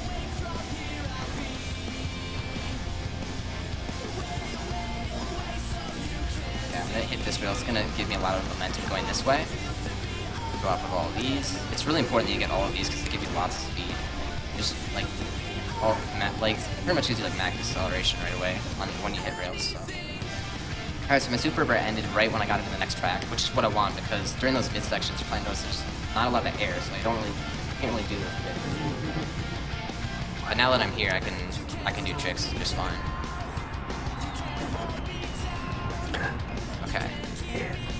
I'm gonna go off this log coming up. Yeah. Oh no. Okay. Backup strat. Nice. Nice. Way in there. If I wouldn't have got that backup strat, I would have wasted like 30 seconds, so. Yeah. I could have underplayed it until after. Just no. Yeah, just so you know. Could have wasted half a minute, but nah. Okay, so we want super over here, so I'm gonna do a trick right here that skips this whole area. Just go over this. Here you go. Oh yeah. There we go.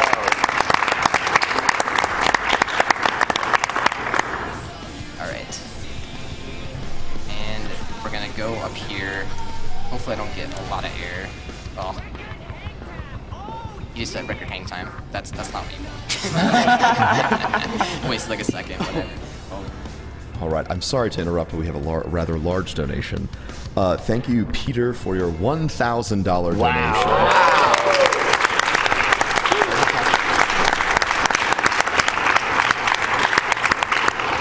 Thank you very much. I just got a new job and a surprisingly large tax return, so I'm in the mood to share. That said, new job means I also don't have much time to watch these brilliant lads and lasses do what they do best. I think Shakespeare would agree that this qualifies as a sweet sorrow. Good luck, everyone, and let's see to it that those doctors get more money than they know what to do with. I think we would all agree with that. Thank you so much for your donation, people. It's greatly appreciated and extremely generous.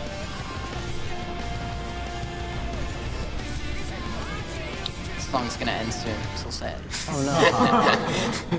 You should just put on repeat the entire run. Yeah, I should have just chose that one song. Yeah. I chose 6 songs for 6 different tracks, so. Yeah.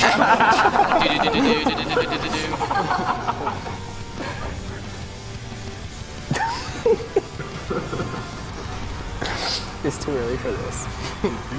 Didn't do it? Rip the chat, I bet. Okay, so I'm gonna do a super trick here, get on this rail, do another super trick, and do another one because I'm totally behind on super rivers, but I'm managing. Oh, that leg. Whoa. It's Whoa. weird. Dude.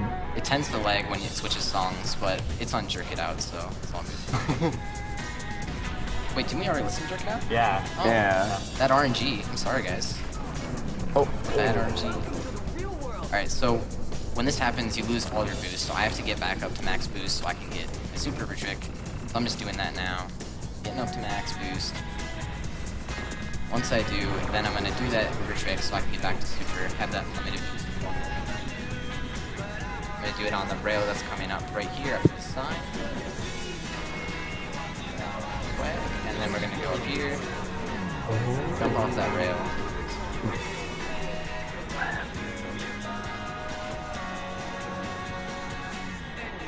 Alright, you can read a donation right now, it's pretty chill, there's like nothing going on. Fantastic. We have a $10 donation from Paranoid Oddish. Had to donate during this run. SSX3 is one of my all-time favorite games, and this run looks pretty solid so far. Way Away is my favorite song from the playlist. Keep up the great work, guys. Every window pane is shattering. We have a $20 donation from Ryan LG95. Hey Toshi, good luck with the run. Here's hoping for the world record. Huge milestone to for your stream to making it to Sgdq. Alright, so I'm gonna skip going over here. Just not be. There's a skip right after this. That's a little harder. Go this way. Hopefully I don't warp out. Oh my gosh. If I warped out, it would have sent me back like 20 seconds. It's just basically, it thinks that you go out of bounds and then sends you back. And it didn't happen, so that's good. Do a trick here. I want to try to get Super River as soon as I can, but it's not going to happen for a little bit here. I'm going to get some air soon, and then hopefully we can start getting those tricks in. There's a really long rail here that I want to get on. Okay, good. Really important, because now I can do all the tricks. Wow. Oh, nice.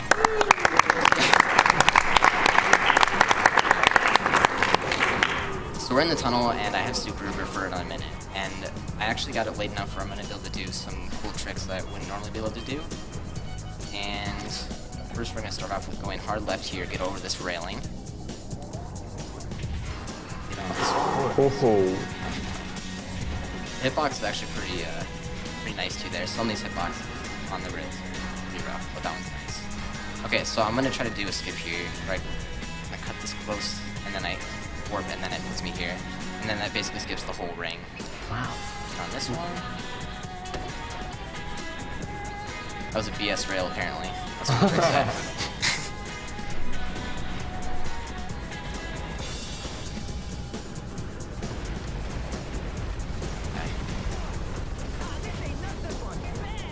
Okay. Hey, not that bad. He always trash talks me. I need to just switch characters.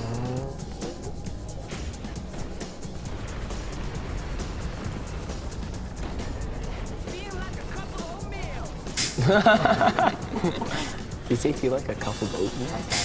I swear that's what I heard. Okay, so I need to get 2 more super tricks here. I'm gonna try to get one awkwardly right here, barely get that. And then one more I'm gonna get on a rail coming up. Right now. Okay, so I have Super River. Really important. Got our 1 minute boost again. So basically, notice the pattern is you want to try to get Super River at the end of every section, so that in the mid sections you don't have to worry about trying to get it. Nice, okay. We have a $40 donation from one of the developers of SSX3. Oh, wow. Twefty.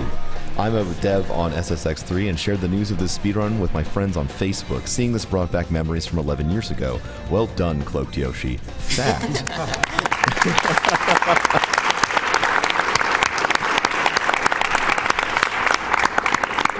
Fact, there was a UI artist that worked on this game named Yoshi.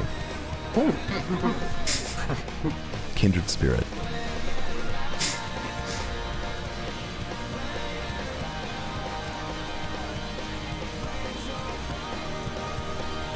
Okay, so our Super was out right as we enter the next level. We want.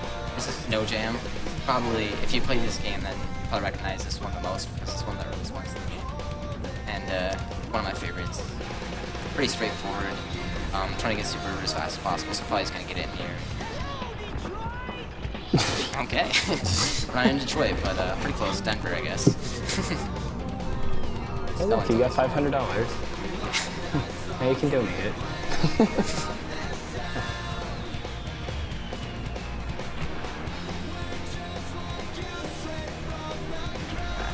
I want to try to jump early here so that I cut out all the air. And then very good. Go off this rail here. Maybe do a handstand, why not? No reason, but it just looks good. Yeah, exactly. I mean, that's what I would do in real life. So. That was very close. I want to try to cut this one close as well so I don't get a ton of air. You can get so much air off that jump if you want to. Okay. So there's going to be a select work coming up at the end of this long road. And that's going to save a few seconds as well. You just have to wait until a little bit after you get off the rail. And I actually had the time to put the Super River. It just ran out now. If it would have ran out before that happened, and I select work, then I would have had no boost, and then I would have been in a bad spot. So you have to time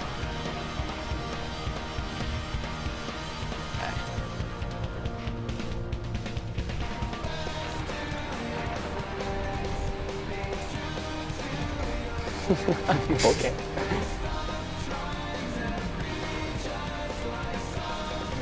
Good. Okay, so we need 4 more tricks. I want to get 3 more before Snow Jam ends. I'm going to get the very last trick on the way to Metro, which is the last track, and then it's done, so. Alright, so we got all the tricks up. Get to the out of bounds here. Not really out of bounds, but quote unquote out of bounds. Right? Try to get as little air here as possible.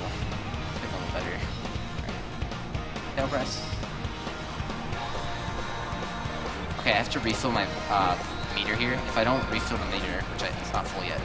Okay, there it goes. Alright, so when you refill the meter, what it does is it gives you an extra 20 seconds before it's gonna run out. And I need to have it still be in red because I have to do the trick right here. That's gonna give me super over. Okay. And Metro is actually one of the midsections that has very little rails and stuff, so you can also do a few donations here. If you want. Oh, there's plenty of donations, believe it. We have a $10 donation from the Lone Noob. How dare you not pick Simon Stark, the greatest SSX character of all time? In all seriousness, awesome run, man. Greatest game soundtrack of all time. Put this money towards Runner's Choice. $10 donation from No Giblin. I promised 5i to donate while he was on screen. So here it is. Thanks for this awesome event with great games and those sexy announcer voices. Keep it up. Thank you for the $20 donation. Lips always loved snowboarding games. Another 20 from your friend down under, Australia. Alright. So there are a few different routes you can do here. Actually, if you're ever curious, like there's actually a map of this in like bird's eye view, and there's so many different routes that I didn't know about when I was younger. It's really cool. Alright, we hit that real good. So I am gonna try to do basically it's like the longest rail in the game. Whoa! Whoa! Some random wipeout. Dude, yeah. So, Alright, so what we're gonna do, turn around, we're gonna get our boost up, and then I'm gonna go on this rail once I have my trick meter full, because I have to do a trick. It's gonna give me a horizontal hitbox that's gonna allow me to stay on this building. Just barely.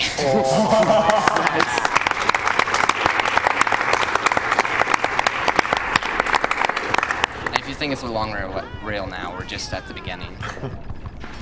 So I got this part. I'm gonna land on this part of the rail. Switch over this rail. Go all the way off. Maybe a handstand in here, why not?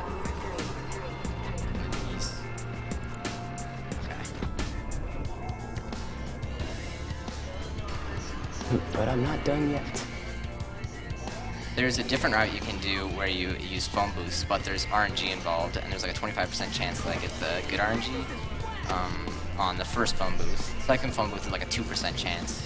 And then the last phone booth is just all skill. It's 100%. You get like the correct phone booth warp, but I'm not using those for the RNG reasons. And this route's really cool and doesn't waste that much more time. So.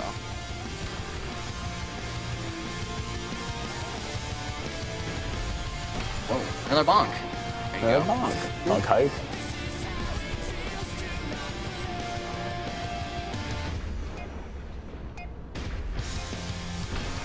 Alright, so we're almost approaching time here. There's time built in the game, but might as well. Here we go. And time.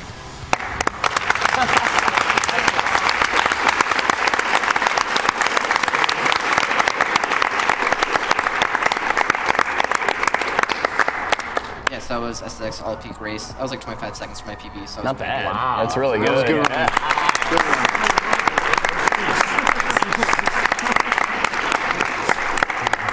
But I hope you guys enjoyed it, and I'll see you around on my daily stream, I guess. Alright. Has been going every day through. Every day. Fantastic. Thank you so much for that wonderful run, CloakedYoshi. We all greatly appreciate it. Everyone enjoyed it. I think we deserve one more round of applause for that fantastic run.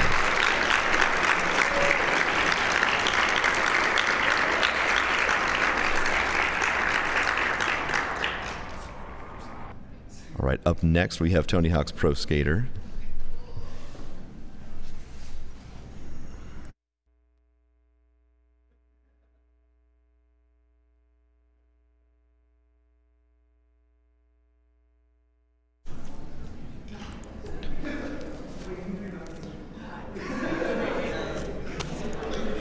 While we were getting all that set up, just a reminder, I believe the Tony Hawk's Pro Skater 2 donation incentive has also been met, so we will be seeing Tony Hawk's Pro Skater, Tony Hawk's Pro Skater 2, and Tony Hawk's Pro Skater 3 back to back. Very exciting. Thank you all for donating and reaching that. We also have an announcement that the Metroid race has been met, so that is fantastic. Thank you all for donating for that.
All right, everyone, welcome back. Thank you so much for watching. Quick reminder of who we are and what we're doing. We are Speed Demos Archive and Speedruns Live, raising money for Doctors Without Borders. Doctors Without Borders provides independent, impartial assistance to those most in need. Doctors Without Borders also reserves the right to speak and bring attention to neglected crises, challenge inadequacies or abuse of the aid system, and advocate for improved medical treatments and protocols. We are Speed Demos Archive and Speedruns Live. Speed Demos Archive is the premier community for video game speedruns, completing games as quickly as possible through extensive planning, practice, and knowledge of game mechanics and glitches. We are joined by Speedruns Live, the best site to race video games online against others. Players of all skill levels are welcome to join, whether you'd like to be competitive or just race casually with friends. You can go to the front page, speedrunslive.com, for more information and to watch a wide variety of speedrun streams. We have a few sponsors working with us during this event. The Yeti has provided another awesome line of t-shirts for Sgdq. $3 from the sale of each t-shirt goes directly to Doctors Without Borders. You can buy these shirts at theyeti.com/gamesdonequick. That's THEYETE.com/gamesdonequick. We are also being sponsored by the Humble Bundle, who is working with us to donate and raise even more money for Doctors Without Borders. They're providing a sale of games from the marathon. You can check out the sale at humblebundle.com/SGDQ with such fantastic games from the marathon as Dust Force, Amnesia, Machine for Pigs, Guacamelee, Psychonauts, and more. Evermedia, who has donated lunch for us every day during the week here. They're selling capture cards on their site at bit.ly/SGDQ promo. If you're curious about how any of the prizes work, all of the donation prizes are set to blocks of games. If you donate during that block of games, the minimum amount, you will be automatically entered into the prize drawing for that. You do not need to specify for it. However, the grand prizes are cumulative, so the more you donate during the marathon, the total amount that you donate At a minimum of $35, you will be eligible to win the grand prize of a Wii U and 3DS XL with custom design. You can also donate up to $105 for a maximum of 3 bids.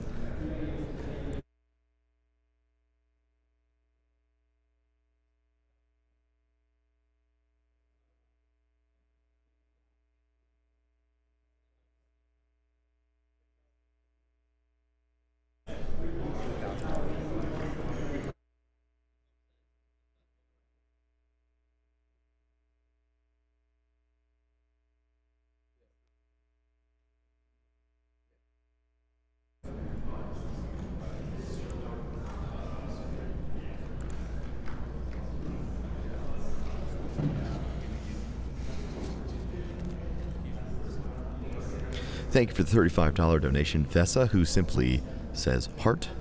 Do appreciate the love. Thank you for the $10 donation, Winged Robot. I wanted to donate during SSX3 because I remember playing this game a ton on my GameCube. You guys rock. Hopefully I will be able to donate again before the week's end. Thank you for the $50 donation, Master Pirate. How can I not donate with all this incredible music? Stoked to watch these awesome runs at work. This donation goes to the announcer's choice. Cheers and good luck on this sick run. Well, my choice up until now was the Metroid Fusion race, but that has been met because you all are so fantastic. So the next thing I will be putting any of my donation money towards is the glitch run of Zelda Skyward Sword. This beats the game in under 10 minutes, and it's a bonus run to take place right after the original run. It is currently sitting at $443 out of $2,500 total needed in order to reach that incentive. Coming up, we also have some other donation incentives, including character choice for Nights into Dreams, and which animal friend to use for Legend of Zelda Oracle of Seasons. Currently, the character choice for Nights into Dreams are sitting at the option of both characters is currently in the lead at $235. However, Claris is close at $190, so if you wanted to snipe that, that is very doable. The animal friends for Zelda Oracle of Seasons, you have Moosh the bear currently in the lead at $613, but Ricky the kangaroo is at $586, so those two are extremely close. Again, a very easy donation war to snipe if you are interested in.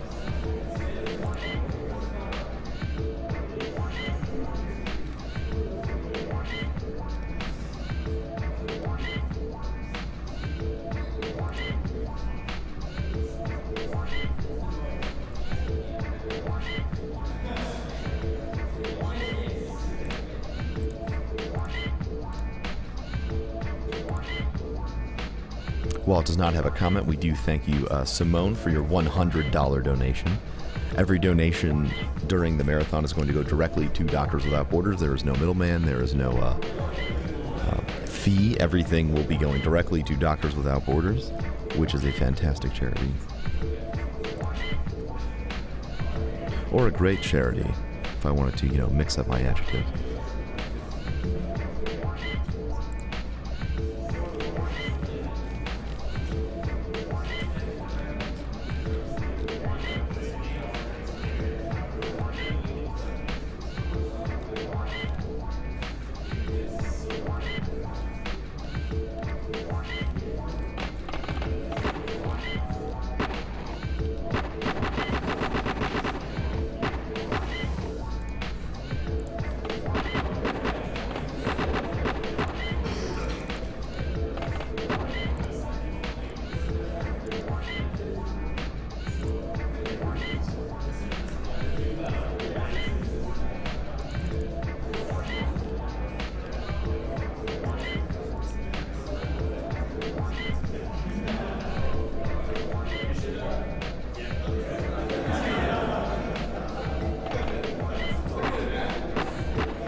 Better.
Thank you for your $5 donation, Yoshi Pro 101. Reminder, Tony Hawk is the best speed game since Mario Party 3.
So Jamie's about to disappear. He's got a few pixels left in him, but for those of you who are curious, that's all right. I'm more talking to you guys, but what exactly is going on? A few more spins. The race was a little bit of a surprise for us, so we were just making sure everything was set up so you guys could have the best possible streaming experience that you could have during the race. So we are just about to get the race started here. So try and do a trick now. It should, yeah. So you can bail, you can do whatever you want, and you're gone. As soon as you like. He can't get out of it. All right, guys.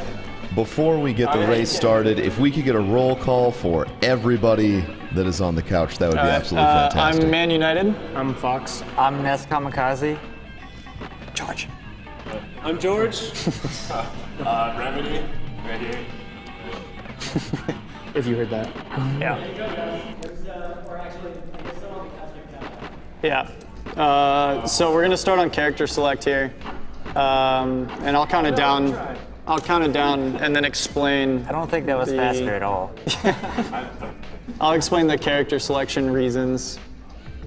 I actually might be able to do this. So we pick someone who can either do a front flip or a back flip due to the N64 version, allowing you to spin and give you a stupid amount of points very quickly with multipliers. Are you guys ready? Yeah. All right, 3, 2, 1, go.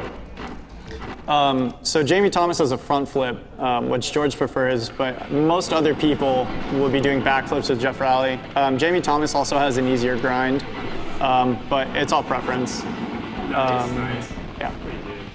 They actually differ in routes right here too. George is doing the TAS route, and it can tend to be a little more difficult. Yeah. He was supposed to get a rail at the beginning on the ramp and jump over to the E, but he missed it. And then Guished and Remedy, see, Guished is already out, and they're doing the one that we learned originally. So right here, Guished is about to do a wall ride up to the awning. He missed it, and he's gonna retry. It saves about 15 seconds, I believe, if he hits this trick. George is about to attempt it as well. So that's gonna get them right up to the secret tape. And at any percent, this is a massive time saver. 100% it is as well, but it's not as noticeable, just due to the other goals they have to get. The rest of this level is pretty much just going through a route. There's no more really hard tricks after this. A big thing also is getting special. You get it as quickly as possible because it gives you a speed boost anytime you do a special trick. And speed is also lost the longer time you spend on the ground, so they try to do fast plants to retain their speed. Guished is going back here to get, I believe, the secret tape. He tried to throw in some swag with the kickflip to Indy. Never do a kickflip to Indy. It's gonna kill you. George is here in Mall, which is one of the more fun tracks to do for sure. It's a point-to-point, so you go from the top and the run will actually end at the bottom. We stopped before then because we're fast, but this secret tape jump he's going for right now can give a lot of people trouble, and he hit it no problem. You're supposed to go from a different ledge, but it's much quicker to go this way and skip a whole sequence of turning around. The game is also very technical, so if you mess up, it's very easy to get frustrated and lose track of where you're going. Especially in later levels where the levels are more vertical, and if you fall, you lose a ton of time and there's nothing you can do about it. So here's our first showing of a competition. There's a kind of a gap of points you need to hit. The CPUs can get within a certain range, and their overalls will vary about 2 points up or down. So in Chicago there, it's about 15,000 and you'll be okay. And we have those down pretty quick. This is another skip which one's this? Downtown. Okay, sorry. Where George is right now, and previously we thought it was only a TAS strat, and then George actually experimented with it quite a while, and you can actually jump on the building and get the secret tape. We did. Oh, what? Okay. We were all experimenting, and it's extremely difficult, but if done properly can save quite a few seconds, and a few seconds off of an already very short run of being about 7 minutes or less is massive. So it's actually pretty cool to see them this close to each other. Yeah, especially because they were down about a level, so it's really easy to catch up in this game with proper execution, and really easy to fall behind. Yeah. This is a fun strat that George just did. You can go through the bottom of that and not clip, but still get the T. It's actually kind of deceptive how tricky it can be. That ramp that you jump off of doesn't give you much time to put the inputs. Coming into downhill here, a lot of people remember this level very vividly, and we hate this level. It has some of the hardest tricks in the run. There's one in particular we'll talk about when we get there. But this is one of the vertical levels I was talking about, where if you miss a letter or a valve or the tape, you're losing very easily 15, 20 seconds, if not more. So right here, he's gonna come and hit the A and grind across this. This was at once believed to be a task-only strat, but after some manipulation with the way we do it, and that was fantastic. That was really good. It's extremely tough. The fast plant has to be very perfect, and you have to have full speed. So that's why we do the backflip before, because it gives you a speed boost? Yeah. The task actually skips a backflip, but gets a special grind on the rail before it, and cuts a retarded angle. Guished right now is doing 180s to hopefully get a special trick. Yeah. And it's tough when you miss that. You pretty much have to restart the level eventually. Burnside again, it's just quick tricks. I think this one's about 25 or 30,000 you need. Typically, a backflip 720 off the first ramp will give you the score you need, and you can get out. So Remedy and George right now are pretty close here. They're really neck and neck, because a few seconds can mean the world in this game. Yeah.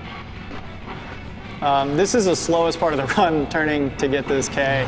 It's the most aggravating too, because you're a blind drop onto that cop car, and if you don't hit the grind, you have to spend your time figuring out where you are.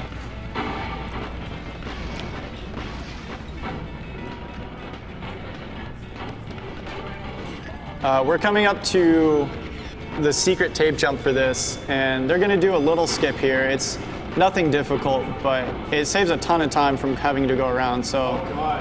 Oh, God. So George is pretty happy right now, but it all comes down to the secret tape jump. This is extremely finicky. Any kind of bobble will not get you it, and nice job. So what's pretty impressive is he actually almost cleared the tape, and that can actually be more devastating than just missing it. Nice. The bonks, dude. So a good time out of San Francisco on your clock left is anywhere in the 30s you can be happy with. So George is actually on a really solid pace right now, and the bonks come in. Yeah, that's a pretty solid time. It's something to be happy about. Time is actually coming up pretty quick here. So this is the last contest that George is going into. I mean, all the contests are pretty much the same. Just throw a backflip and spin. That was only 720. So he actually messed up. A 900 backflip there can give you a pretty heavy point differential between a 720 and a 900. Remedy actually has a pretty good chance of catching him right here with good execution and the fact that George can't backflip. Front flip, thanks. Sorry.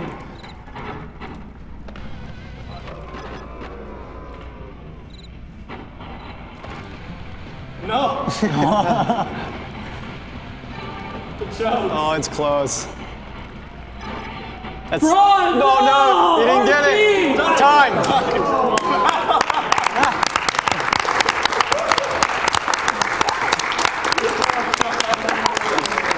So a thing about 100% is you need all golds, and to come up bronze like that is heartbreaking. It's pure RNG. It is, yeah, it's completely RNG because we're cutting the points so close so we don't have to do another jump that you can sometimes, and it's usually Bucky Elastic because no one likes him, will come and snipe you and steal away your gold, and nobody likes him. So, you know, sorry, Bucky. Fine. All right, well, if you guys have a moment, I'd like to read some donations. That's not bad. Actually, the world record has been beaten several times since we've been here for 100%. Yeah, 3 times. 3 times. First, it was Remedy. No, it was George. It was George first. It's like 712. Yeah, they got a 712. Then Remedy did. Yeah, he cut the 655, and George didn't appreciate that and pulled the 645. There were still mistakes in the run, from what he says, but they weren't anything too major. It was a few seconds. But Remedy actually holds a record for any percent, and that run is godlike. It's actually under 5 minutes. It's a 4:57, if I remember correctly. Yeah. And if you look that up, you can YouTube it or just find it on his Twitch profile. Yeah, it's a fantastic run. It's insane. So Steve right now, guished, did the best cheat code in any game. A lot of people think it's a Konami code, but it's not. It's actually Tony Hawk's wife's face.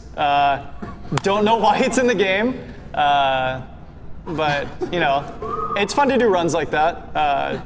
You know, it reduces lag on the screen. Yep. We don't know if that's true, but we hope it is because we do it. So.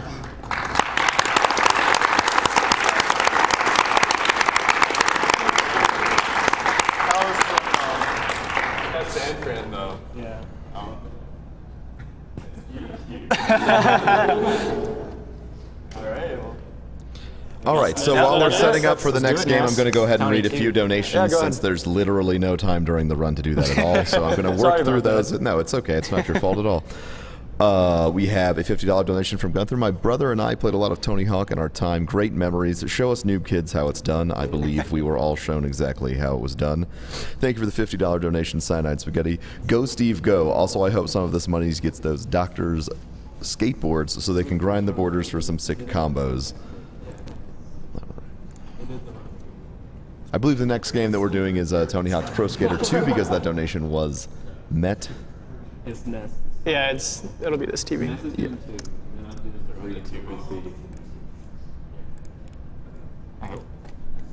Yo, cool. Best of luck, sir. Thank you. Good luck, have fun. Thank you for the $50 donation, Kimberly Locke. You guys rock. I'm not the most dedicated fan, but I watch you guys whenever I can. You've never let anyone down. Rock on, guys. Love you guys. Thank you for the $10 donation, Boss Dragon. Love the Tony Hawk series when I was growing up. Thanks for helping me remember my old days. Thanks for all you are doing for this charity, and thanks to the runners for being awesome at what they do. Thank you for your $50 donation, Fire on Earth. Hey, bro, man, Fire on Earth here. Love you, buddy. Put this wherever you want. I will be putting all of my donations towards the glitched any % run of Skyward Sword, so that is fantastic. So we're getting set up pretty quick here for Tony Hawk's Pro Skater 2. Thank you all who donated for that to get this in the marathon.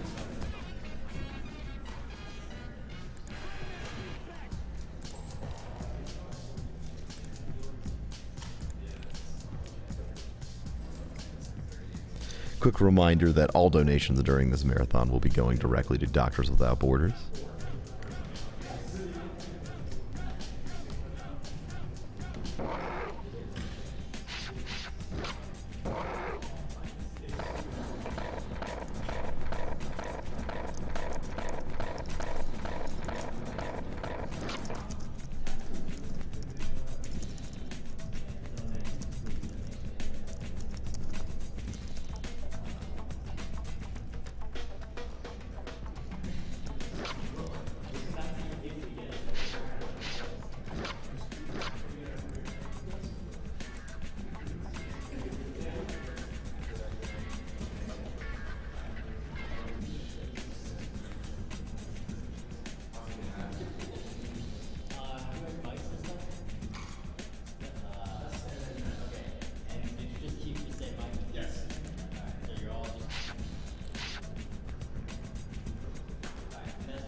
What? Say stuff. Oh, okay. Words? Alright. As we've had a little bit of a couch change before we get started, can we go ahead and just introduce our new runner? Alright, I am NesKamikaze. We've got George. Fox. And Man United. Alright. right. And 3, 2, 1, go. You want to talk? Go for it. All right, so this is going to be a much different run than what you saw in Tony Hawk 1. Tony Hawk 1 is much more route heavy and actual, I don't want to say speed tricks, but things that cut a lot of time off your run. These are just insane combos, and there's definitely still routing involved, but it's definitely more heavy on the combos. The stats also make a much bigger difference. In Tony Hawk 1, they pay no attention to them, but in this one, he'll actually have to go in and invest stats at one point. Yeah. So even though this is an any percent run, he will be having to get golds in all the competitions to give him enough money to actually progress in the game.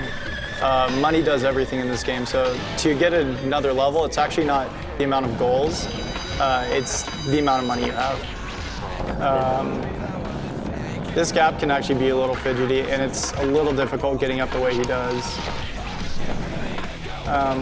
We actually haven't mentioned the soundtracks at all, but Tony Hawk's games usually have the best soundtrack you'll ever hear in your life. So, two is very good. 1 is definitely iconic as well, but yeah, two is very good. This is the first contest. You're going to notice that the scores are much higher. That's due to just being able to manual and combo your combos. Yeah, if you get a perfect landing off of a spin, your multiplier shoots up 1.5, I believe. So. Yeah, it's gonna about double your base score, which, especially in competitions, are massive. Alright, so now I'm gonna go bias step. Speed is good, all is good, spin is good. Basically, the speed things are speed, so get the speed things. And at the beginning, he chooses Steve as well because he has the best. He has very average stats, but he has good stats and speed as well for the beginning of the game. Yep. Also, another trick you're going to notice is he's going to do a revert or pivot right off the bat. If he doesn't do that, it's going to take him longer to get up to speed, but throwing a revert in like that actually gets you up to full speed much quicker. Yeah, that's a very deceptively hard jump. The angle you come off that is really weird.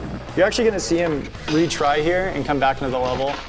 That's due, the subway he's about to go over is actually on a timer. And if he were to try and go up to the subway during that run, he would actually be hit by it, knocked off, and it would just lose a bunch of time. So it's quicker to reset and a lot safer too. This secret tape used to give a lot of people troubles, especially back when they first played the game. It's kind of a long grind, but luckily he's upped his stats and it makes it easier. I hit that sloppy landing, so I lost about 40,000 points. And I have to do a bit extra.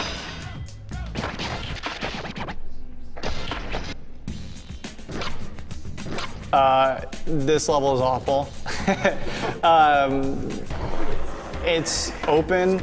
The route is all over the place. Ollie the Magic Bomb makes his appearance here, and he's the worst person in the world. We will not be visiting. Yeah, we will not be visiting Mr. Ollie.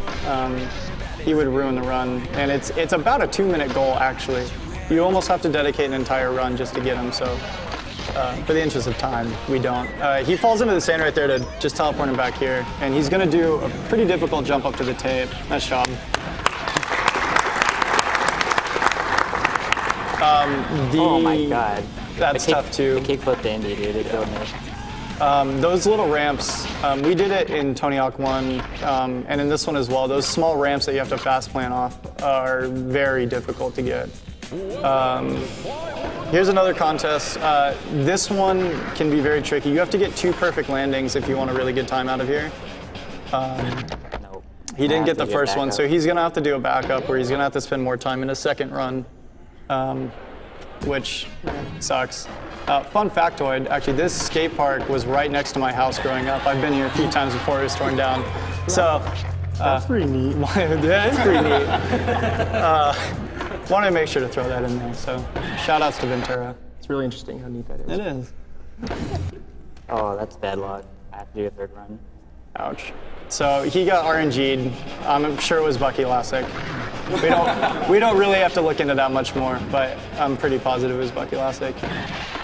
And that was much better. Yeah, that's what we're supposed to have. Oh, is there a costume? Nah, it was Bucky Classic. Alright, this stage is really difficult. If I get this in one try, I'll be really happy. Yeah, so this is definitely the hardest trick in the game. He's going to do a huge combo starting here. If he misses it, he's going to have to retry. There's really no other way to do it.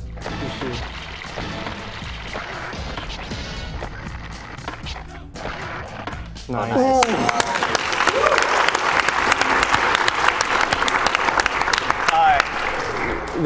It's just so difficult to do. With having to balance and throw in as many tricks as you need to get the score, and actually going up that rail is very difficult. You need a lot of speed, and grinding and jumping actually improves your speed. So that's why he has to keep jumping like that. So this is actually the last level, so time's coming up here. This contest is actually pretty quick.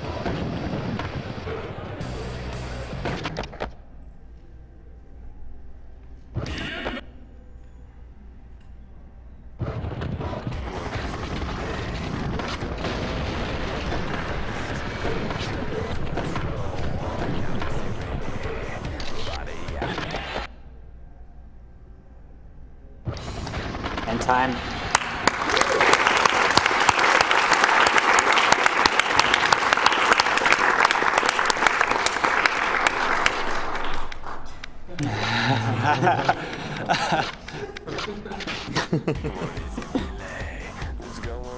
All right. George? Let's see some 3. Maybe. There we go. I will be right back. Really quick. Thank you for your $4 donation, Gendant. As a Tony Hawk speedrunner, this stream has blown my mind. I have stayed up much later than I should just to see this. Thank you so much for running this.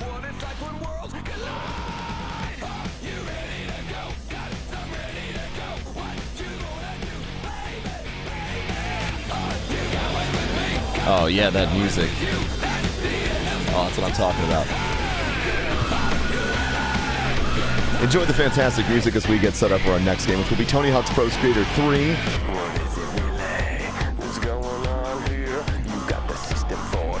It promises, if to be anything like the other runs, to be absolutely mind-crushing, efficient, and fast. A reminder that we are partnered with the Humble Bundle. The Humble Bundle has decided to work with Sgdq, donate all the money from the proceeds directly to Doctors Without Borders. You can get it at humblebundle.com/SGDQ with fantastic games from the marathon. Great way to support and, you know, get a few games that you might want to speedrun yourself.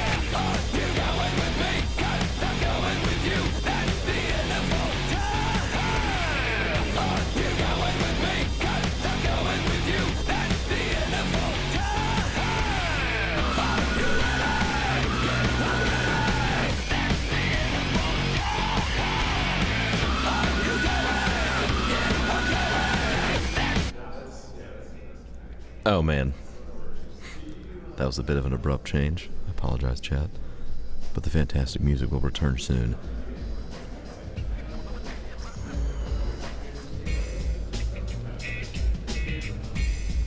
And we chill now.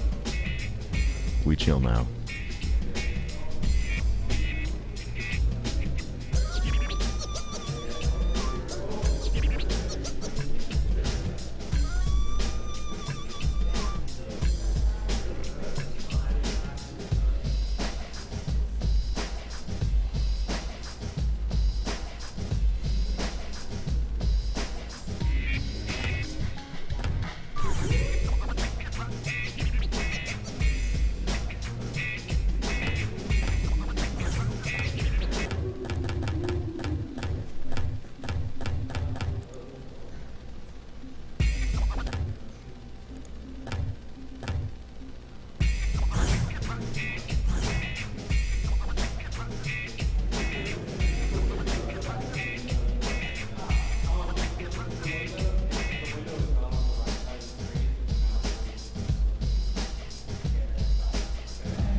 right, as we perfectly crop this so everyone can have a fantastic viewing experience, one more time, even though it seems redundant, there are people joining. Can we get one last roll call from all of you fantastic Tony Hawk speedrunners?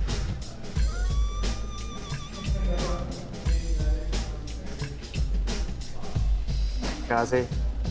I don't know who they can see in that. That's Remedy. Remedy. Man, if they can't see you, just jump in there. The camera? It's over there. There's a volume on that. Just trying to. All right. So 3, 2, 1, go. Also another great soundtrack. So we're doing every goal in the game, and we're also getting gold medals in 3 competitions. We're also going to do the cruise ship. Oh, that's really bad. I can retry for that though. So this grind right here is crucial. If I miss the cycle, I have to wait 20 seconds to grind the bucket again. This is definitely one of the faster Tony Hawks to watch. Just like gameplay-wise, everything is moving extremely fast, and your muscle memory has to be spot on because you can't do a lot of this stuff off reaction. That was a cutscene skip back there. It's not really that important, but it saved about 5 seconds. Okay, that really sucks. I had to go back to that, but what can you do?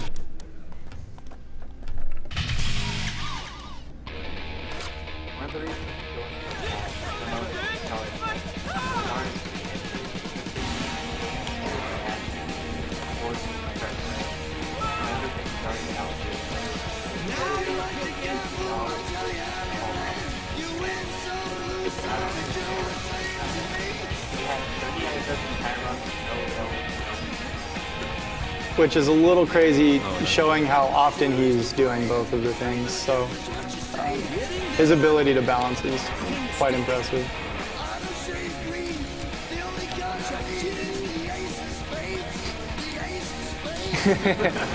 It's all about the soundtracks. These games could be garbage, and I think they'd still play well. Yeah. And if soundtracks were garbage, nobody would play the game. It's probably true. That's probably true. They probably got popular due to the soundtrack. So that skip was pretty difficult. It's a pretty tight window to get that jump up there. It's actually possible to skip that cutscene like I did the one in Foundry, but the timing is like a few frames. Yep. In this game, you can actually end your run, and for a few frames, the game will still run after you choose end run. So you can kind of do like collect items and skip cutscenes in that method. Also, George is pretty much a god at this game. His any percent, I believe, is under 4 minutes, right? Yeah, it's 3:55. Yeah, and it's insane. We chose 100% because we wanted you to see some of the game. But when he does any percent, you see you're more loading than playing. So it's a little silly. It's still impressive and difficult to do, but it's a little silly to watch. But I recommend you do. It's only 4 minutes of your time. Yeah, it'll take about 4 minutes, and your jaw will hit the floor. It's impressive. Yeah, this. Yeah. Yeah, if you can't hear what Gosh is saying, the actions per minute on Tony Hawk games are incredibly high. You're constantly comboing, and I mean, for a manual, it's up, down, and then you're holding X or A or whatever your button is to ollie. Got it. And you're comboing flip tricks and grinds. It's very heavy. Push a lot of buttons. Fun factoid. These pickpockets were actually probably terrorists at one point, but then 9/11 happened and they became pickpockets. Yep. Yeah, this was just after.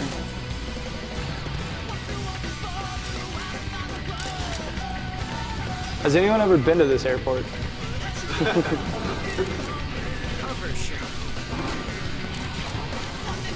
So these pickpockets can actually have a little bit of RNG. They can like randomly stop on a dime, or they cannot. This one just chose to stop on me and confused me for a second there. There's a kind of tough wall ride strat for this K. I missed it. It's not too bad to go back for though. The song is really cool.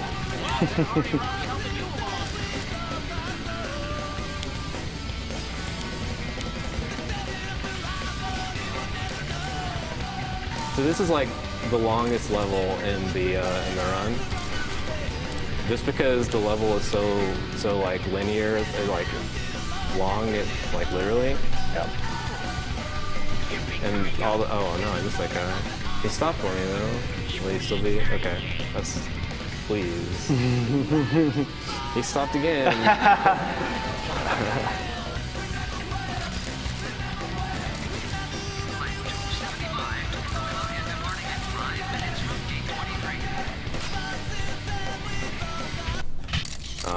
So these competitions aren't very exciting. If you want to read some donations, that's fine. Your one chance. Your one chance. We have nothing to read. Nothing to read. No one likes Tony Hawk. That's all right. Enough people here were hyped about it. Yeah. Well, I mean, we've been getting lots of donations, but there is not much to read. Understandable. Okay, That's okay. Never We mind. don't do I it for say the that, money. and we got one. We have a donation to read. Thank you, Rhinocelicious, for your $100 donation. Tony Hawk really brings back the memories, great soundtrack, and a great run. Mainly the soundtrack, though. Yeah, these runs are bad. Yeah. I was thinking, you know, in this game, is that your skate location are your choice. So if you wanted to do this run, you might not see the phone right now. Yeah. Also, street skaters and vert skaters will have different photo goals. So generally, the street skater goals will be faster than the vert skaters because a lot of these vert goals are like do invert tricks, and you never want to waste time by going up in a straight area in a straight line.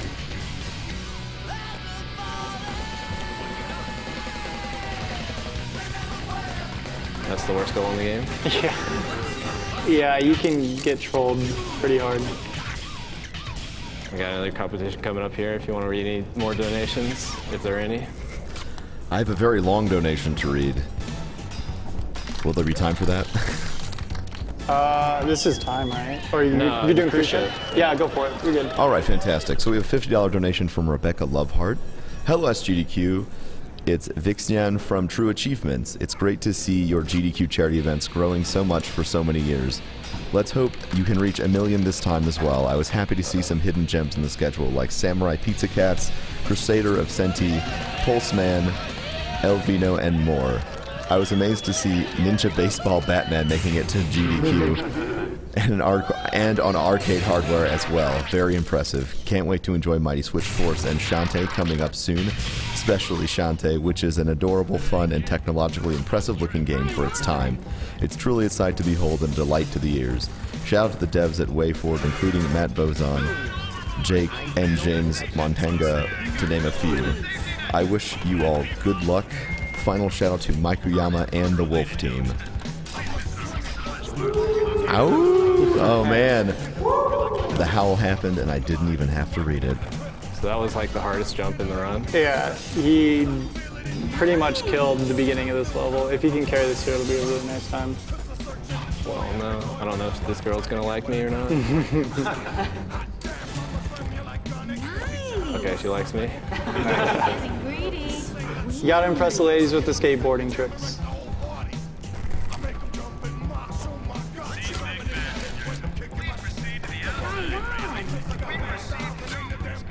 And again, it's just really impressive to watch this game. It's so fast that it's hard to understand what's going on until you break down the run. All right, time's coming up in a second or two, hopefully. Well, if I get this wall ride. Okay.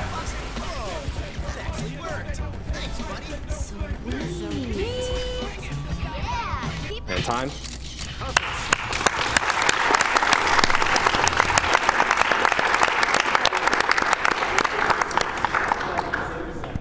What was it? That's a world record. Yeah!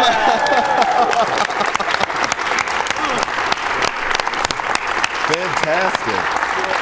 Yeah, that was actually a very that was a really solid run. He's actually pretty much the only one to run it because he dominates anyone who tries. So it's hard to appreciate all the tricks he did, kind of like the other ones. But some of those jumps where if you miss them, the run's over, and he hit them pretty flawlessly.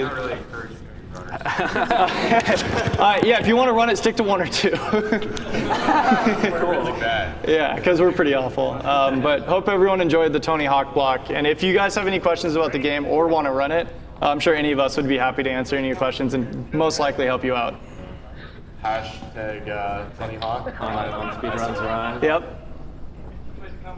Thank you. All right. And thank you, George, for your fantastic run. I greatly appreciate it. I'd like to take a moment to remind everybody why we're here and what we are doing. We are Speedruns Live in Speed Demos Archive. We are doing Summer Games Done Quick 2014 to benefit Doctors Without Borders. Doctors Without Borders provides independent, impartial assistance to those most in need.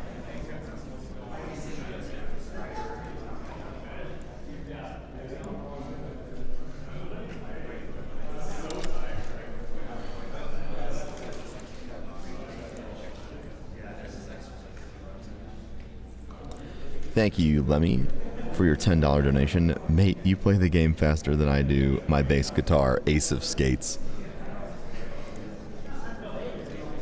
Thank you for $5 sweeps. Tony Hawk, awesome soundtrack. Used to play it terribly back in the days of my early teens. Really enjoying watching these speedruns live. Keep up the good work. Put this $5 to the runner's choice.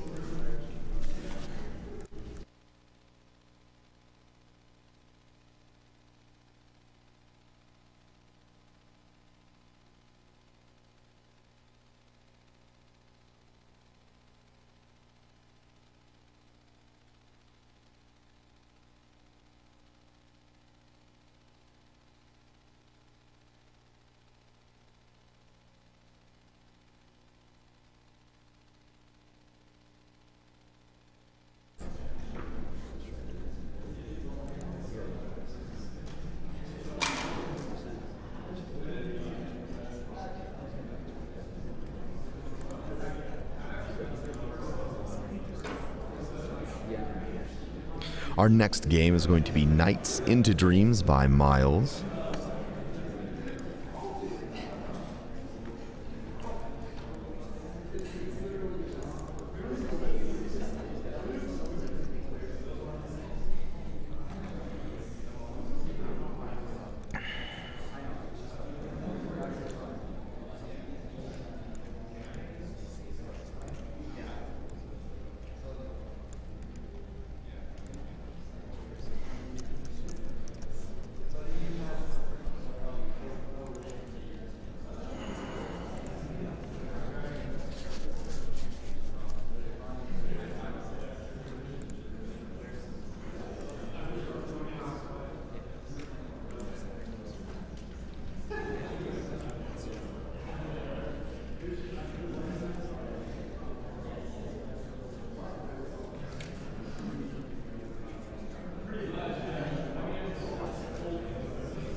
If you guys are looking for a donation incentive that is going to be coming up soon, The Link's Awakening race is going to be happening in a couple hours, but only if the donation incentive is met.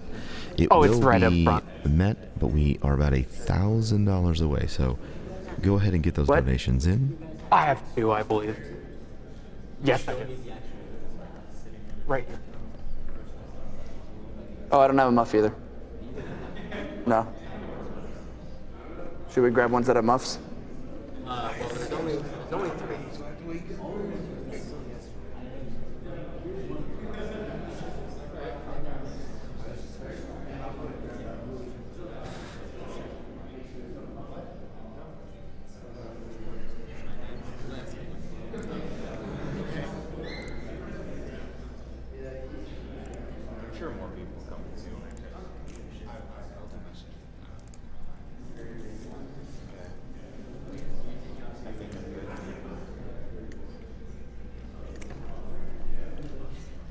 Alright everyone, just a quick reminder that our next run is going to be Nights into Dreams by Miles. I will leave you in the capable voice of Mr. Maikuyama.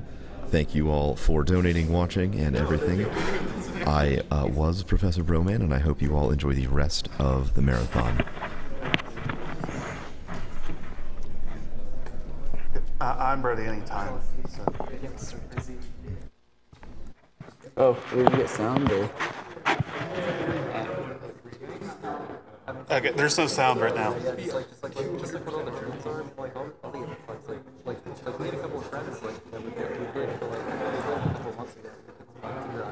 I feel like this has happened a few times already. No sound on game. Yeah. Maybe you don't technically need sound, but it's nice. It's such good music. It helps for the fish boss, though. Oh yeah, sure, it does help for gold bow. I guess that describes dreams. It did its job. I didn't realize it. Oh, what? What? The music's just off. What? What is? Check the settings. Maybe. Oh no. Oh no. Oh no. Saturn OP Cruiser. Please.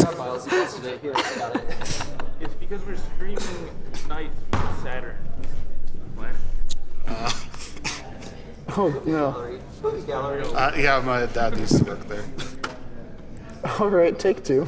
This time with less terrible crashing. Yeah. Missing no. Which character are you doing first? Clarice. You doing this character? Yeah. Yeah.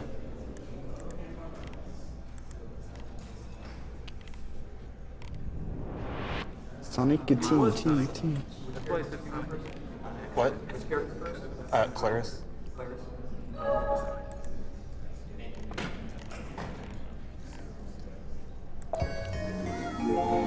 Alright.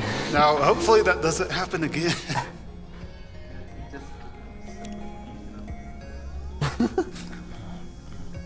It's an old game. What do you want?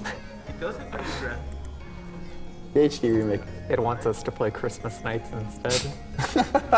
Okay, so now I'm ready at any time. So.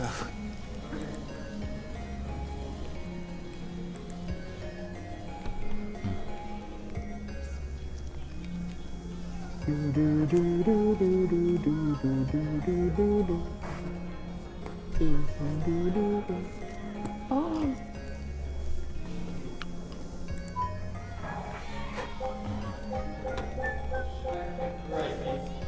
Okay, 3, 2, 1, go. So just waiting for this little intro animation. You want to do a roll call real quick? I'm Miles. I'm Plum. I'm Bonzi77. What? Okay, at the start of each stage, you start as a kid. You have full 3D control during this section, which usually is really short. Then when you get to Nights, the jester thing here, it's locked to a 2D plane. Now, the goal of this game is to collect 20 of these blue chips, and then get to this thing. It's called an idiot capture, and then get back to the start. And then you repeat that 4 times for each stage. Each time you go around, each time you get a different idiot capture, it changes the lap. So it's the same level, but it's a different course that you go through within the same level. Yeah. So you can see he's going for the green one this time, so there's a thing up there that wasn't in the last one. And next time he goes through, it's going to be a different lap. Yeah, you'll notice at the bottom left of the screen, there's a bars draining. That's how much I can dash. There's 2 ways to refill it. One, going through these rings all over the place, or 2, getting an item that completely refills the bar. I already got the item on this course, so it's nearly full, so I don't have to worry about it for the rest of this level. And drill dashing is obviously the fastest mode of travel through almost all the levels. Yeah.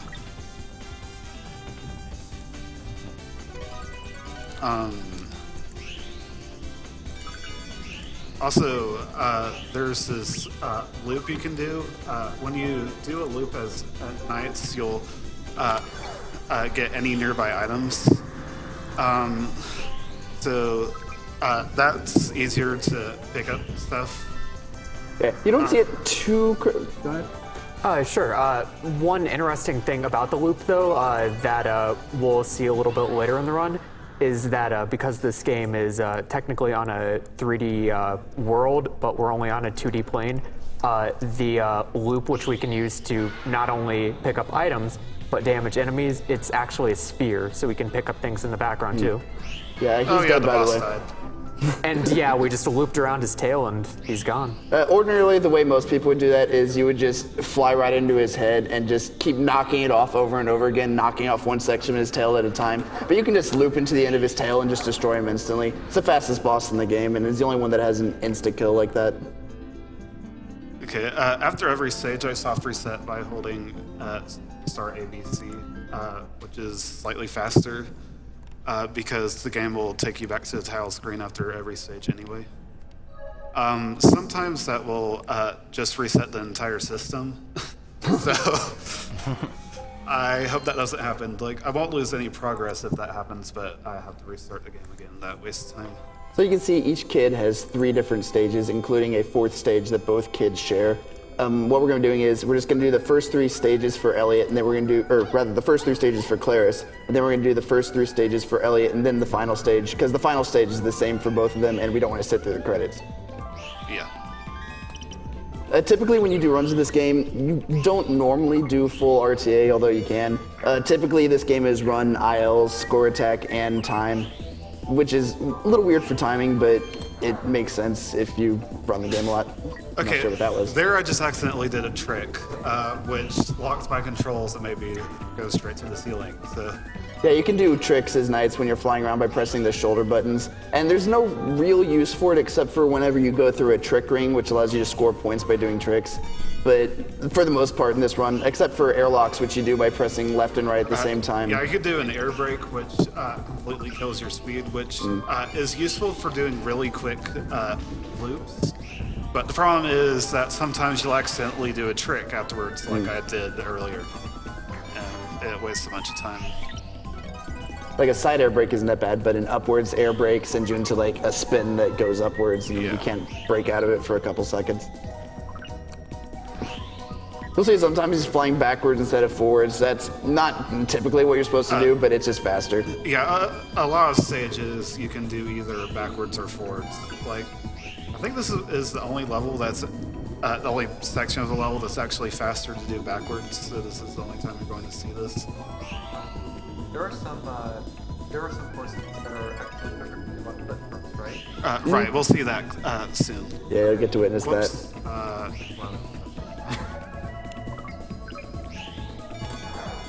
There you can see that's how the air brake is supposed to look.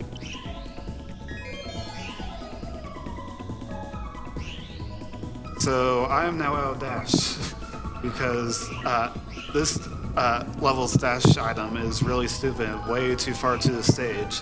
Like right below me right here, that's where the dash item is, and the stage is almost over, so it does me no good to get it. And the dash does carry over to bosses, so... Yeah, fortunately this boss needs like barely anything. Didn't need the sound for this, though. Yeah, serious time for a little bit.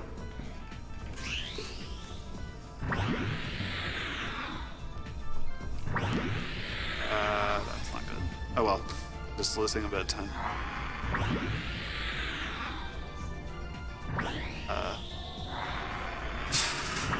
Nice.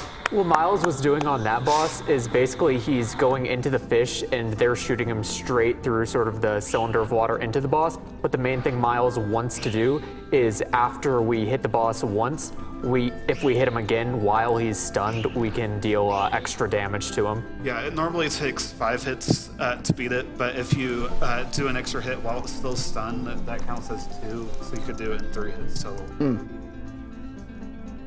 For some reason, that boss takes forever to end after you actually beat it.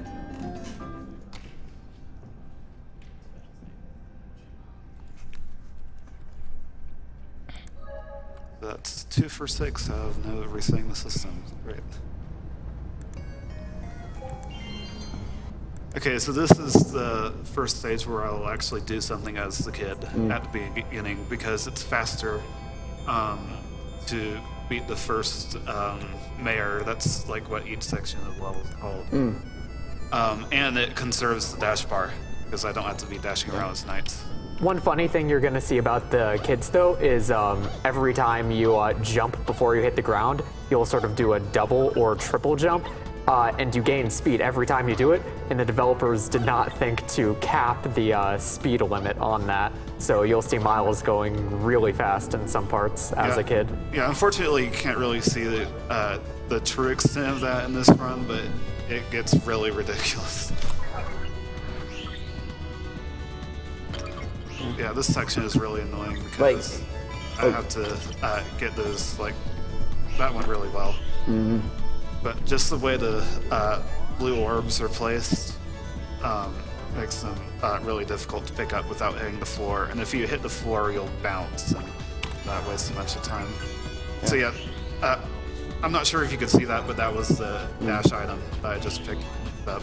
Now, if it was possible, then getting all of the captures as the kids would be faster. But the next capture doesn't spawn until you get the first idea and put it in the altar. So it's a nice idea. It would be a nice idea in theory, but unfortunately. Yeah, if you were to run out of time as knights, then you would go back to the kid. But obviously, you don't want to be running out of time. Yeah, it takes 2 minutes for the timer to run down, and you don't want to wait around for that. Not good for a speedrun, obviously.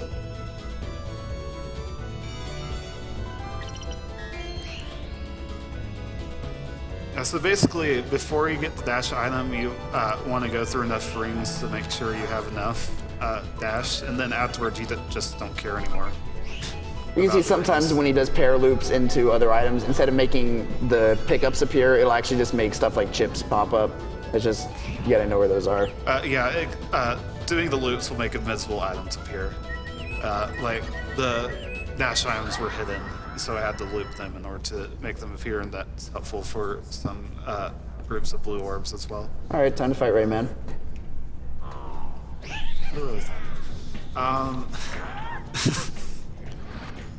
One interesting thing about this boss is that Miles can actually control which side of knights the boss will spawn on. Yeah, this boss is weird in that it can either spawn on the left or the right.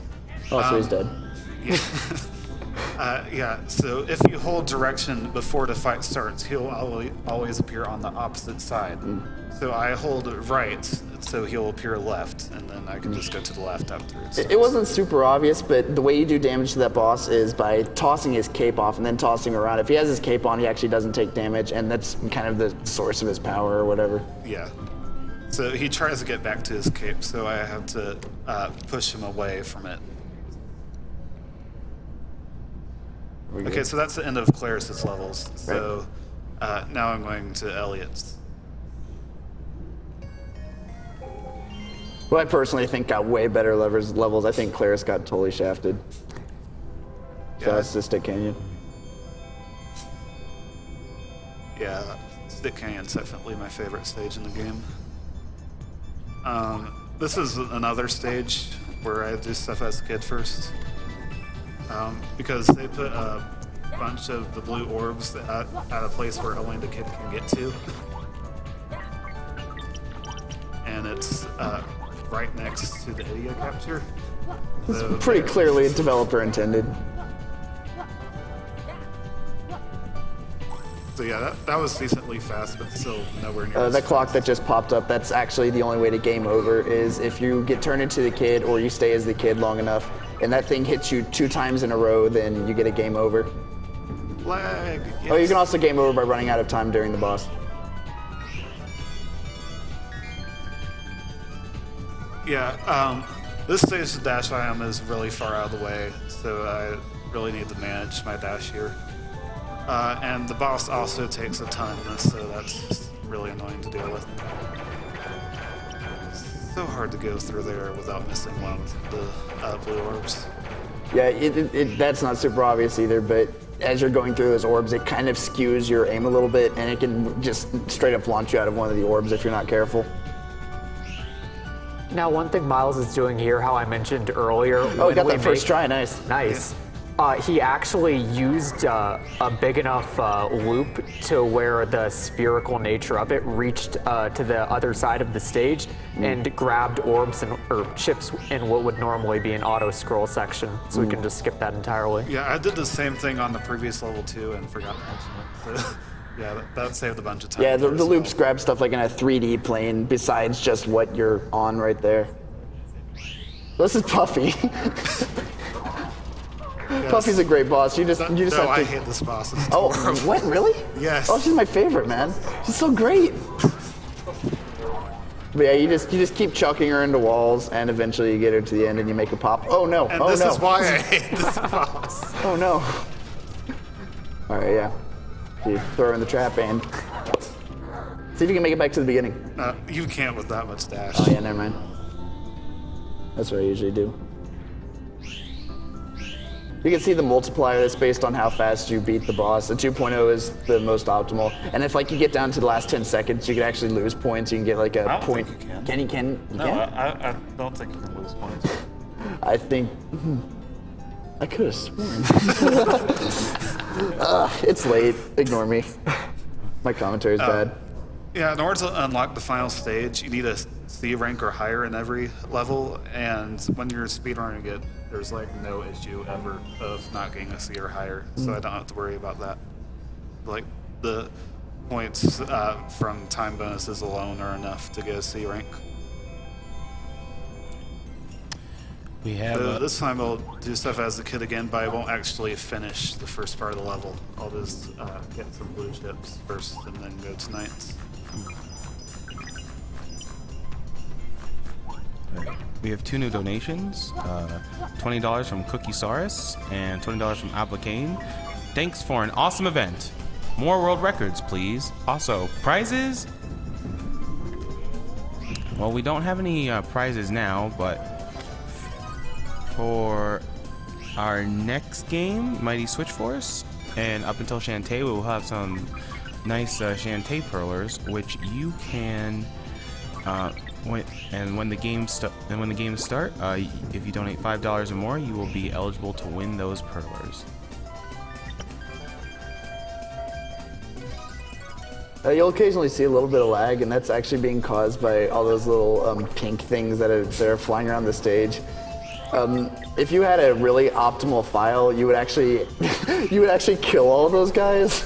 They're kind of a precursor to the A-Life system that's in Sonic Adventure. Actually, you can actually like hatch them and raise them and take care of them and stuff. Yeah, it's not super involved, but yeah, you don't have much control over it. But if you get the moods high enough, it can actually affect the music, which you can hear. Each level in this game actually has 4 different versions of the music, and which version it is depends on the mood of Little My Tokens. Yeah, and completely optimally, you would kill them all to reduce frame rate issues. But we're not heartless here at Sgdq. We're supporting Doctors Without Borders, so we wouldn't kill needlessly. That's why we want to save the animals, right? Right.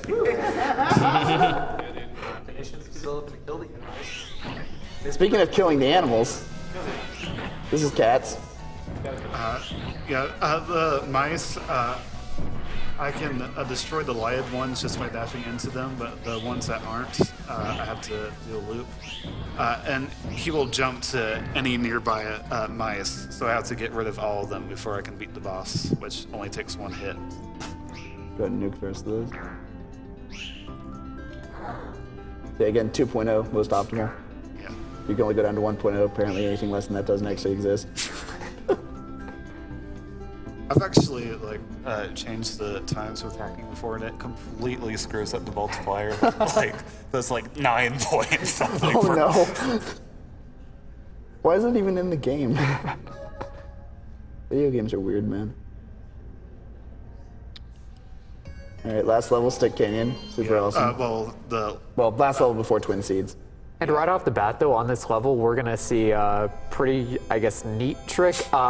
Normally, whenever we're the kids, we get attacked by the swarm of enemies and get knocked down.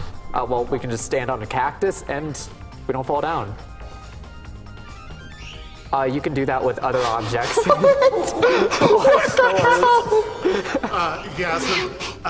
That happens after you get to nights before the cutscene ends. And it goes away after you do a different animation, which I usually do, but I don't there because it's funny to see that. That was incredible. And if we actually get to Nights too early, Nights will just be stuck in the Idea Shrine, so like kind of in that pose, and we just have to wait 120 seconds for Nights to die. Yeah, so you do not want to get there before the cutscene showing the video capture starts. Oh wait, I missed a check. Oh, don't hit the coaster. Please don't hit the coaster. And we need to be really careful with these chips because there's... Yeah, that part right up that there. metal grate above those 3 chips, if we touched that at all, we would get into a pretty long auto-scroller. Which is a shame because it's one of my favorite parts of the stage, but it's also a huge time suck. Yeah, so that mare was really slow, but it could have been 20 seconds slower if I hit that crate, so... There were some magnets there, he turned them off. Oh, there was an egg back there, you should have gotten it. Yeah, so this part's weird because everything's attracted to you, but no. Thankfully, it doesn't affect the mood of your Nitopians, which is super important. Yeah, here's a stunt ribbon. I actually go below that because he hates good music.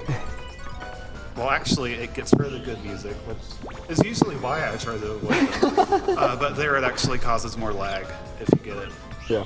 All right. This is like one of the most defining parts of the stage. I do that bounce against the floor because it changes the camera angle and will make it lag less. And you also probably noticed this little electrical enemy. We really need to avoid those because if you touch one, your dash meter is completely gone. Fortunately, though, the developers put in 3 dash items to this level, so let's just hope we don't hit one of those. Yeah. So ordinarily, you would take a giant coaster all the way back down the tower, but we don't want to do that because, again, it's suboptimal, so we'd get to take the boring way back down the tower. Yeah, normally after you go down the tower, you have a ton of speed, but I hit a wall right when I got to the bottom and lost all of it. Oops. And now the best boss in the game. I have in the Google document, but I don't think too many people can read the Google document. What's Wuqinglong?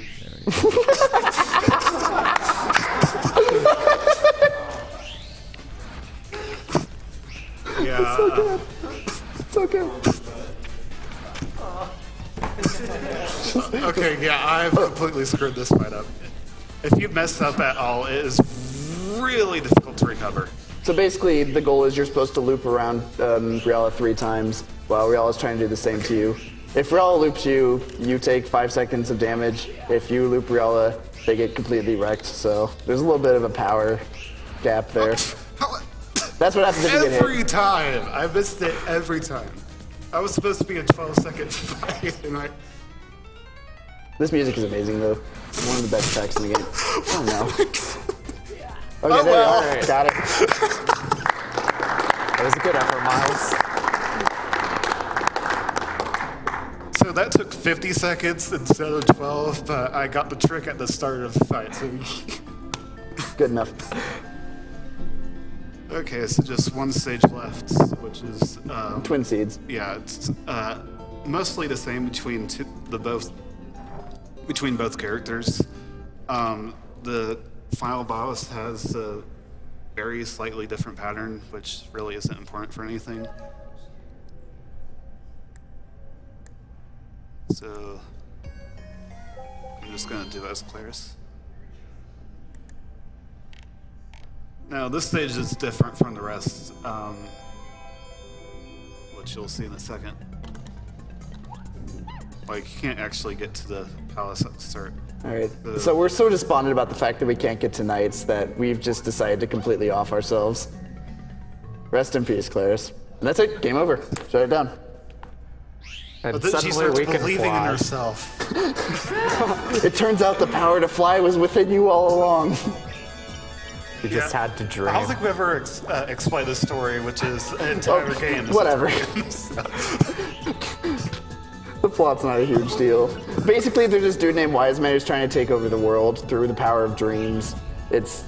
Well, there are also these two kids. You know, one wants to become America's Next Top Idol, and the other wants to become an NBA superstar. Yeah, basically, they have the courage to accomplish their goals and don't realize it. So... Dumbo's feather was basically a lie the whole time.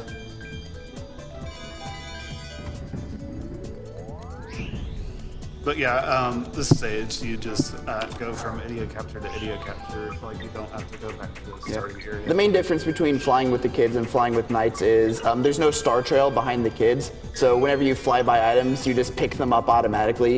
You can't paraloop around things, so there's no looping around things and picking up a huge group of items at once. But they do have the magnet ability, so it kind of counteracts that. Other than that, they're the exact same. They can even do tricks and stuff. All right, so a bit of a brief auto-scroller here, very brief. Yeah, if you notice that you only have one time limit for every level, which was plenty. Yeah, and if you time over on this, it's game over instantly. There's no recovery. All right, so now we're going to the final boss, Wiseman. A good old time. Yeah, so it'll be time after I beat this boss. Brief little cutscene here first.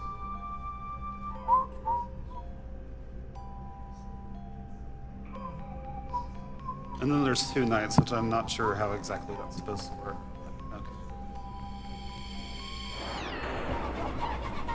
Okay, this first attack right here. That's the only difference between Claris and Elliot, as far as I know. Which I actually didn't know, that's news to me. Yeah, so that will be slightly different timing if you're playing as Elliot. Right. Now you gotta dodge the rocks. If you've played Sonic All-Stars Racing Transformed, this boss may look familiar. Really fun stage, actually. The snowballs, if you hit those, you get stuck on them and you have to dash away from them. They're not too much of a threat. That was there. Yeah. Unfortunately, this is the worst part, and this is also the final hit. Assuming I get this. Yes, I got it. All right, so get ready for time? Time. Okay. All right. Nice.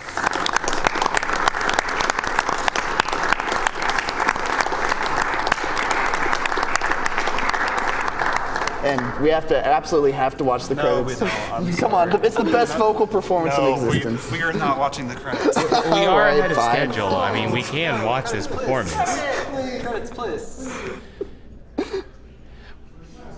What about believing yourself and in the children? Okay, I'm going to leave it up to them because I'm not going to decide to watch the credits. Okay, I'm warning you now, this is the kids' version of the credits song, which is basically purposely terrible. Oh, it's so good, though. I mean, come on, Elliot, she's a superstar. Look at her. Look at Simon Cowell.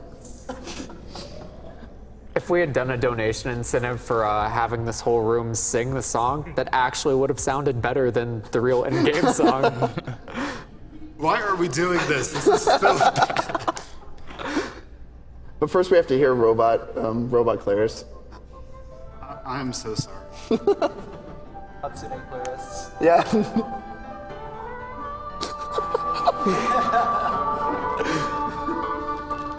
The dude in the sunglasses, this is pretty much everyone's reaction to this song.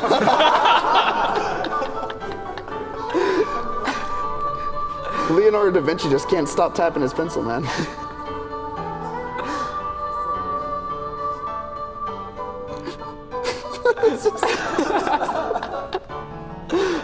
It's beautiful. Brings tear to my eye. Yeah, Like so this if you cry every time. This came out in 1996, if it wasn't obvious. Chat is full of Craigasms, by the way. Great. So the people have spoken, Miles. But the question is, should we sing along? I am not singing along. I will say that. I saw the lyrics, and I don't think anyone wants us to sing. No, the lyrics are so good, though. They're about dreams and finding the ones who you care about.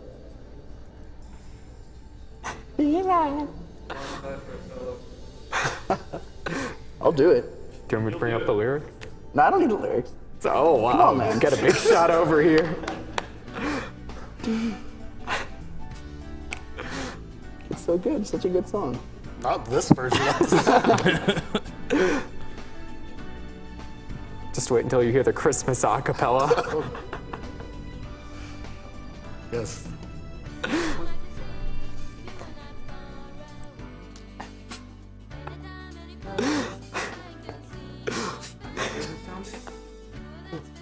It gets worse, I promise. Waiting for now. If you're looking for someone.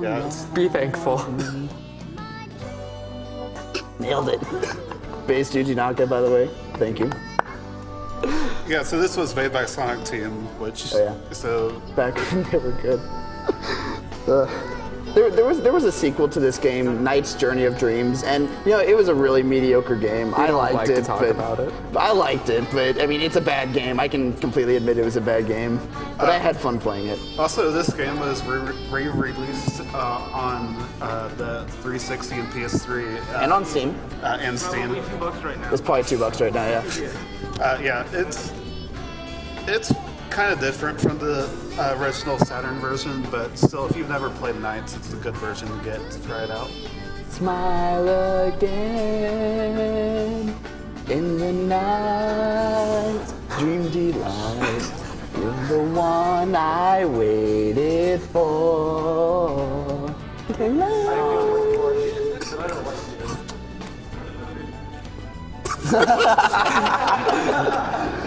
So I'm not gonna lie, Miles. I just think you're a hater because this is the most beautiful song I've ever Anything heard. we want to. I'll give There's like no $5 rather if we be, can stop this but right now. here with you. There's nowhere I'd rather be. To you and I. Okay, I'm guys. so glad I Don't need found the the lyrics. one I've got like money right now. I'm willing to donate if we can stop this. We're hoping for love can come through an open door. Just be strong, and you're sure to find the one. Alright, for those of us just joining us, this is not American Idol, but what? This is Summer Games Done Quick, featuring Speed Demos Archive and Speedruns Live. Speed Demos Archive being the premier source of video game videos with runs of over 1,000 games, and Speedruns Live being the place to race, whether it's casual or hardcore. Go to speedrunslive.com. Singers right there. Curtis King Jr. Well, Why wasn't this girl on American Idol? And coming up after this beautiful song is Mighty Switch Force. Jazz flute solo, by the way. How do you play sax flute? Wait, no, jazz flute. Sax flute? Yeah, it said sax flute. Wait, seriously? What? Dream delight, I want to see you standing there. My favorite part is how the a cappella version has a No, flute it's just solo. the English version. There is no Japanese version of this song. It's so cheesy. It's great, but it's cheesy. I mean, the adult version, though, like, is an actual song, not. Yeah, like. So that sounds bad. I mean, it's sung by adults. If you get all A ranks, there is a version of the song that plays during the credits that is sung by adults. They don't change the lyrics to make them suggestive. Together forever. Yeah, but you know, it would just be a lot more score attacking. It would just take longer. I don't think it'd be very interesting because most of the score would come from the stunt ribbons. Maybe for Sgdq.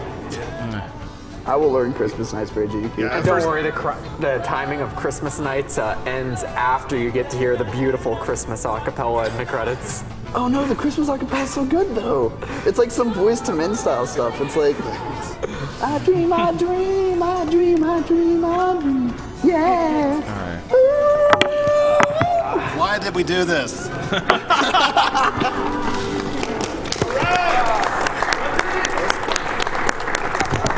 Oh, careful, careful. Let's not put mics on the ground. Or drag them. Oh, jeez.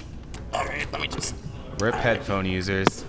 Sorry. Anyway, we have 2 new donations. $35 from Zero Gravity SE. Shout out to my gamers over 30 plus. And we have $15 from Deco King Guy. And he wants to say an underappreciated game on an underappreciated console being run for an awesome cause. Keep up the good work. Also, shout out to Carcinogen, still hoping for that marathon twerk. Oh, I don't know if I can repeat such a moment twice.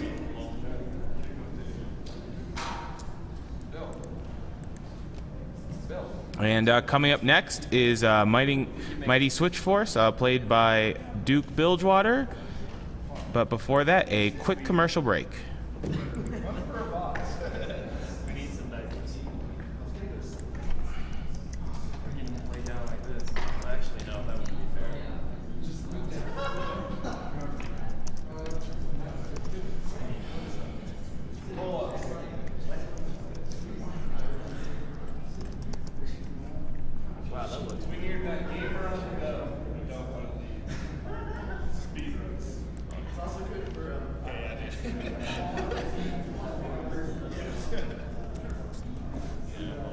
There we go.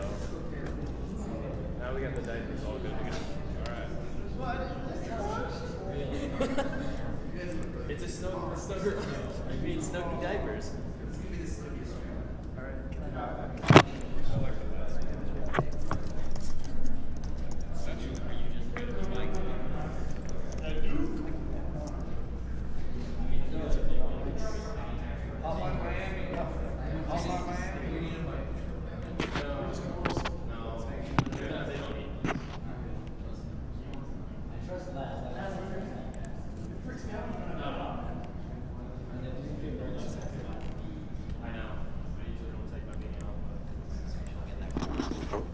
Oh, it's in my cheek.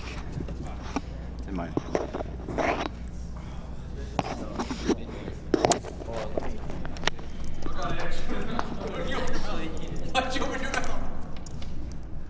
Tell me to. You're an admin. I'm supposed to listen to you.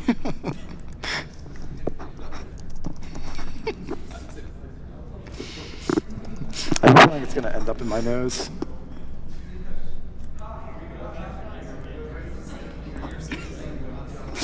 You want to get the tape? I will not move. You want to come with a zero? Like, seriously. Can we just do like the... It's oh man. Which game am I supposed to So play? for those of us just joining us, you've come back to Summer Games Done Quick 2014, featuring SDA, hosted by SDA and SRL, and all of your donations are going to Doctors Without Borders, a humanitarian aid organization founded in 1971 by doctors and journalists in France. Nice. Okay. And today they provide independent and partial assistance for countries in need that have been affected by disaster, famine, we're past the point and exclusion from healthcare. And in 1999, Doctors Without Borders. I'll speak upwards. Just like, don't move your head too much. The beats. Yeah, it's got the hot beats. Doctors Without Borders won the Nobel Peace Prize. So, you ready?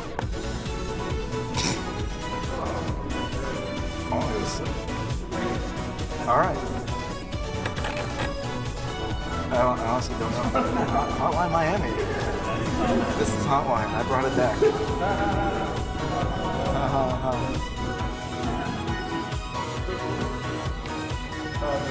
Yeah, it looks like they're still resizing things. Who's gonna get cut off? I feel like I'm tired enough that I completely forgot what I was saying to them, and that they asked like what's on the bottom screen if it's important. I have a feeling the whole game's on the bottom screen. I don't know what I'm doing. Alright. Are we ready to go? Studio? Oh. Uh-oh. We do have some upcoming bids for Legend of Zelda Oracle of Seasons. There is the choice of which animal to use. Moosh the bear is winning at $613. Ricky the kangaroo is only slightly behind at $596. And for those of you who are Dodongo fans, Dimitri is behind at $75.10. As for there's also the Skyward Sword file name. Winning is Mark at $385, and in second is Blame TR at $170. If you guys want an extra glitched run for Legend of Zelda Skyward Sword, that beats the game in under 10 minutes, it's currently at $558 out of $2,500. All right. So, this is Mighty Switch Force. I'm just going to show off something really quick, which is how the game plays normally, which is sometimes you jump, sometimes you shoot. You can shoot backwards, nothing happens. Sometimes you switch, and it's boring. And I learned this a few months ago when I was shown the light by based god Ndede, who told me that there's a better category called New Game Plus. So time is in 3, 2, 1, go. So the first thing you'll notice is that I'm going much faster. This is a really terrible trick for your hands. It's called Mighty Jumping. To do it, what you do is you turn backwards, jump, shoot with the New Game Plus Mighty Buster, and then face forwards, and you get a shit ton of momentum. It's really fun. It's kind of a shame that this game isn't really a great speed game otherwise, but I have a lot of fun with it, and it's really competitive, given how small the community is. That said, I'd like to give shout-outs to Ndede, obviously, Tony Ogbot, Dash Emmeth, and a few others who are really good at this game and keep, the IL leaderboards really competitive and fun to compete on. Has a lot of noise. The other thing you need to know about this run is that it was supposed to be at 7 a.m. and it is 4 a.m. here. And I didn't get time to sleep, so we're gonna have some fun. What a big baby. I'm a big stinky baby. It's okay, I'm a big stinky baby too. Oh my god, you got the diapers. Because I didn't get much sleep myself. So yeah, if anybody's trying to get par times in this game, you don't really need to worry about that with New Game Plus. You just kind of go, and they happen. So there's 16 incidents in this game. They're kind of like variation in themes. There's combat, platforming, puzzles, and there's a couple auto-scrollers, which are kind of dull. But overall, it's a nice variety of levels, and the game itself is pretty fun. I recommend playing it if you haven't. It's on 3DS and Wii U. Speaking of which, there are a couple version differences. They don't really come into play in the run. Like, you won't notice them. They only really matter in terms of ILs. It's just minor stuff like enemies moving faster or starting to move faster. All in all, the movement makes a much bigger difference, so that's just completely negligible. So we have a $40 donation from Austin Ivan Smith. Austin is Ivan Dash Smith, and he just wanted to say, my name is Austin Ivan Smith from Way Forward, and I'm the assistant director and lead level designer on Mighty Switch Force. Sgdq is an amazing event and is being talked about at work all week, with many runs being watched by lots of employees. While they work, of course. I am so excited to see a pro speed run of our game at 4:30 a.m. local time. So old and tired. I'm hoping my mind gets blown like the devs from Guacamelee did yesterday. I got some bad news for Ivan. Pro is not the word you were looking for. Yeah. Don't shatter his dream, you big Dude, stinky baby. I will never be as good as based Mega Rat. And every day I'm reminded of that. He says also he will donate another $20 if Incident 8 is beaten in under 20 seconds. Was that Incident 8? Alright, I'll try. I think that's pretty easy to beat under 20 seconds, so we'll see what happens. Awesome. Honestly, because the game is so fast-paced, a lot of the challenge in single segment, which isn't run as often as ILs, comes from remembering the level order, because there's not very much downtime. As far as I know, I think only Tony and Day and I, and maybe one other guy, whose name I've forgotten, unfortunately, run single segment for 3DS and Wii U. I think Ndayday has the world record for Wii U, and I have the world record for 3DS currently, unless something has come up that I don't know about. Are there any big version differences between the two? Oh yeah, not big. I mentioned them a few minutes ago. There's just like, on the Wii U version, enemies will start moving, or they'll move off screen, as opposed to only when they come on screen. Oh shit, what's that? Incident 5? Hello? Oh, that happens occasionally. For some reason, that shot will just miss. I'm not really sure what causes it, but usually it doesn't happen. That's weird placement. By the way, if you haven't noticed, this game has a pretty banging soundtrack. I recommend listening to it casually, especially if you are a nerd who just listens to video game music, like me, and has no taste. But yeah, I think it's available for free on Jay Kaufman's Bandcamp, along with the soundtrack to the second game, which is also great. Also, Rescue Girl, his best song. Easy. I'm gonna make a jump there just to be safe. You can slide down that ledge, but my mighty jumps weren't that precise. The thing about mighty jumps is they're actually a lot more precise than you've seen. It's not just a really new, like, shoot behind you kind of thing. You want to maintain your momentum as much as possible, which means just shooting as quickly as you can once you're on the ground and getting off the ground. This comes into play here. There's a trick I can... Ah, damn it, dude. I'm gonna give it another try. Luckily, if you die there, it's not like a time loss or anything, because it's just right there. Oh, I got it. Nice. That's a really hard trick to pull off. It saves like half a second, because it's just like, oh, damn it, dude. I got the doggy. Actually, the doggy helped me, because I died. So there is actually a cool little trick in this level aside from that one, which I'm trying to demonstrate kind of by avoiding the rest of the dogs. If you don't hit any checkpoints in this level, you can just death warp back to the beginning, and it saves something like 5 to 6 seconds, I think.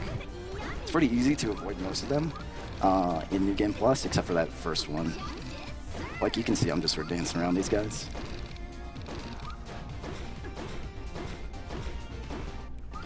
Oh, gee. The PC wants to sleep. All right, on the fly. Got that APM. I'm gonna have to do that a couple more times. All right, let's play it safe here. Let's switch those blocks. So since I hit a checkpoint early in the level, I have to basically play through the rest as intended. But that's not really slow or anything. I could have made that jump. But... All right. We have 2 new donations. We have $36 from Jonathan Heyman. He says, for the Knights credits, better than American Idol. And we have $20 from Jimmy Person. He says, how can be over 40,000 people watching this and so few donations? Come on, guys. Well, Jimmy, we are receiving more donations than I'm reading. It's just that we're not reading them all because we get so many. And just as a check for what our donation total is, we are currently at $194. $194,966.48. I'm not tired at all, I swear. Bill, where is the money? All right, so incident 8, 20 seconds. Let's see. Now we're very close to 200,000, you guys. So hopefully we can get that soon. You guys have been so generous, and I mean, $200,000 raised for Dr. Theft Wars would be really awesome.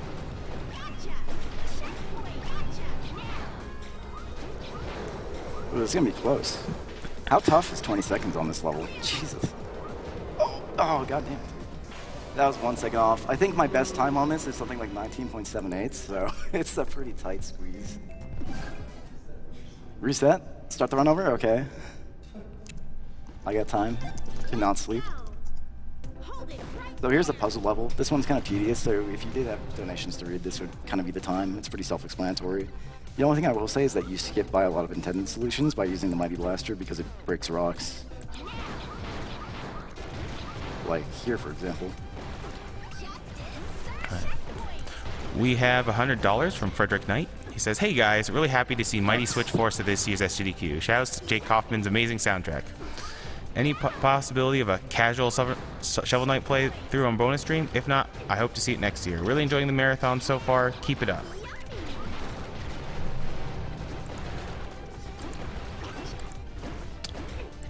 Nice. That was pretty smooth, actually. I find this level just, I don't know. It's not a fun level.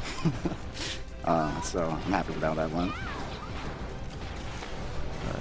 And during this game and the next game, Shantae, there are Shantae Perlers available as a prize if you donate $5 or more in one shot.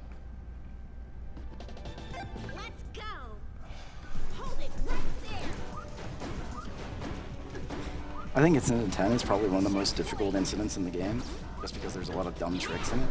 And it's just sort of a long level, and there's a lot of dumb, precise jumps like this. Nice. However, it's really nice because you skip a lot of these slow intended solutions, like, say this block puzzle here, just skip it, why not? Fun stuff.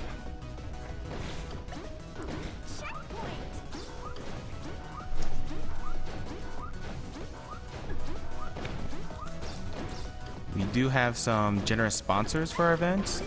The Yeti is selling t-shirts at theyeti.com/gamesdonequick. $3 from the sale of each shirt goes directly to Doctors Without Borders. And that would be the profit that both the artist and the Yeti would make. So basically they're handing off it all to Doctors Without Borders. That happens sometimes. It's a pretty tight, like, space where you can just drop off a block onto a launch block. I mean, if you want to be safe, you could just jump like that. There is also a little bit of an input delay on the screen I'm looking at, so I'm not really used to it yet. But it's actually really nice compared to the Wii U version, which has a significant delay, and I find tough to play. There's another Death Warp here, but I already wasted some time dying, so I wasn't really going to go for it. Alright, that was pretty good. So far this run has been pretty smooth, aside from Incident 6. I'm really happy with it.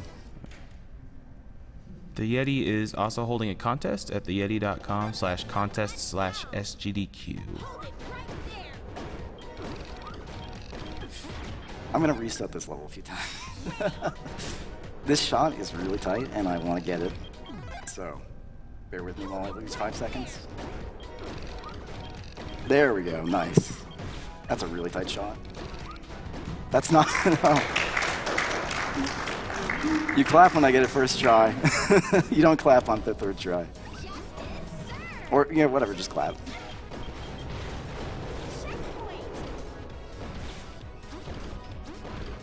Yeah, it's pretty rockin'.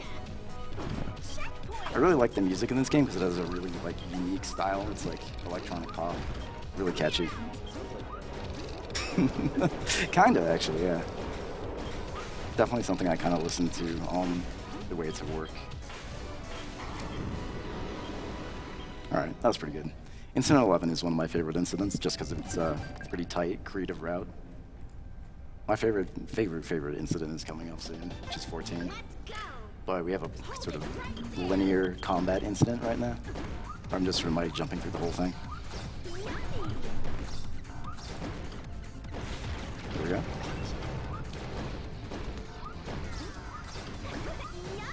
So another sponsor of ours is the Humble Bundle. They're providing a sale with games for our marathon, and all of the proceeds will go to Doctors Without Borders. You can check out the sale at www.humblebundle.com/SGDQ. And some of the games available are Noi 2 Love 2 Devolution, Gianna Sisters Twisted Dreams, Dust Force, Guacamelee, Psychonauts, and the Team Meat Basement Collection. and you can get them all for $25. Another generous sponsor of ours is AverMedia. They graciously donated lunch for the attendees of our marathon for Monday through Friday, to the tune of $10,000, and they're selling capture cards at a discount. And the promotion is bit.ly/SGDQ promo. Nice. Yeah, it might be kind of subtle and hard to notice, but most of the skips in this game are things like using the mighty jump to propel yourself farther than you would normally be able to clear, like, you know, an extra gap, or an extra block, either one long or one high. That level has a lot of jumps where you use the mighty buster to go a little bit higher. Shoutouts.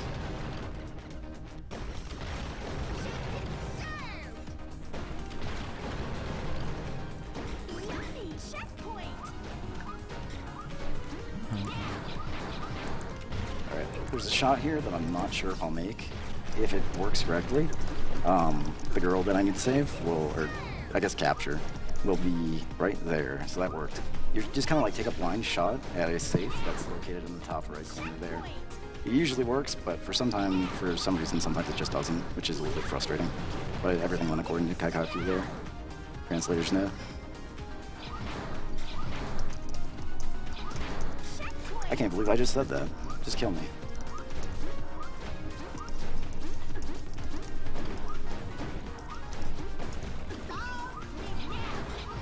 It's weird that, like, my biggest fear during this run is not that I'm gonna choke, but that I'm just gonna start randomly whispering DMX lyrics, because I've been doing that all day.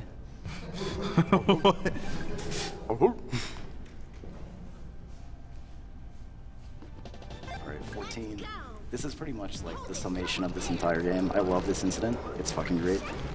Sorry for the F slur. Ah, fucking nice. Made that jump. I get really excited about that jump every time I make it. All right.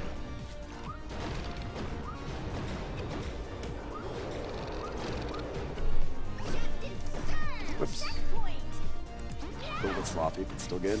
I hit all the major tricks, which I'm really happy for. Take some damage there, because it's just, why bother not taking it? Okay. Whoops.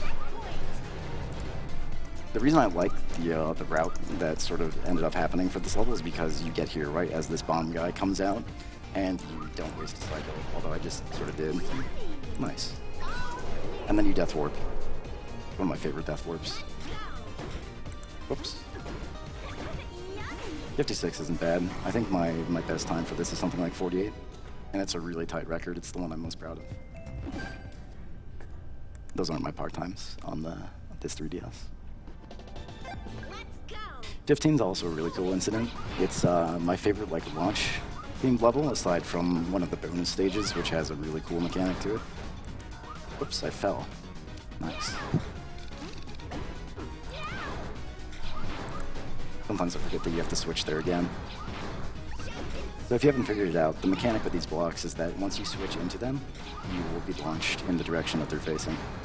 You have no control over Patty during this time, you just kind of have to roll. But it makes for really fast-paced, fun gameplay. Especially if you're going into this blind and you're just desperately trying to figure out what's happening. I'll play it safe. I'll go for the double jump there.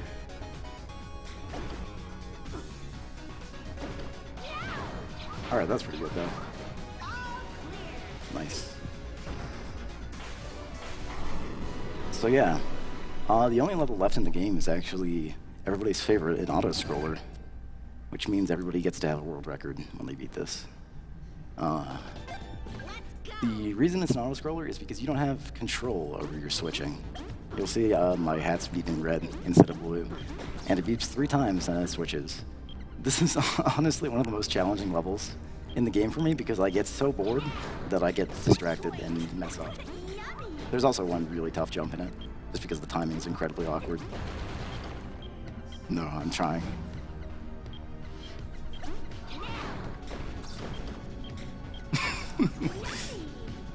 That's the switch.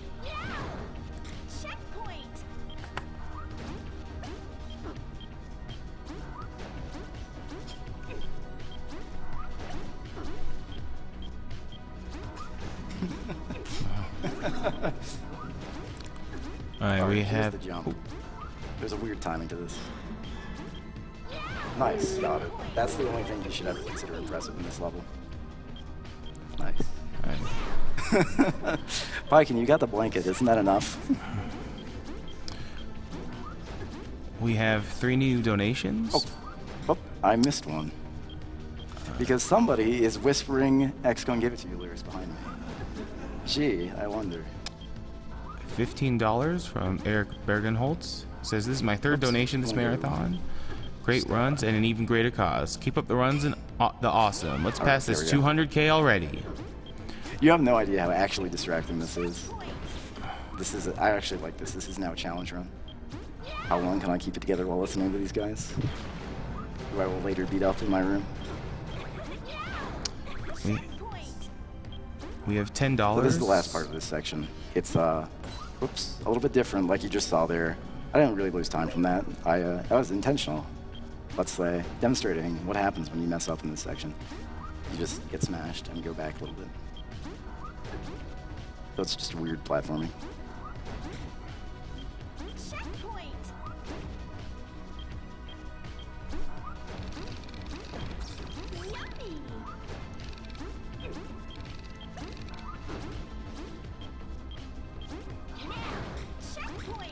Alright, this is kind of the final stretch. Or, actually, I guess this is the second to final stretch. Oh, I need to switch these again. There's a pattern here, and sometimes I forget it. You want to be able to get past those red blocks.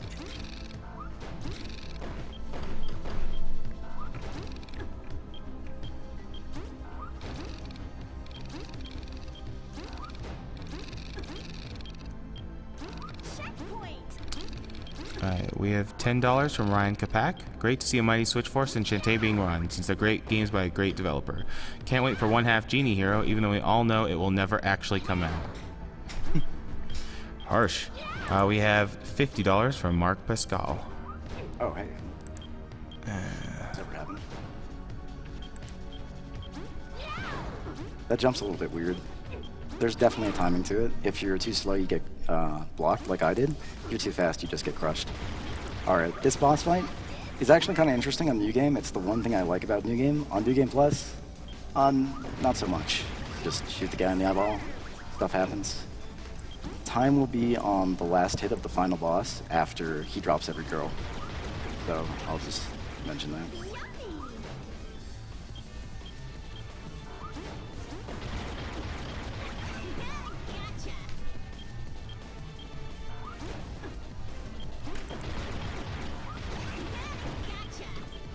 The time is coming up right now. That's a really good time, yeah. Nice.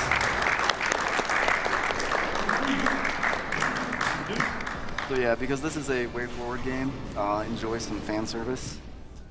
I think it's now, it might be a little bit later. That's not even the fan service. Yeah, WayForward are pretty cool devs. Shoutouts to making a really fun game for speedrunning unintentionally, and to this game's great community. So yeah, let's get past Tyrannical Overlord, Voldy Way. Alright. We have $50 from Gary Simmons, also known as Nezumi. He says, hey, shoutouts from another WayForward designer. We love you guys. Keep breaking those games and save the animals. Alright, well, thumbs down for Save the Animals. Thanks for playing. But thumbs up for, designing the game. Well, that part. So here's some shameless, I'm embarrassed to beat the game fan service. So this is my disincentive for completing single segment runs. Nice. Yeah, but this game is actually pretty difficult to run single segment because these tricks are actually pretty hard to pull off in one go. So I'm really happy with that time actually. So good run. Yeah.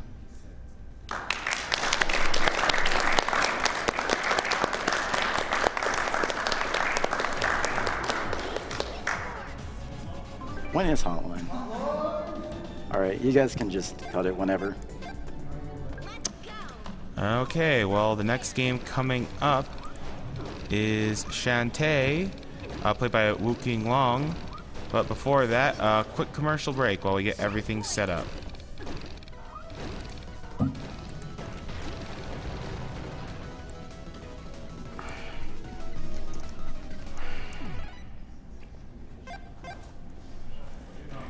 So how did chat react to all that night stuff?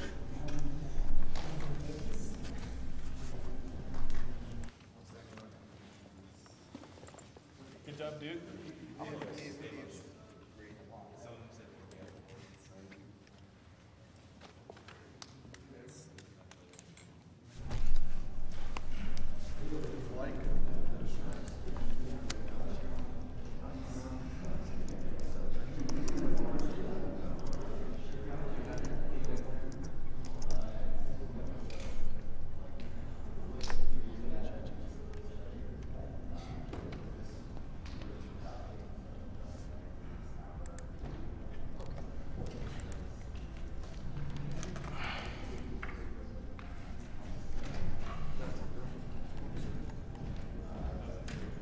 Feels good. You can take my 30 seconds here. Yeah. All right.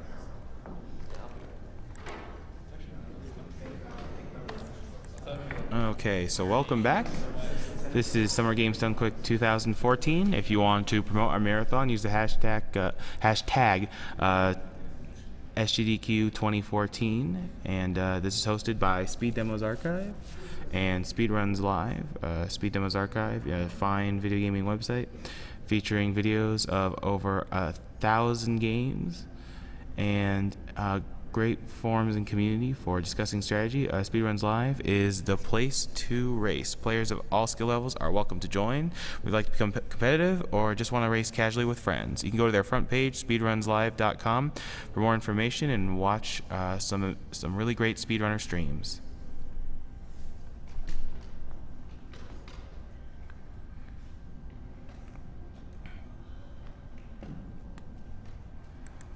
And during this block, until the end of Shantae, if you donate $5 or more, there are Shantae Pearlers as a prize for this block.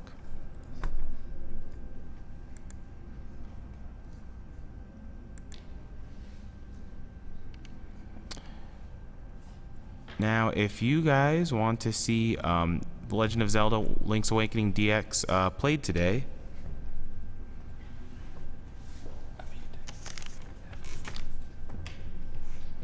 that it's currently at $3,809.02 out of $5,000, so it needs a little over $1,000 to be played around with Oracle of Seasons.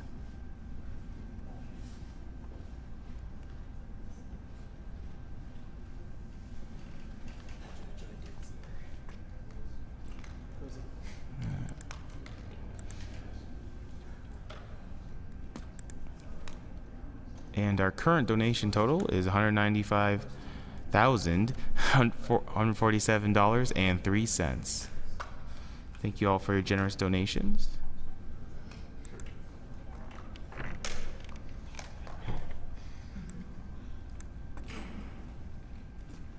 Now we do have a grand prize for this marathon. If you donate $35 or more throughout the event, it doesn't have to be all in one donation, unlike the block prizes. You will be eligible for a Wii U and 3DS XL, and the 3DS XL will have a custom design by somethingartistic.net.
Okay.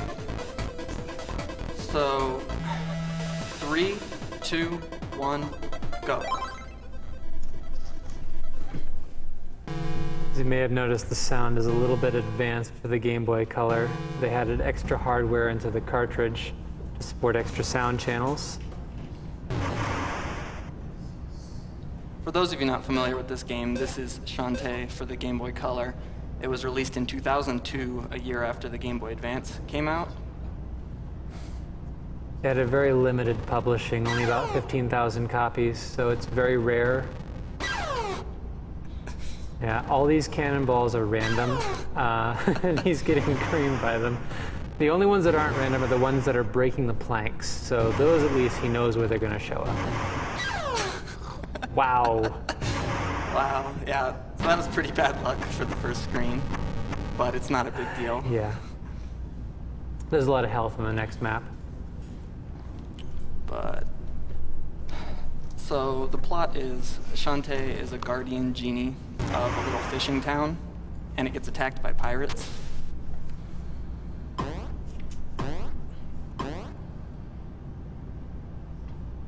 And this is their boss, Risky Boots.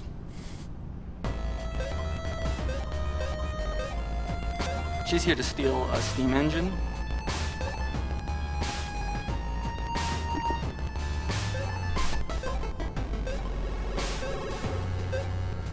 The first level's pretty straightforward. There's a little bit of manipulating the enemies, so you don't have to kill them, and some platforming. The music doesn't waste any time getting amazing. Now, is this soundtrack also by Vert? Yes.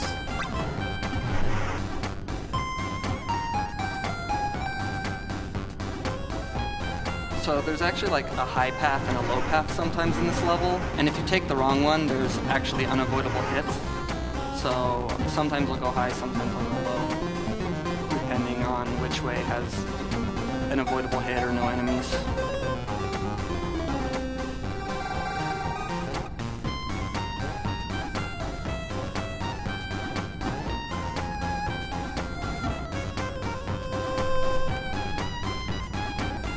So the first part's pretty easy because there's this cycle of platforms. It's pretty hard to catch like the super early cycle. I got the early cycle. And then there's the regular cycle.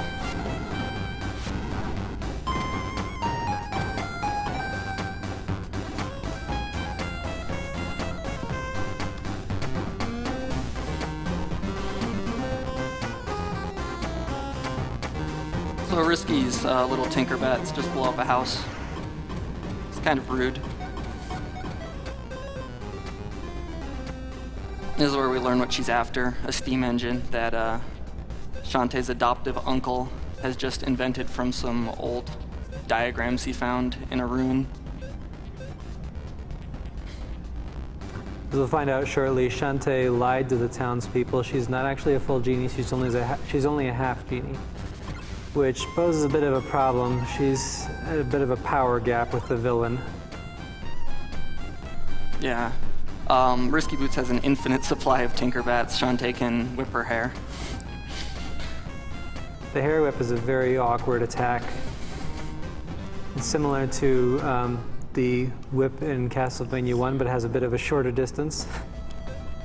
And it comes from the top of your head instead of like arm length, the arm position.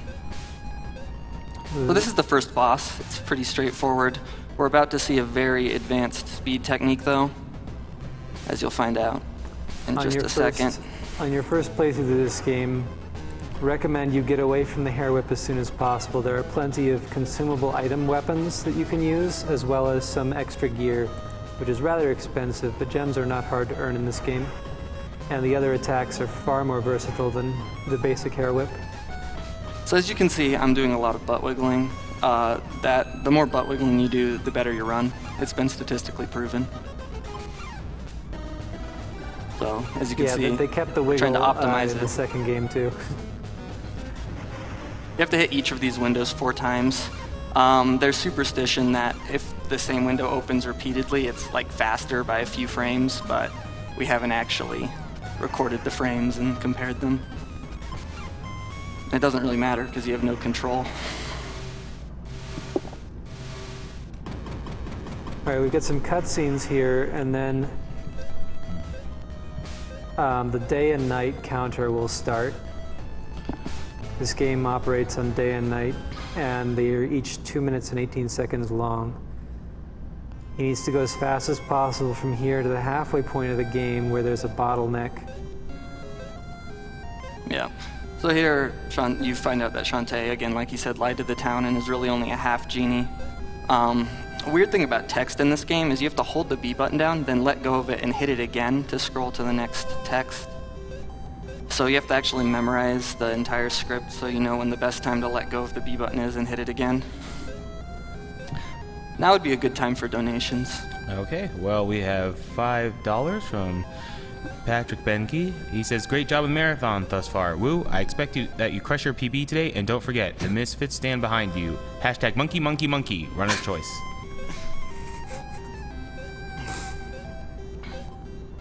You can come up with your choice later. And we have $50 from Alexis Bingessner, also known as Ginkro. Shouts to Woo for playing Shantae. Be sure to make the night cycle and buy Risky something nice so that she doesn't go infinite on you. Also, please do some gecko races. You know you want to. Hopefully this comment has distracted everyone long enough for Woo to make it out of the building with Johan's cartridge so that he can retire like a king. If that somehow isn't the case, the donation goes to Woo's choice. Yeah, the gecko races are the best way to make money in this game.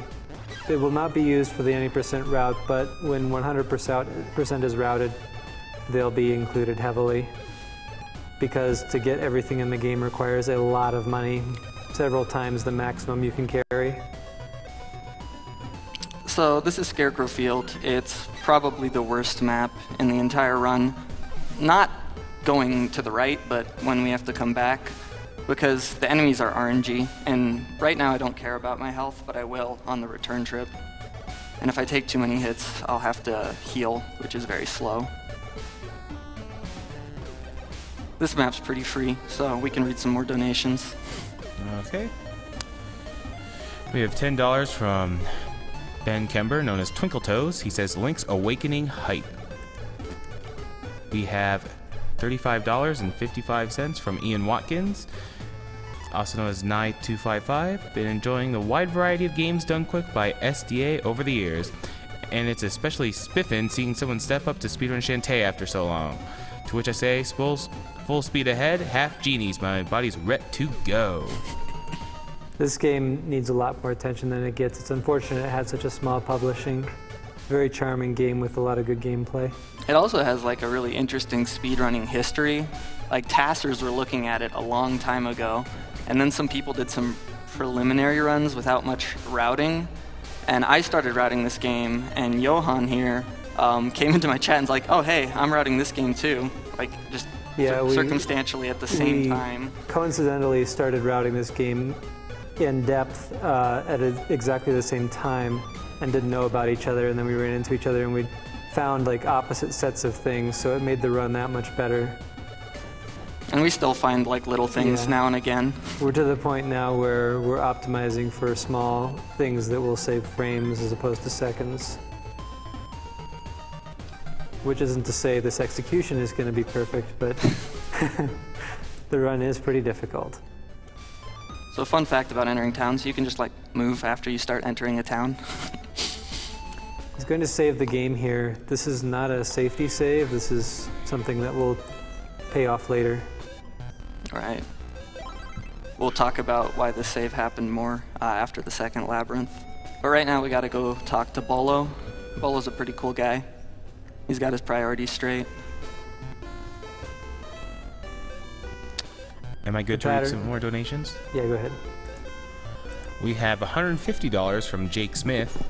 Hey guys, third year watching now. Finally got a day off work to sit and watch all day. Always good fun watching runs, all these games, and even more fun finding more and more fun games I never knew existed. Keep up all the great runs for this great cause. Runner's choice. $80 from Nicholas Benzie. So that's how you go fast in Mighty Switch Force. Great run. Noting for Ricky because I hate moosh. We have $20 from Xavier McFadden. The big thing about this waterfall map, waterfall is a very difficult map for anyone playing the game for the first time. Oh, it's a good time for the night. A little late, but or a little early, but not too bad. This has a lot of blind jumps. Blind jumps are a big thing in this game because of large sprite size and small viewport. So jumps like that from the tops of cliffs. A lot of the jumps are blind, so it's all memorization and visual cues. Yeah, lots of visual cues and memorization. It's like, this run is really weird because it's like a blend between a platformer run, an RPG run, a Zelda run, a Metroidvania run. There's a little bit of all of it. It's a Genie-Troidvania. Genie-Troidvania. Night and day, by the way, they continue to pass during everything except the pause menu and in towns. They'll continue to advance during dialogue and also in dungeons. So Wu doesn't get any breaks at all from here to the halfway point of the game. So we're entering the first labyrinth here. It's called Dribble Fountain. There's 4 labyrinths in the game. They're like Zelda dungeons. I'm gonna get a power up in each one that lets me progress and also do a big glitch eventually. All the pots in a labyrinth are set for what they will drop, so we know exactly where we can pick up more health, we can get the money we need for the run. We don't need a lot. That was intentional. Yeah, I need to drop lives for a game over later, and dying is one of the fastest ways of healing. If everything goes well, we'll only heal by killing ourselves or picking up hearts. Yeah, you heard right, this game does have a game over abuse. There's a little RNG on how far this enemy moves. This is the highest, all the RNG is kind of stacked at the beginning and the end of the run. There are a number of things we'll see in this labyrinth that are RNG. There's the first 20 gem. We'll need 100 gems over the course of the run to buy the items we need to make the game as fast as possible. I just picked up a warp squid. Locations. We need 4 warp squids to unlock a dance. You can get a dance in each town if you give 4 warp squids to the squid hut. And the dance we're going to get at the next town we go to will save a lot of time. It allows you to warp to the town where you unlock the dance. And that saves a lot of overworld backtracking. So those symbols on the wall are RNG, and the starting position of these tiles is RNG. So this is, the speedrunner has to improvise this solution very quickly. Those like lobster guys are RNG too. They can do like one of 3 things. If they really want to, they can hit you. But they're usually pretty nice.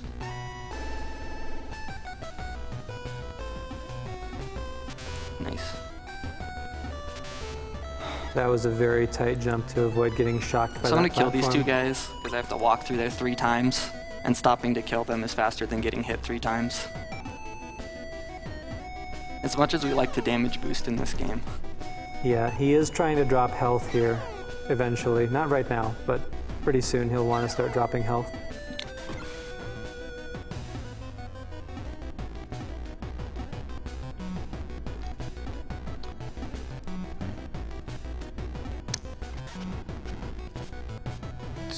Anyone who's played this game for any length of time would be very familiar with this labyrinth theme.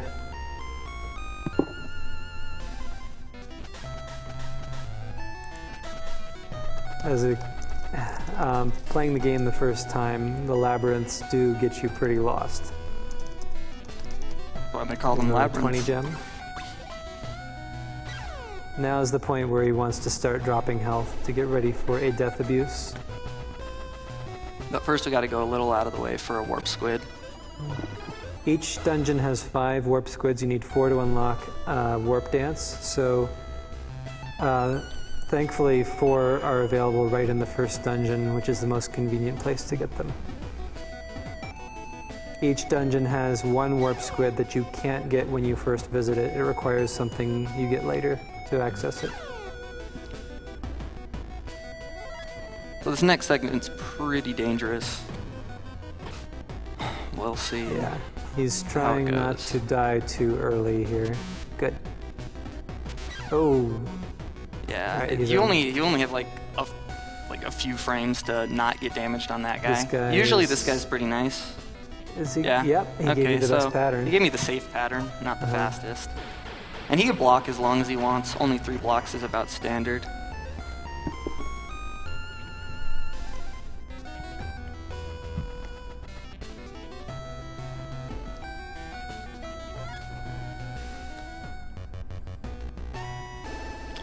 So about subscribing, it not only gives you the faces that are posted on the Twitch channel. Oh boy. Of course this would happen on this run. The trolling. Oh my god. 5 in a row on that. That's a glitch that happens sometimes. And that's the most I've ever seen it happen. I've seen worse.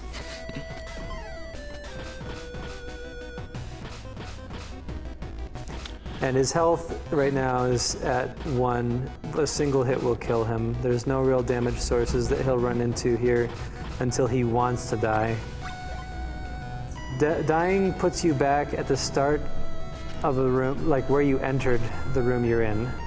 And he entered this room far up the left side, so dying will save him having to climb the left side of the room again, and it also is conveniently a nice place to dump a life because he'll have to game over later, as we mentioned. So this is the first power-up we get. The run gets a lot more technical as you get more of these transformations. The first one's a monkey, and it moves slightly faster. It has a smaller hitbox. It can wall jump and climb on walls. So it's the most used form in the run. We do have just to for all the consider mobility whether it's options. worth it though, because shapeshifting takes 5 seconds and unshifting takes 2 seconds. So in each shapeshift we have to save more than 7 seconds. Some are just required though. There's our 3rd warp squid. But he'll be spending a lot of time in the run as monkey form.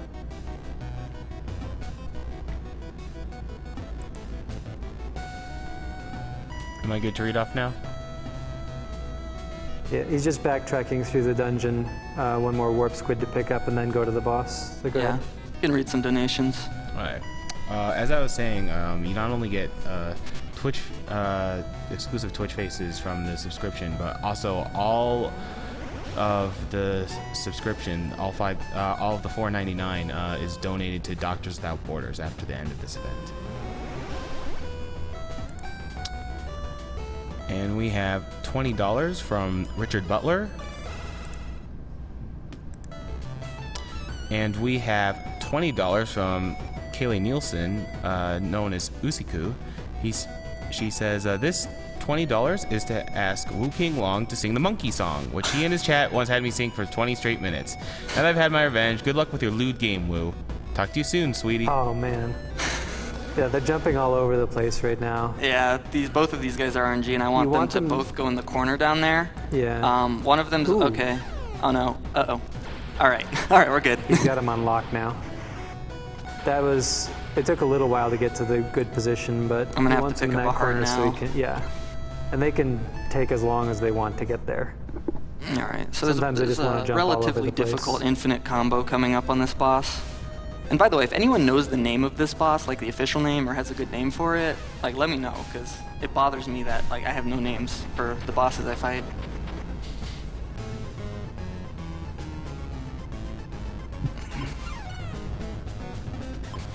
It's a technical boss fight. There's 3 different timings for when you're supposed to hit the eyeball. Oh. Okay, that's like 3rd best possible boss fight. Yeah. That's pretty good. Oh wait, we need more butt wiggles. I was being suboptimal. Each boss fight wants you to use the dungeon item, the shapeshift dance that you got.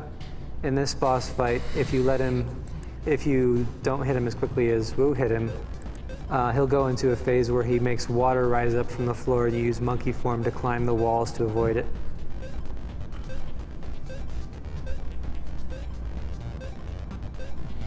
So this is probably the most threatening overworld trip. Well, one of the two. It's got a long backtrack to the next town, and health is pretty important here. Yeah, so we're gonna run back through Spider Forest.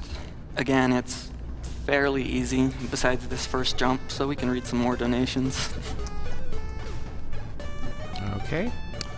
We have $20 from Nicholas Johansson, better known as P&D. Hey Wu, P&D here. Glad Shantae made it to Sgdq, and glad you are here to entertain us. Good luck, one hand. For everyone watching, when Wu says something along the lines of "that was bad," say, "Well, excuse me, princess." Keep up the great marathon. We have $35 from Istaroon. Loving seeing Shantae getting some well-deserved attention. I backed Half Genie Hero for an embarrassing amount of money, so why not donate in Shantae's name to great cause? Let's get Doctors Without Borders ready to go. Oh. Yeah, this is probably the most attention this game has ever received. So that was really bad. I got hit right off the bat. I want to have 2 hearts coming out of this map, or else I'm gonna have to heal, which is very slow. This map is kind of a big deal. If he takes too much damage here, it will waste time. Oof. Frame perfect. They're going in. Okay. The gremlins popping out of the ground. He wants them to pop out like a set distance in front of him. Not too close, not too far away. Because if they're too close, they'll hit him with their body, and if they're too far away, they'll hit him with their spears.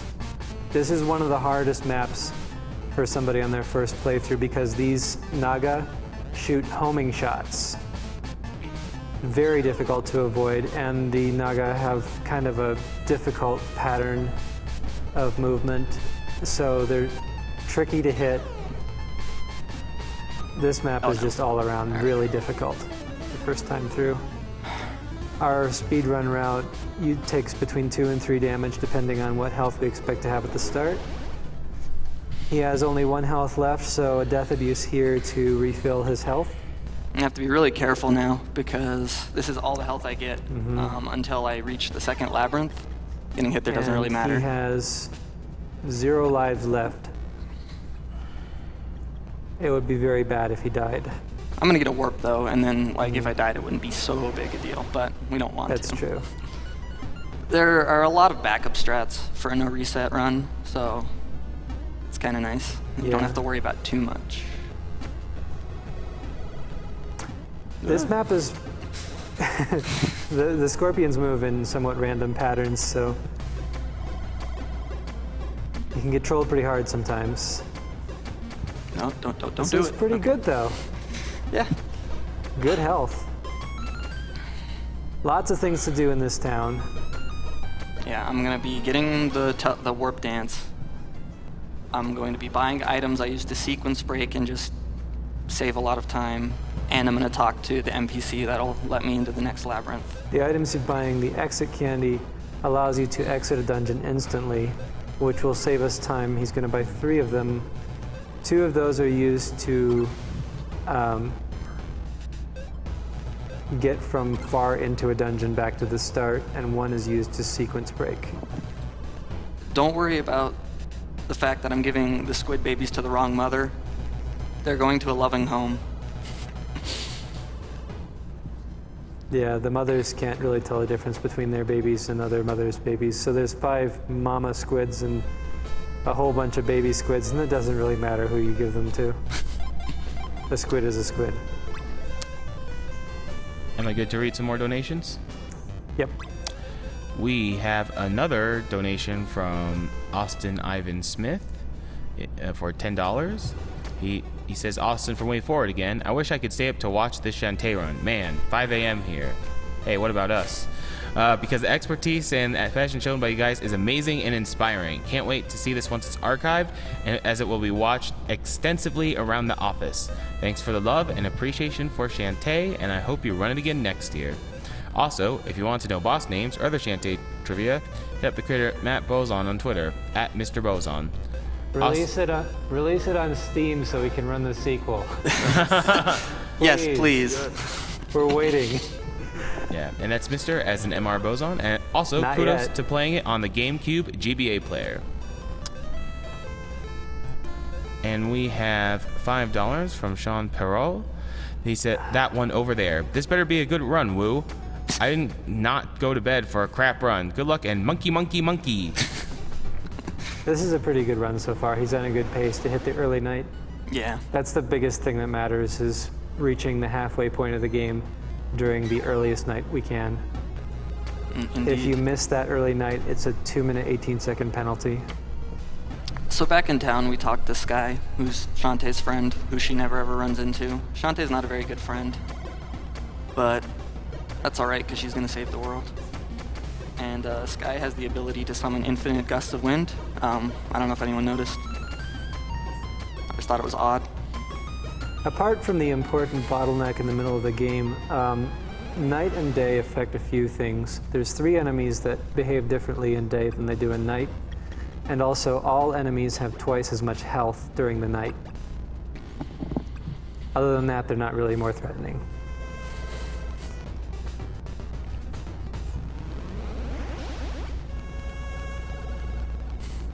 So we just left the ladies' desert.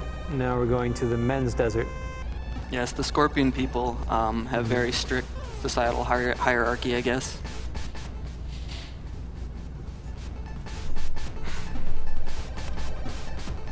We're pretty good. It's very unlikely that anything bad can happen on this map, and then we have health if we need it shortly afterwards. The men's desert has much more even terrain, so it's easier to navigate.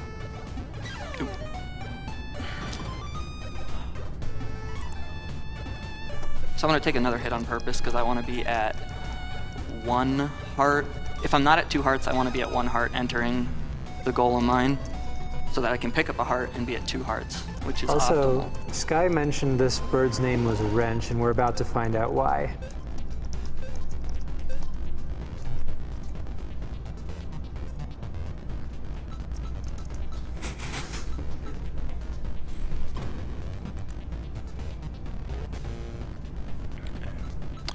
We have a $7 donation from Colin Stonerook. Good morning, speedrunners and audience. This is the speedrun I've been waiting to see all week.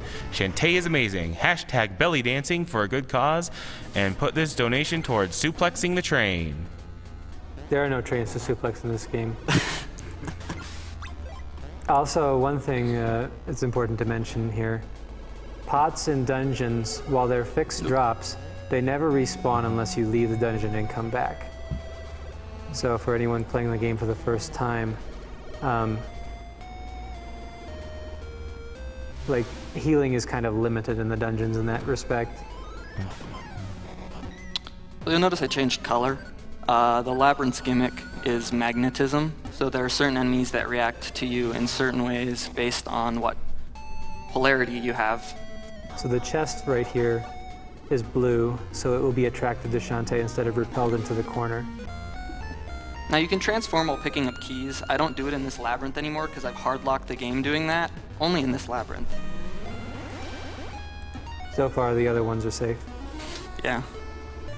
Our friend the moth. We've set ourselves up for failure now. Yeah, the next room also has some enemies that react to magnetic polarity. If he's the opposite color, they will not attack, but if he's blue in this case, they will send a surge of lightning down, and it's impossible to avoid. Ow. So that was the scariest room in the labyrinth. This one is, I think it's the shortest one, and fairly straightforward. These horizontal gate platforms here react to magnetism as well. This is the first, like, the first dungeon wasn't too bad. This one will get you really lost your first time through. Another blue chest with a key in it. Yeah, there's a bunch of extra rooms we don't go into because You only need 2 to go to the boss, and then there's a bunch of extra stuff. There's several rooms in the dungeon that you require a key to get into, but all they do is give you a life and then another key. Right now he's very deep in this dungeon, so this is the first time an exit candy will be useful, because the next stop after getting this next dance is right near the start of the dungeon. Yeah, I'm like in the way bottom left of the dungeon, and I need to go all the way up to the top. Using this exit candy saves a good bit of backtracking. And we got the elephant power. It's just used for smashing obstacles. The game also has an interesting set of enemy weaknesses in some places. Some enemies are weak to the elephant charge, some enemies are weak to certain weapons, but there's not really a whole lot of logic behind some of it. Okay, this pot respawns, so there's the last money he ever needs to get in this game. And I'm about to fight the worst enemies in this labyrinth. Yeah. The real boss. Right now he is just entered the dungeon freshly, so he doesn't have a magnetic polarity. If you don't have magnetism because you've just entered the dungeon, the game will give you the favorable outcome for every instance where magnetism is important. Oh no. So he does not want to get grabbed by this magnet. This magnet guy, he won't hurt you, but he will give you a color. And he just jumps around randomly. He just grabs you and shakes you and magnetizes you somehow.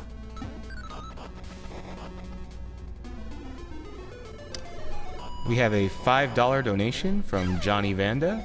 Says the fact that no one is doing a Shantae-style belly dance makes me sad face. No 5 a.m. excuses. Keep up the great work for such a great cause. I hope you realize you asked for that.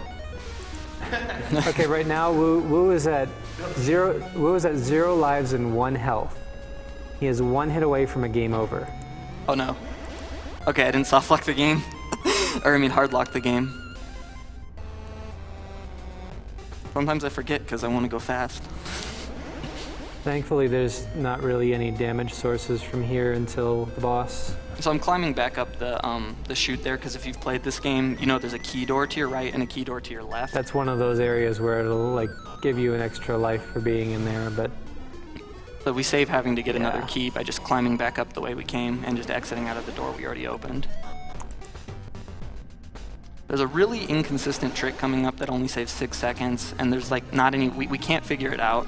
I've spent a couple hours trying to figure out if there's some kind of setup, but basically what happens is there's an elevator coming up and you can just fall right through it.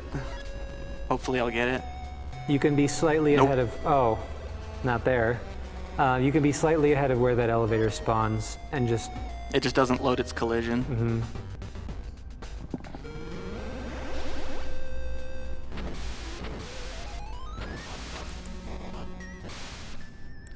Second boss.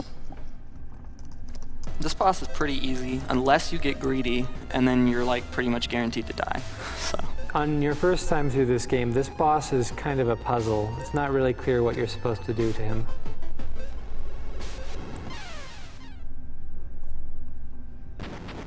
But he can be defeated very, very quickly.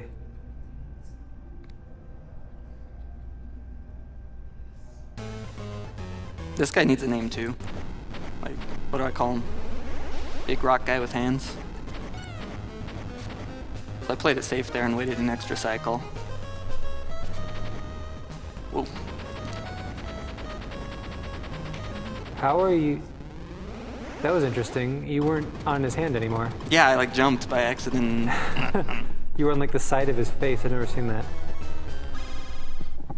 All right, he's safe now. Yeah, there's another glitch that we don't want to happen that could happen if I'm not careful. Mm-hmm. There are certain cacti in the desert maps that if you walk left into, you become invincible. You have 0 hearts, and the only way to die is through instant death. Yeah. If I jump onto the cactus, though, I'll actually die, and that's what I want.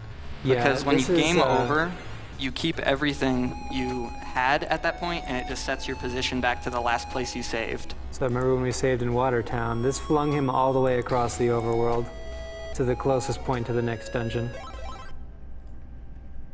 And since we're on a pretty good pace, if you're somehow running behind on the day-night cycle, you can save there again, reset the console, and then proceed to just do these maps as normal, and you'll always make the correct cycle.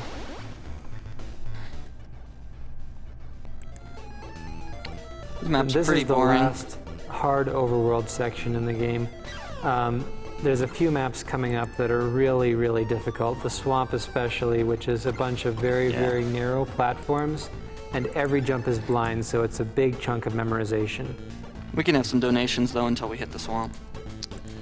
Okay, well, for those of you just joining us, this is Summer Games Done Quick 2014, hosted by Speed Demos Archive and Speedruns Live. Speed Demos Archive is the premier source of video game speedruns, and we have runs of over 1,000 games. There's also Speedruns Live, which is the place to race. Players of all skill levels are welcome to join, whether it's racing with your friends casually or trying to improve at a game. Go to speedrunslive.com for more information and to watch some really great speedrunner streams. These snails are one of the 3 enemies that react day and night. During the night, as you see, they are inside their shells, and that was a little early, I think. Was that okay on the night cycle? That's fine. Okay. This is the swamp, and it's horrible. I've practiced this map so many times. Yeah, this is probably the hardest map in terms of platforming. You ideally want to do this without turning back at all, but if you have to, you can save yourself. An interesting quirk about Shantae's movement, as soon as you're in the air, you're committed to your movement speed. So if you were walking, you'll have walking speed in the air until you land. Same thing with running speed, but you can turn on a dime. This is the last map before the bottleneck. The reason there's a bottleneck here is because the zombie caravan is next, and it will only appear during the night. If he reaches the end of this particular screen, and it's during the day, he will skip over the entrance to the zombie caravan and go to the next map instead. And he should have enough time to make it. But we're nearing the end of the night here. He's probably in like the last quarter of the night.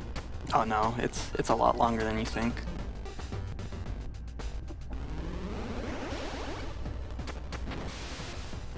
Because I've had like a similar time where I've died on swamp twice and I've still made it, so. Yeah, so a lot of the pressure of the run is off now because he's made the bottleneck in the middle of the run, so day and night really mean nothing from this point on. So I'm gonna buy my two last items. One is to save like 5 seconds, another is necessary to beat the last boss.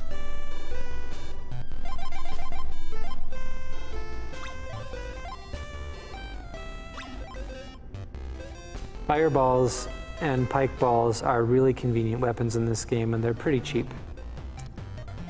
So this next segment coming up is really weird. This NPC, Roddy Top, she won't help you get into the next labyrinth until you race her, and you have to bet your brains. The physics in the race are completely different from anywhere else in the game. Basically, Shantae kind of acts like a car where she has to accelerate, and there are a bunch of obstacles. Think Mega Man 8, jump, jump, slide, slide. And if you hit one early on, you can recover, but if you hit one later, you lose, and you lose a minute, and you have to redo the race. The slides under the trees are not too bad because you have until you hit the tree to slide, but the blocks are the worst. You have to jump as soon as they come on screen, or you will hit them.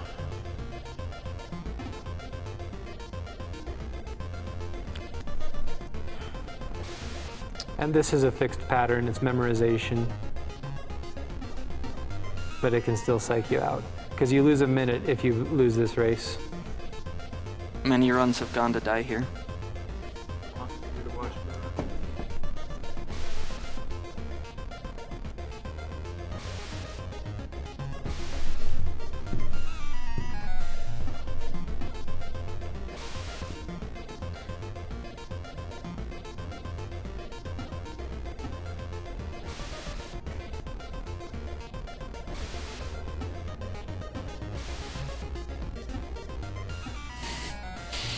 Nice. All right. So most of the hard parts of the run are over. There's some stuff towards the end, but the rest is fairly safe. He can breathe easy now. And he does have to do the swamp. There's in more reverse, tricks towards but the end, it's not though, as high pressure as it surprisingly. was the first time. I'm gonna have to run back to the Cackle Mound that I passed, so we can have some more donations for these overworld segments.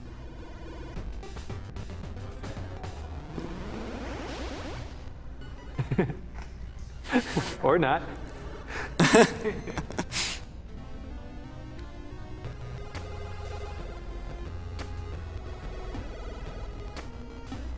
Another thing that's a feature of day and night is that there are, I think, either 10 or 12, I can never remember. There are a bunch of fireflies that only appear during the night. If you find all of them, you get can a really learn another useless dance, which will heal you in exchange for gems. And it's actually more efficient to use that dance than to buy the healing items in the game. But not by very much.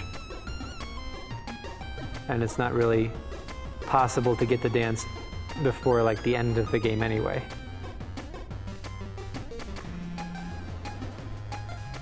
Okay, that's the end of the swamp, and now entering the Cackle Mound. Roddy has an interesting way of unlocking this dungeon. It's not as good as Wrench, though.